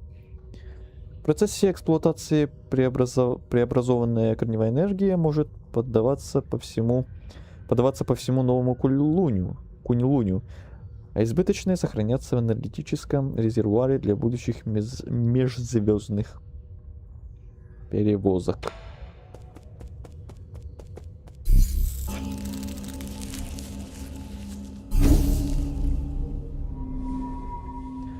Так, отдохнуть, и хочу еще Шуань-Шуаню кое-что отдать.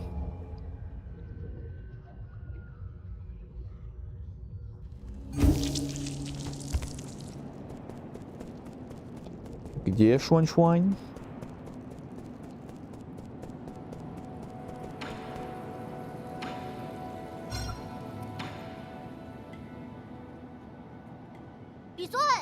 Что тут?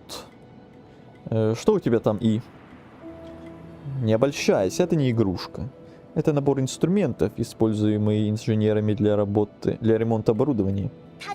Отлично, мне как раз нужны инструменты. Могу я его взять на время? Нет. Вдруг ты случайно себе пальцы укоротишь. 哎呦， Да ну, я не собираюсь этого делать. Ты что, забыл? Это я сделал всю мебель в нашем деревенском доме. Дай-ка посмотреть. Эй, что делает эта кнопка? 哦， Ой, нож выскочил. Вау, он двигается. Осторожнее, это изобретение Ин. Лезвия очень острые. 嗯， Кто такой Ин? Ин это не человек. Когда-то было такое царство на Пенлае, известное своими изобретениями. Впрочем, когда закончилась эпоха раздора, всех великих ремесленников ждал лишь упадок. Их профессии становились все менее популярными. Один мой друг сильно пострадал из-за этого. Я не понимаю, люди, которые умеют что-то мастерить, очень популярны в деревне. Наша соседка Афан, например, умела точить камни и делала всякие инструменты. С ее копьями даже я мог охотиться на кабанов. В деревне тогда было много мяса. Ну, некоторые могут спросить, а что если эти копья будут направлены не на кабанов, а на других людей? 嗯， Однажды я порезал руку острием, было больно. Но это ведь не значит, что мы не должны использовать копья или должны презирать их создателей. Мой друг был бы счастлив, услышав такие слова. Тогда твой друг не стал бы возражать, если я возьму эти инструменты на время. Ладно. Но помни правило. Держи крепко, используй только тупые лезвия и никогда не направляй на себя во время резки. Хорошо. И еще не нажимай им кнопки и не допускай контакта с электричеством. 滚在这， Да, понял я.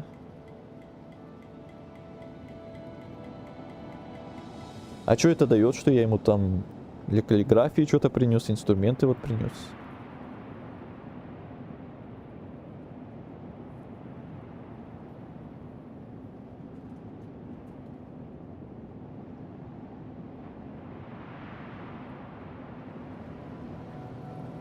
Я кроме концовки что-то там Undertale не прошел. Так, это вы между собой.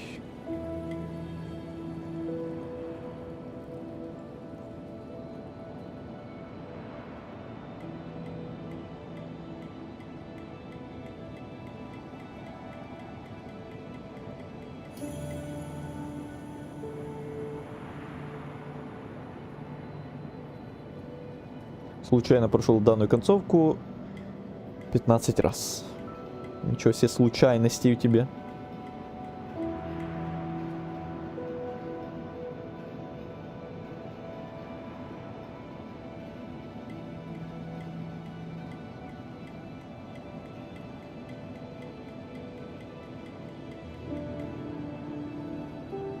Играешь до сих пор? Да. Кстати, почти ровно 4 часа мы играем уже. Наверное, скоро уже будем закругляться, а то я уже что-то устал зачитывать все вот эти разговоры персонажей. Я думал, что-то тут будет поменьше разговоров. Даже в Hollow Knight было их куда меньше. Или это просто, может, начало игры такое. Я уж что-то прям подустал. Еще бы босса какого-нибудь под конец. И было бы хорошее. Был бы хороший момент для конца стрима.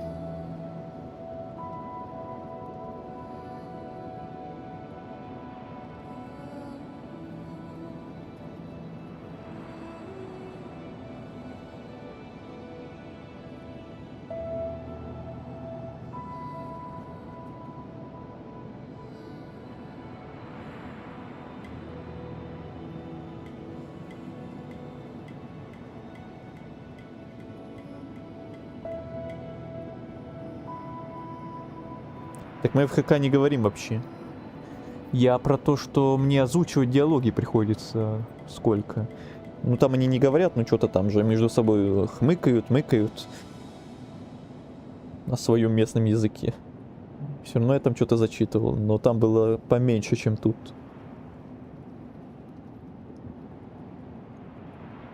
Но и тут еще нормально по сравнению с какими-нибудь новеллами, где прям вообще с ума сойдешь все это зачитывать.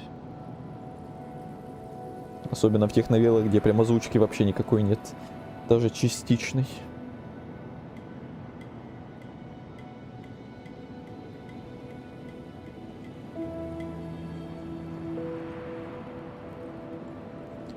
Можете сказать, как ник людей выделят на телефоне? На телефоне? Ну, можешь просто вот к Игорю на Игорь отзываться, Азелю на Азель, ко мне, как хочешь. Не обязательно прям ник точь-в-точь переписывать. У нас у всех вроде нормально все. На Игорь. Да, на Игорь. К Игорю на Игорь, согласен. На Игорь. Без мягкого знака.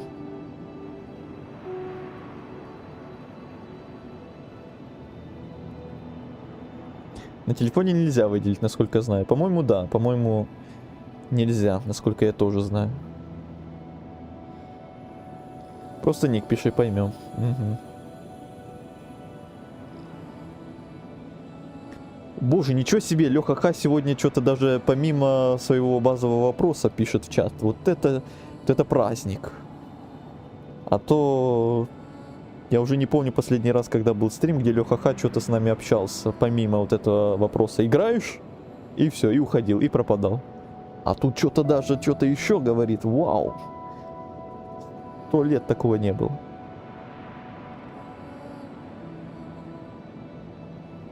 Не покушал, вернулся. С возвращением. Кушал.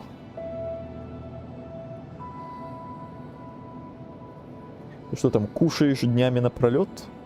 Oh, yeah. А при этом ты почему-то все равно не покушал? Человый поц. Вот это ник. Спасибо за подписку. Кто бы это ни был. Человый поц.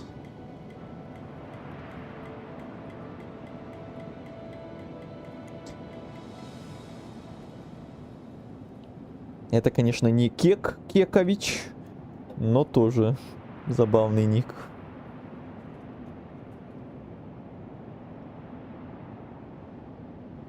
Кек. Кекович. Помните, был такой?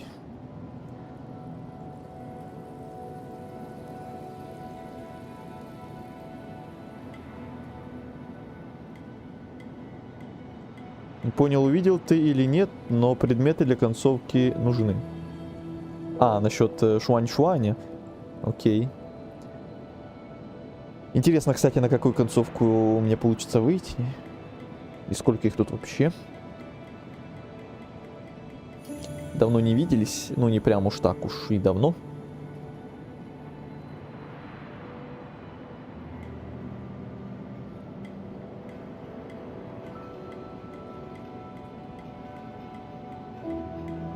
На Insouls очень много биологов.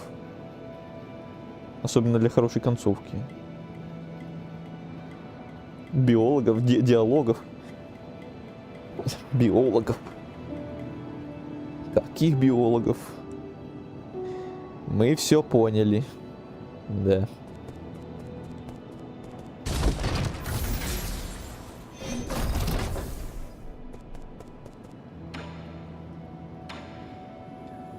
Так. Еще картридж 2000. Оу. Оу. Так, это будет 500, 900, 1300, 1600. Не хватит. Эх, ну тогда будем копить на новый картридж. Или, может, новый этот. Нефрит, у меня же есть ячейка одна свободная. Нефрит рикошета, нефрит исцеления. А эти по 2. Только этот смогу поставить. Парирование будут отбивать снаряды врагов. Увеличивая наносимый ими урон. А тут есть достижение за покупку всех нефритов, как было в Hollow Knight, за все амулеты?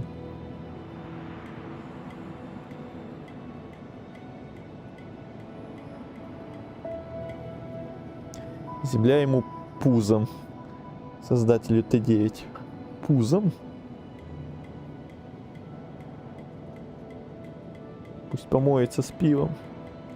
Вот это да. Есть?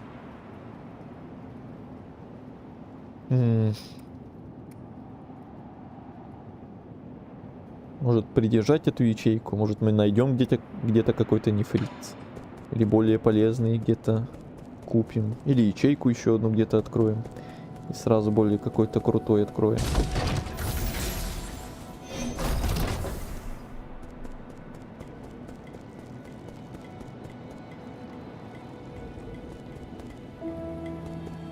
Так, кстати. Ты. Шанхай. Отдать чип. Спасибо, спасибо. Это все. Ты действительно дашь мне полезную информацию? Конечно, данные карты для вас сейчас в чтении. Как я могу быть уверен, что твоей информации можно доверять? Доверие между людьми. Просто. 3 точки. Твой языковой модуль явно барахлит. Да, не похоже, чтобы это повлияло на твои способности к коммуникации. Система карты. И что это дало? Теперь мне тут показывают все вот эти штучки. О, вот тут у меня 3 из 3 и 1 из 1. Тут мы все собрали. Вот тут еще много чего. Вот тут что-то одно пропустил. А как так-то? Я же там был. А что я там пропустил? А тут тоже что-то пропустил.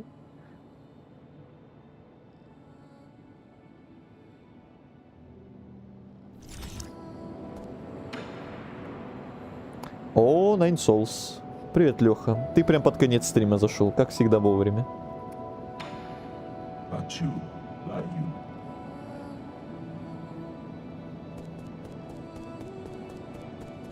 Почти под конец.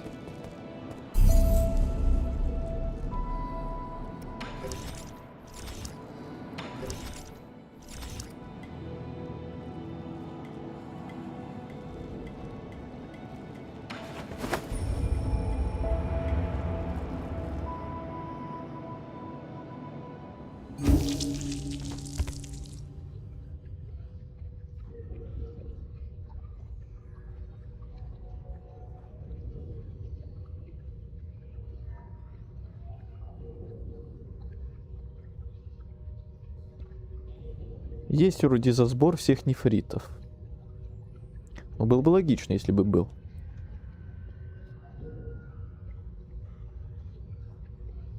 Ты эту комнату не прошел же. Так это вот эта комната.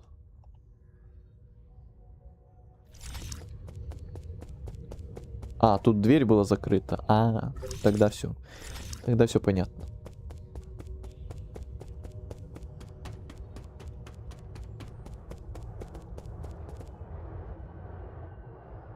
Или я действительно сюда не подходил. Что-то я запутался уже в карте чуть-чуть. Уже прям. Режим защиты активирован. Так, сейчас будет босс, походу. Как я и просил. Зукаря сейчас ругать будем. Ау. Вот это начало.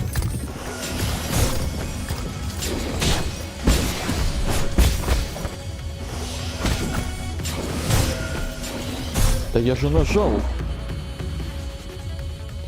Это да. Даже ничего понять не успел.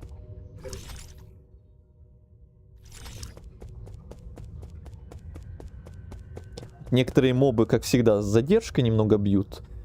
По всем заповедям этого Бабадзаки. А некоторые вот прям капец резко. Попробуй переключайся теперь с этого на Ти.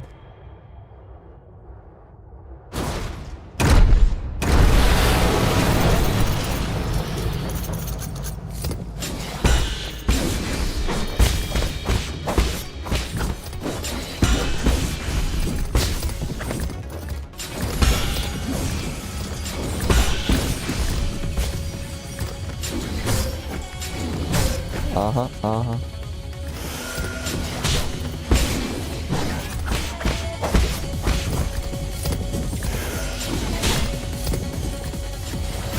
Ай. Ай. Блин. Тайминги, тайминги, тайминги, тайминги. Первый босс. А, это прям полноценный уже босс, да? А то до этого был мини-босс.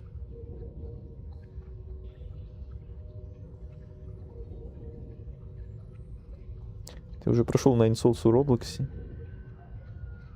Пока что только ультракилл в Роблоксе. У меня серия 40 стримов. Действительно. Dino Dance, Dino Dance.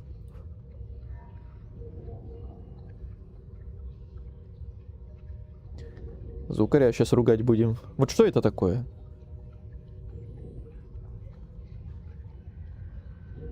Это самый запоминающийся подобный момент в игре такой. Громкий. А, кстати, про ультракилл. Я сейчас скачаю, с утра еще хотел. Азель, у тебя новый коллега, что ли, будет скоро? Да, это просто ужасно. Еще себе все же скачал оригинальную Хойку, а не Roblox версию. Опа! Вот другое дело. Вот тогда, вот теперь можно тебе рекомендовать всякие Парагваи, Либерии, Бутаны и прочее. Вот теперь будет куда интереснее.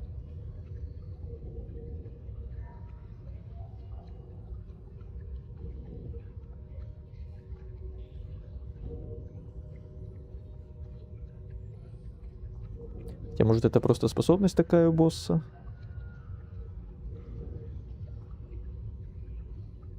Способность звукаря такая. Больше коллег по ультракилл. Есть только одна проблема по поводу Хойки. Так. Нет DLC. Потому что надо миллион DLC. Отдельно покупать. Угадал? Офигенное начало.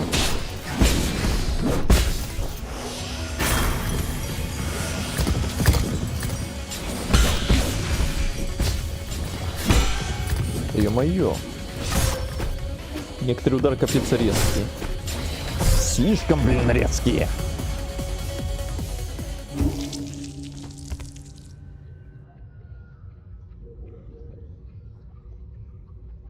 В финале игры Шаньхаю 9000 будет помогать возрожденный байчик.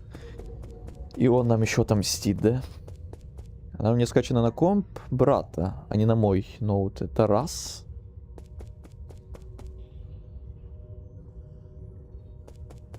Больше игроков ультракилл, меньше расход воды в мире.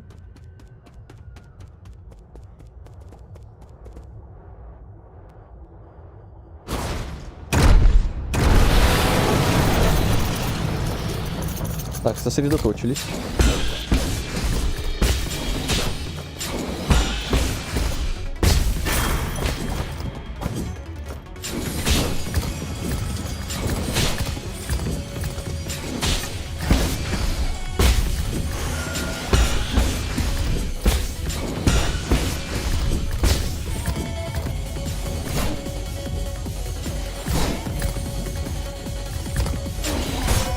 И не успел. Ай, не успел. Фильмся срочно.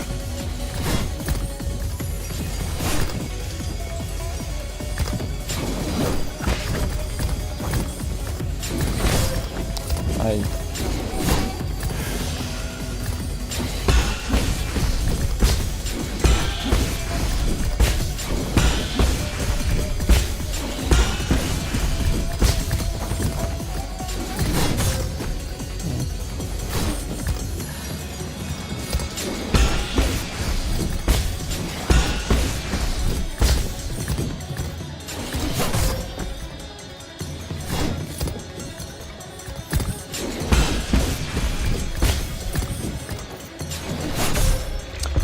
ё-моё, ну ты серьезно? Ну как так-то? Ну что это было? Блин, его один удар остался.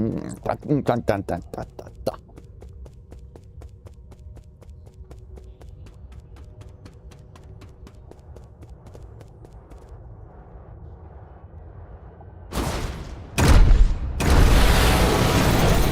Я пойду играть, всем пока. Пока не покушал. Удачи.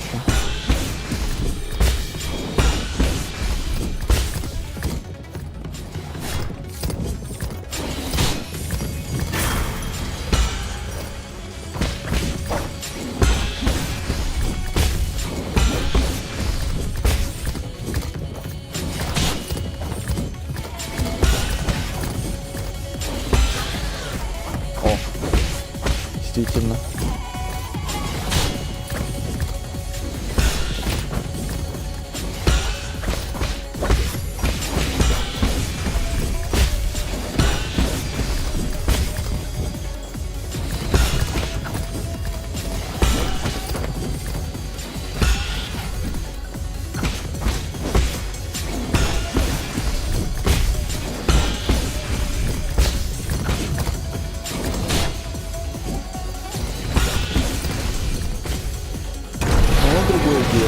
И даже почти без урона.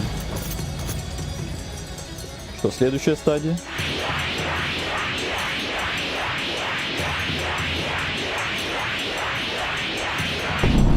А, вот это уже парировать не получится, я догадываюсь. Угу.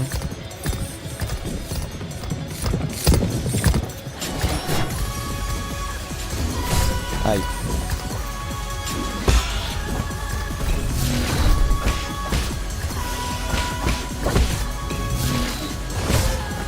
Блин.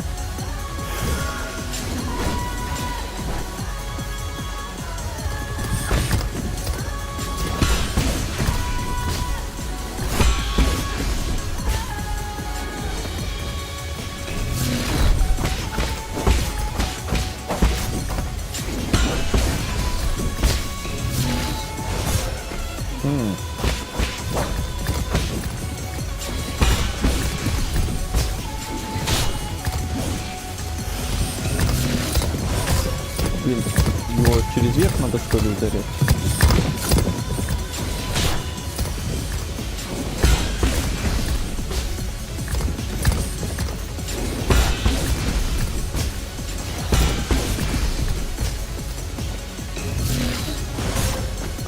Ну вот я под это пока все время попадаюсь.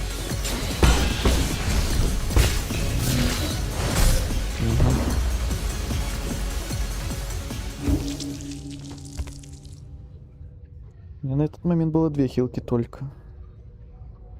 А куда вы тратили деньги, которые копили? Я сразу копил и тратил на эту, на картридж, понятное дело, сразу. Так, что там еще я пропустил? Во-вторых, даже если она у меня и будет под рукой, то в любом случае там нужно играть 2 часа, чтобы дойти до 39-го. А, да? Ну, ничего страшного, дойдешь. Всего лишь 2 часа. Это всего лишь. Всего лишь. А в Роблоксе можно по щелчку пальца. Ну, это слишком неинтересно.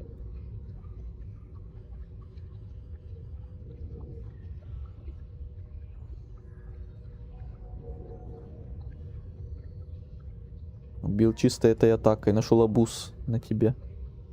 Угу.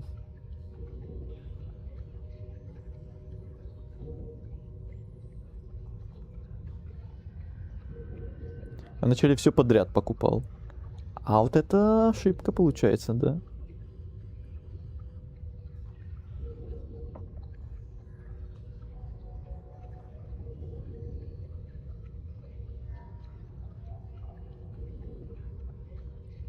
Парируй и накладывай талисман. Так я это и делал.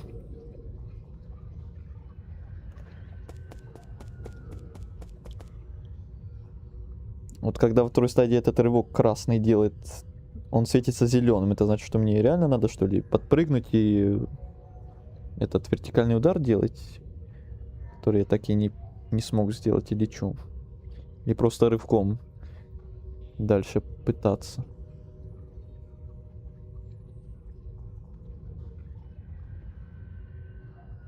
Так, сейчас я отойду на минуту.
Все, я тут.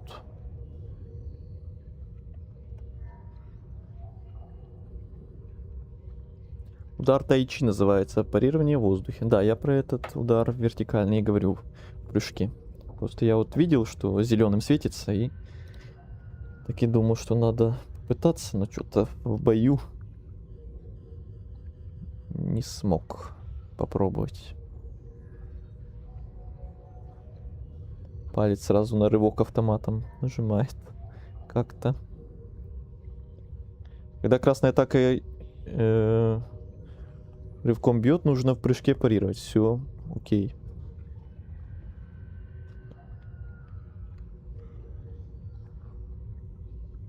Ты же понимаешь, что там после этого боя робота будет настоящий бой с Кайфу? Это что, спойлер только что был? Очень жесткий. Я в курсе, что там с нами говорил кто-то, кто будет тоже боссом. А этот робот, это нифига не он. Но если он будет прям сразу за боссом, это как третья стадия, то я буду считать это очень жестким спойлером от тебя.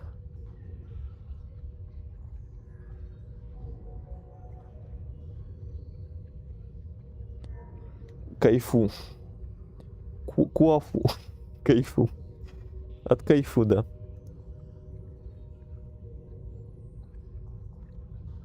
А пока саундтрек...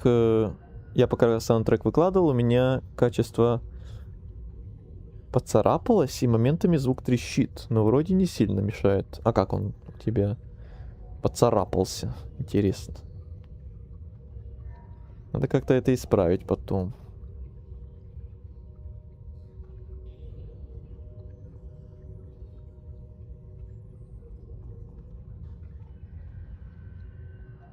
Он не оставит свои слова без действий. Задавит своим пафосом. Это я готов.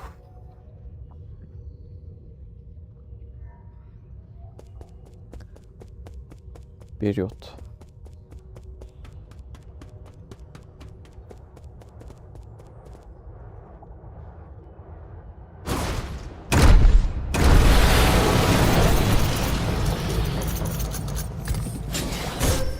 Отличное начало, божественное начало. Давай заново. Пофиг на там души, которые я потерял. Их там вроде не мега много было. Хотя я вроде нажимал кнопку их поднять. Какого фига? Минус деньги, опыт. А я нажимал. Видать, он не сбил анимацию своим ударом.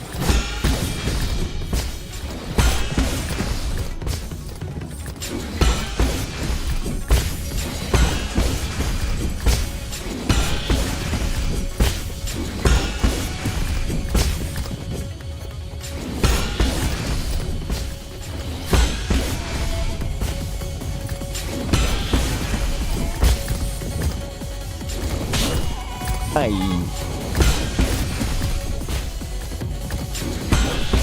А я уже думал, что сейчас первую стадию прям с идеальной попытки так пройдем. Вообще без урона, но нет. Все-таки один раз попались.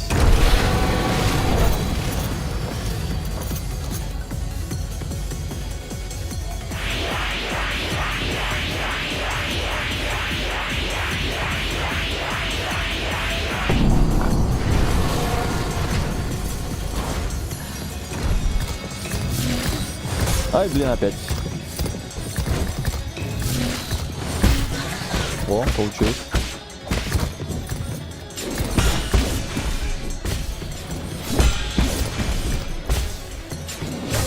Ага.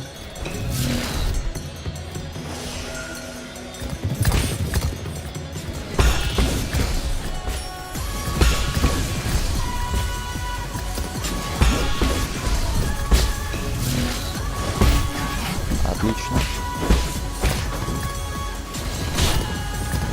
Как так? А, я же нажал. Боже, один раз чуть-чуть не в тайминг, все.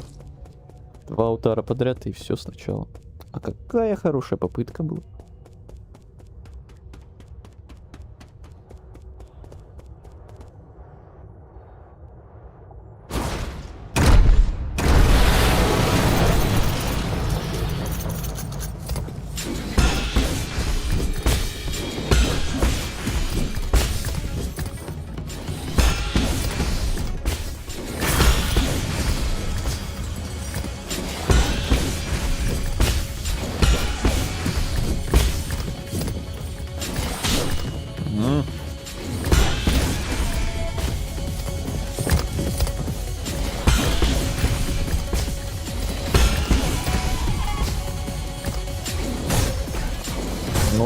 Ну да.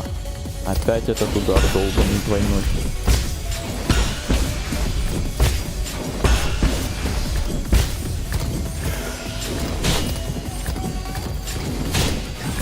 Уже очень плохая попытка. Действительно, на первой стадии она отвратительно, ужасно.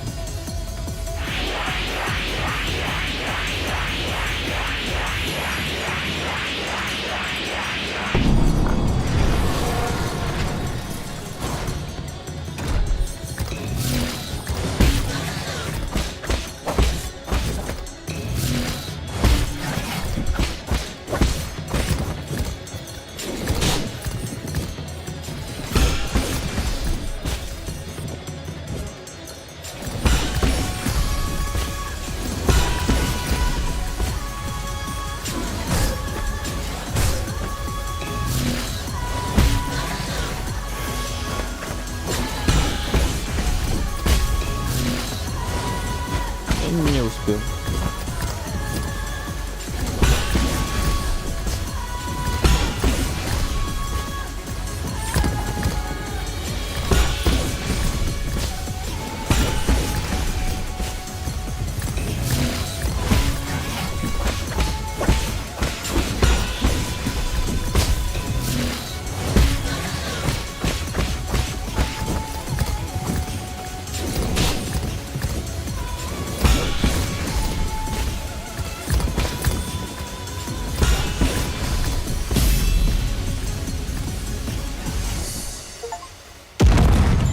Победите Иджао.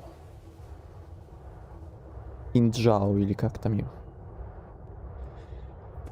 Хорошо. Материал. Травяной катализатор. Этот катализатор можно установить в трубку, чтобы усилить ее лечебный эффект. Ух ты. Высококачественный катализатор, способный повысить восстанавливающие свойства трубки. Он существенно влияет на целебный эффект. Штука сия, однако, весьма дорогостоящая и по карману далеко не всем. Ага. О, теперь тут один из одного.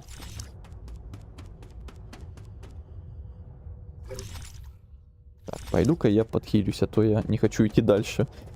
Без хилок вообще.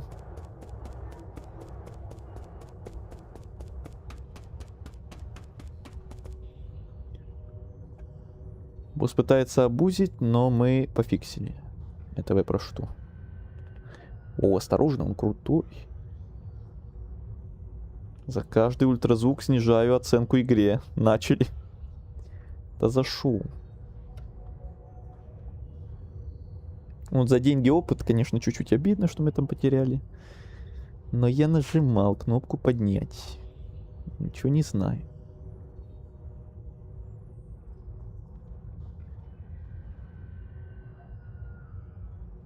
Я уже реально звук выключаю в этот момент. Я просто уменьшаю. ПТСР от звука этого.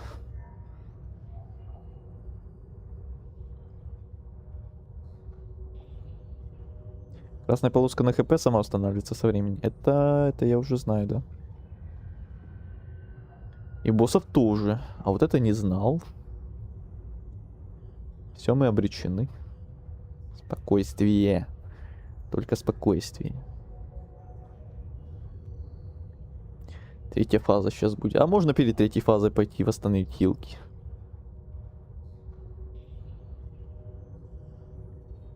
Без хила, если не зассал. Зачем мне тогда вот эту фигню давали для улучшения хила? Кстати, она где активируется? На костре там или опять надо на базу возвращаться? А про то, как босс обузил тебя одной атакой. Ну, видите, не только я могу обузить кого-то, и меня даже игра может обузить. Удивительно. Где же это видано?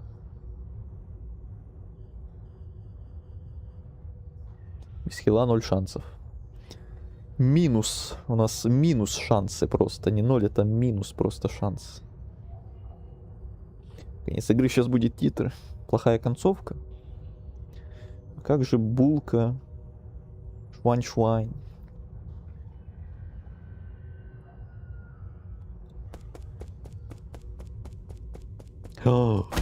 Замуровали демоны.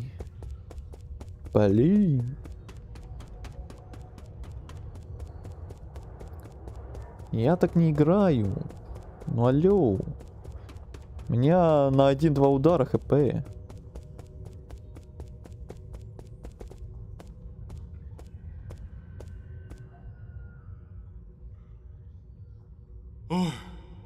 Тьфу, ты все-таки прорвался. Куафу. Можно я тебя буду Кайфу теперь называть всегда? Не только взломал управление пагодой, но и уничтожил Инджао. Кто ты такой, черт подери? Побери. Ух ты какой! Дай-ка мне разглядеть тебя, самозванец. Наглец, что смеет притворяться моим погибшим другом. Это... Это ты и... Как? Это правда ты? Ты живой? Едва. Судя по реакции, ты не очень-то рад меня видеть. О небеса, я и подумать не мог, что это действительно ты. Погоди минутку, я отключу камеры. Друг мой, брат мой, не может быть, неужто я сплю? Ты не погиб, поверить не могу. Слава небесам, слава земле, слава Фусану. Я думал, что упал с той скалы, что ты упал с той скалы. Даже видел запись камер. Как ты? Притормози, давай-ка отложим дружелюбие в сторонку. Сперва хочу кое-что услышать. Ты с ними в сговоре или нет?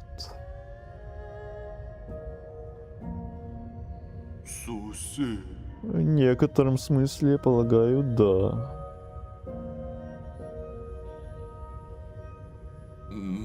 Единственное, что скажу, за минувшие 500 лет, проведенных в моем святилище жизни, не было ни секунды, чтобы я не вспоминал тот кошмарный день. Как заставить тебя мне поверить? Я правда ничего не знал, пока это не произошло. Я думал, что они пошли за тобой, чтобы вернуть. Чтобы мы смогли сесть и все обсудить. Я даже представить не мог, что все так повернется. Клянусь, я ничего не знал и ничего не сделал. В этом, думаю, и состоит мой страшный грех. Мне нет права просить тебя прощения, и если ты мстительный дух, думаю, я этого заслужу. А, это... Они разные говорят. Ну и пухляж, конечно. Давай, я не стану убегать. 3 точки. Еще 3 точки. Что такое?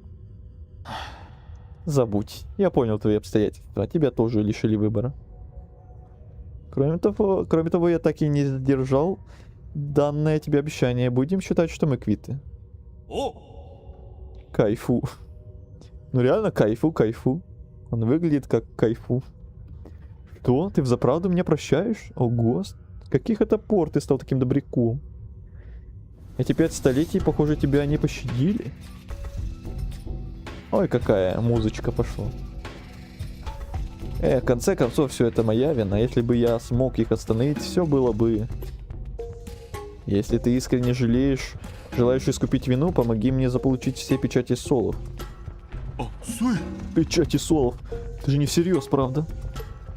Правда просишь меня предать совет? Неужто вовсе нет шансов договориться?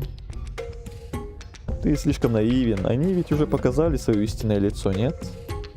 Я пытался договориться, и вот я здесь. Ты прав, но...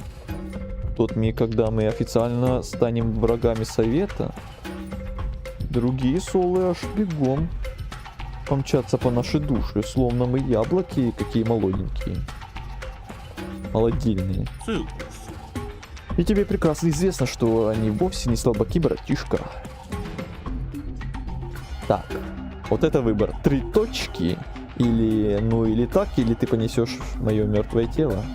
Я выберу легендарные 3 точки. И у него тоже 3 точки. И еще 3 точки. Ой, не пожирай меня взглядом. Я намерен разобраться с ними по очереди, прежде чем они сообразят, что происходит. У тебя все так легко звучит. А для меня это закончится смертью или того хуже. Ой, да хрен бы с ним. Не спал нормально. Нечего и начинать. Да и это место больше не назовешь убежищем. У тебя есть где затаиться на время? Да, павильон 4 сезонов в центральном ядре пока достаточно безопасен. Его прикрывает Абак. Ладно, тогда я пойду. И ты хотел мою печать соло, верно? Она лежит в моем святилище жизни. Думаю, сможешь сам забрать. Как закончишь тут, загляни ко мне в павильоне. Хочу вернуть тебе кое-что важное.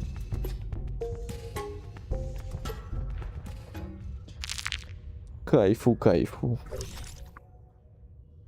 Кайфу, 1 из 10 солов в совете. Ответственный за управление энергохранилищем. Кайфу превосходный инженер и умелый ремесленник.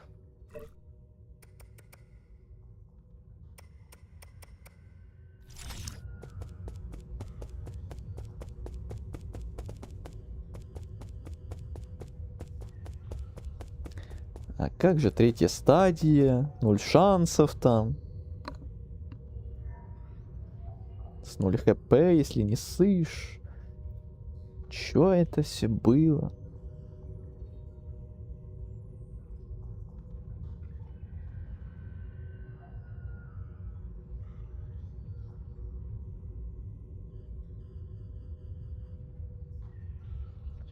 Кайфу еще и умный. Все, запускайте титры.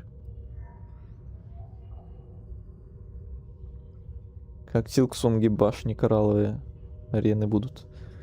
Только не это.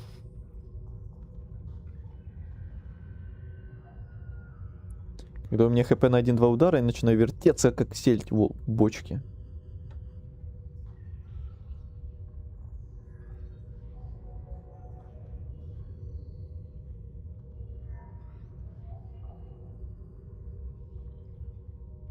Реально думал, что тут продолжение боя. Ну и взгляд. Я уже начинаю бояться кайфу. Дядя Пушок. Скуафу. Ну так тоже можно, мне такое тоже нравится, такое название. Но кайфу мне прям вообще зашло максимально. Вместо вот этих всяких куафу, вот этих китайских стилей, пусть будет кайфу. По нему и видно, что он тот еще кайфу. Ну он реально кайфу, ну вот и да. Ладно бы еще не подходило это имя, но оно же прям подходит вообще. На все 100. 3 точки, много точек. Многоточие. Как тебе этот босс? Кайфу. Если бы не ваши вот эти напряженочки с третьими стадиями, то было бы неплохо.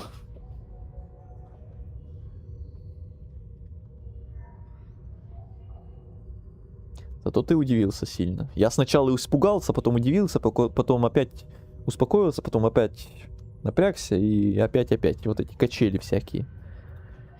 Не люблю я такие качели.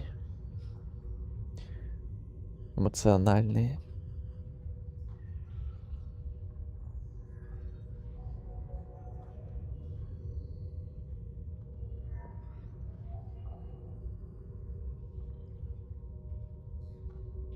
Это было все ничем не поддельное воздуханство.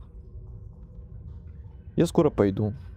Там мы все скоро пойдем. Я уже, наверное, сейчас буду закругляться. Вот босс наконец, как я и просил. Вот он был, и хватит, наверное. 4 часа 40 минут уже прошло и так.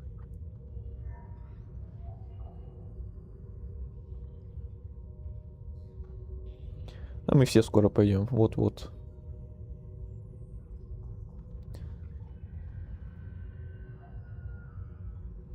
Заранее передаю удачи. Азель мне опять твое сообщение на проверку передает.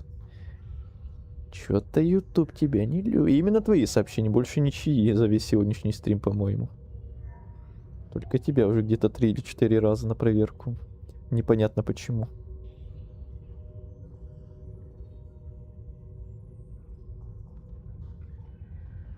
Заранее передаю удачи. Это конец типа? Ну, сейчас еще пару минут и да.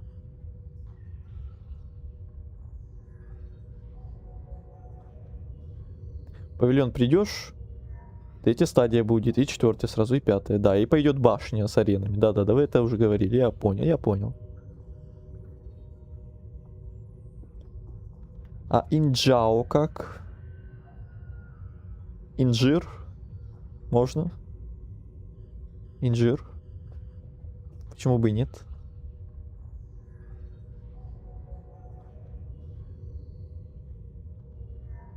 Можно? Вот и все, вот и договорились. И подобные аналогии еще, думаю, будут. И дальше у нас подобно кайфу, подобно инжир.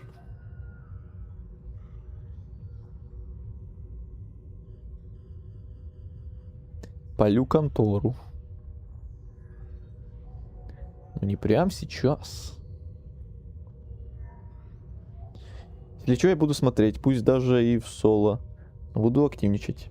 А я только хотел сказать как раз, что помню, что Леха как раз был одним из тех, кто там раньше на стримах писал: а что ты следующий планируешь стримить? А когда Nine Souls планируешь стримить? А когда Nine Souls? А когда? И вот хотел как раз сказать, интересно, будет ли Леха как раз смотреть этот Nine Souls так, как он его ждал.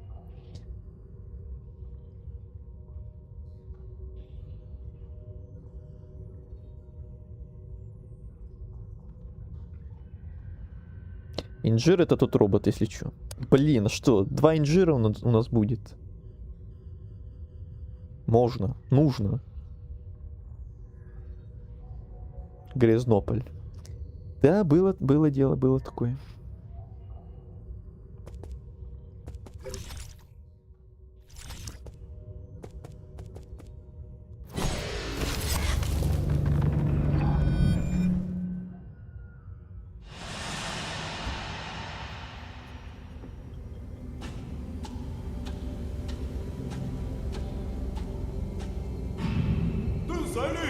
Когда я вернусь с всеми обретенными знаниями, буду помогать своему родному городу.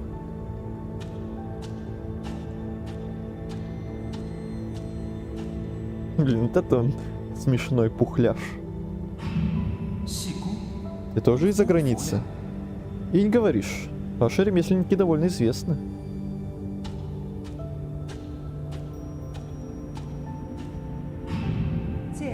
Отлично. Эти инженерные теории продвинут нашу область семимильными шагами.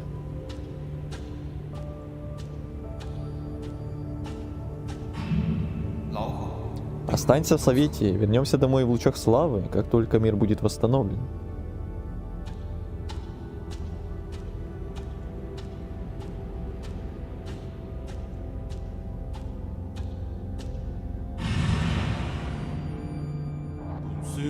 Я буду следовать за тобой до того дня.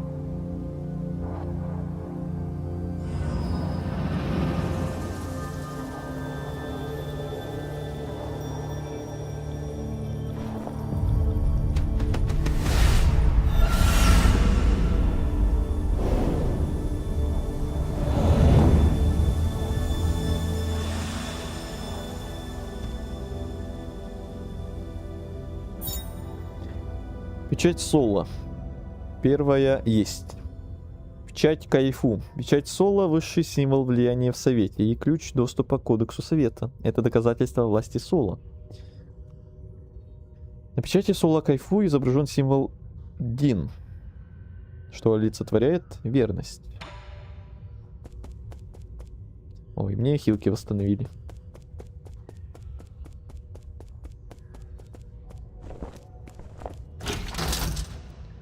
О.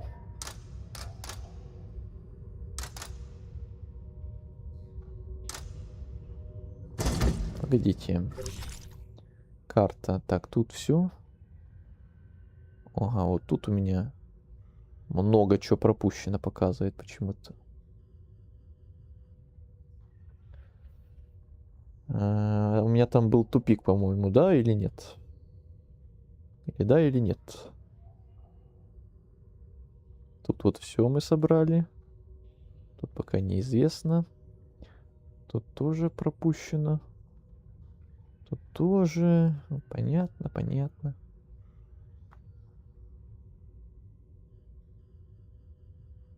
Первый инжир, второй алжир. Гениально.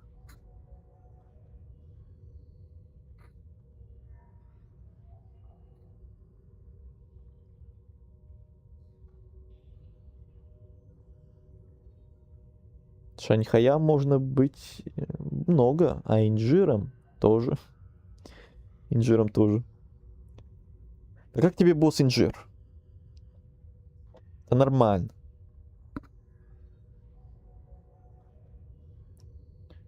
Музыка только вот это, как вы говорили, такая себе, конечно. Но в бою ты, конечно, на музыку уже почти не отвлекаешься. Это вы там на стриме не играете, а смотрите, вам там музыка более как-то... более внимательно вы на нее сосредоточены, чем я в бою. Я в бою вообще на музыку почти не обращал внимания, но все равно она такая. Ну, такая. Кайфу из жалости дал печать. В левом крыле вроде открыть можно.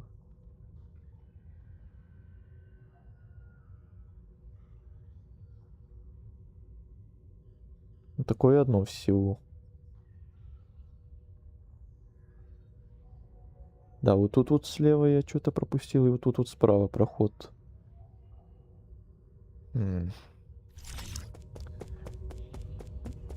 Ну, потом просто, как вы говорили, телепорт сюда фиг меня пустит, и опять сюда возвращаться 100 лет не хотелось бы. Если там опять тупики, то ладно уж. А если нет, ну нет так нет.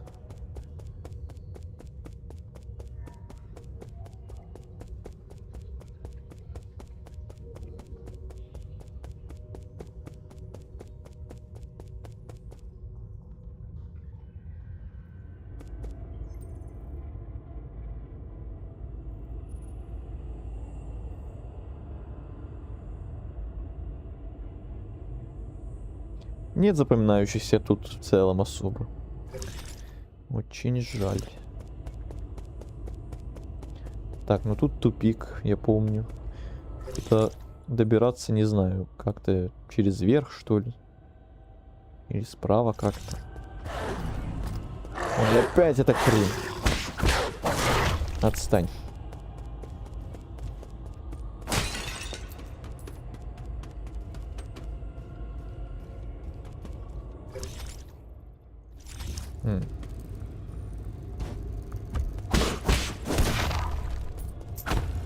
Тут тупики. Нет, тут никак.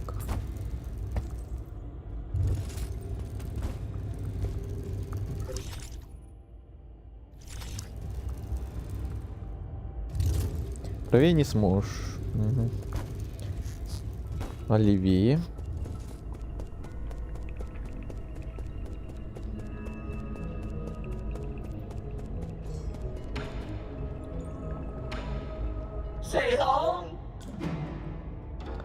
Ничего нового.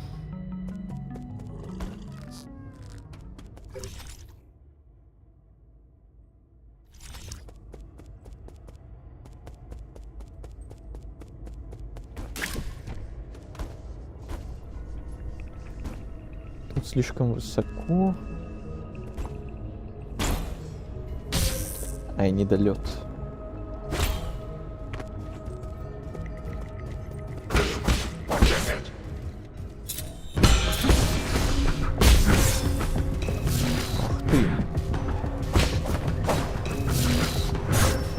Ну блин.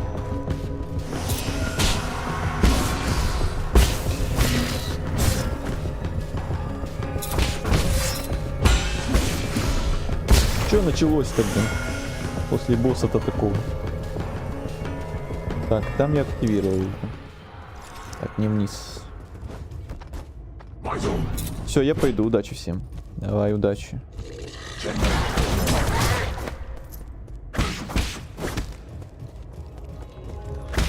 Да, вот тут я не был. Почему-то. Компонент.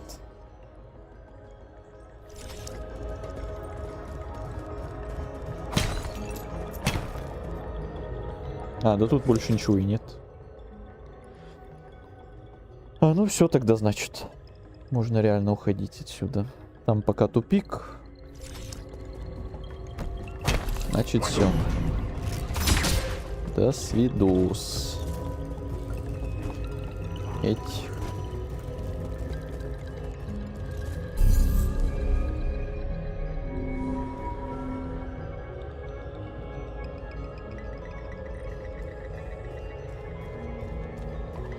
Теперь к узлу и на базу.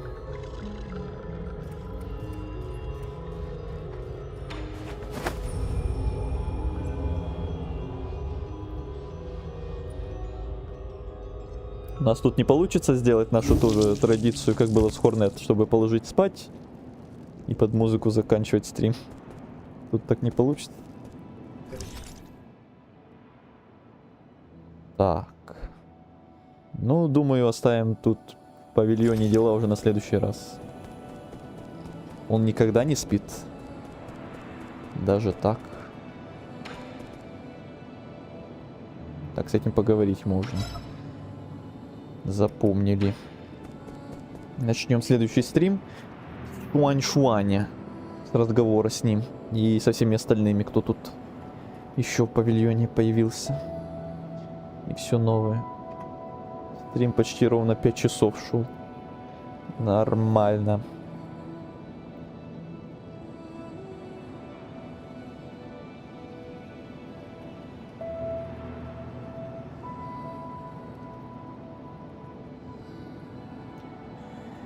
Так, и что, сегодня только 2 достижения получил? Так мало. Я думал, больше. Ну ладно.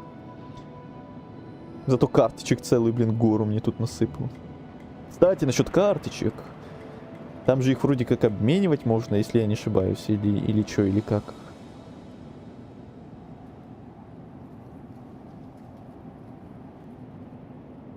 Накидала мне тут, конечно, повторок тоже ненужных, блин. Ладно. Коллекционки Стима. Карточки. Понравилось? Да, насчет первого впечатления, насчет первого мнения, да, все очень сильно понравилось. Минусов почти вроде никаких даже и не нашел для себя. Пока все очень понравилось. И внешне, и геймплейно. Не то чтобы сильно трудно, пока что вроде бы. Музыка вот иногда, конечно, не то чтобы впечатляющая. По сравнению с тем же Силксонгом. Там, конечно, планка ого-го какая. Разумеется, будем продолжать дальше проходить, без вопросов. Насчет 100% не знаю. Все достижения, конечно, не видел, что там надо делать, но постараемся сколько сможем. Все углы, все интересности пройти, разумеется.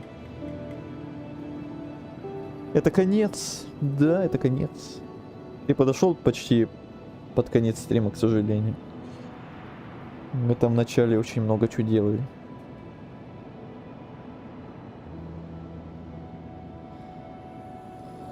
Почти все достижения в середине и конце игры. А, ну ладно. Просто привык, что, блин, во многих играх всякие достижения дают чуть ли не за каждый шаг. Что вот вы зашли в игру, вот вы прошли первое задание, вот вы прошли первое что-то тут, вот вы что-то тут открыли, вот вы что-то тут посмотрели. Это, конечно, наверное, минус, что разработчики просто не знают, за что давать достижения, и просто за все подряд их дают. Чем вот за что-то более такое требовательное. Что лучше, по-твоему, Nine Souls или ХКС? На этот вопрос я отвечу только после титров.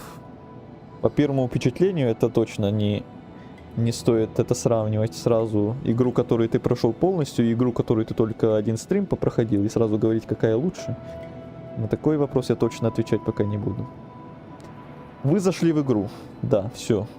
Давайте мне титры. Я зашел в игру, все, конец игры. Хватит с меня. Ага. Так. Все. Конец.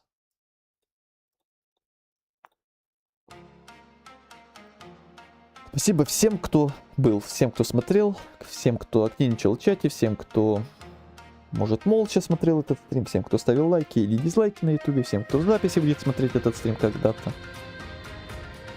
У тебя тикток есть? Ну, в описании же ссылки все есть. Ну, алло, ну, камон. Вы что, описание вообще не смотрите, что ли?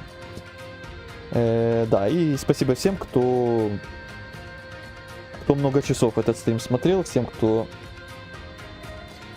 помогает мне идти к цели по часам. Всем большое спасибо, всем до встречи на следующих стримах по этой игре или по Ведьмаку.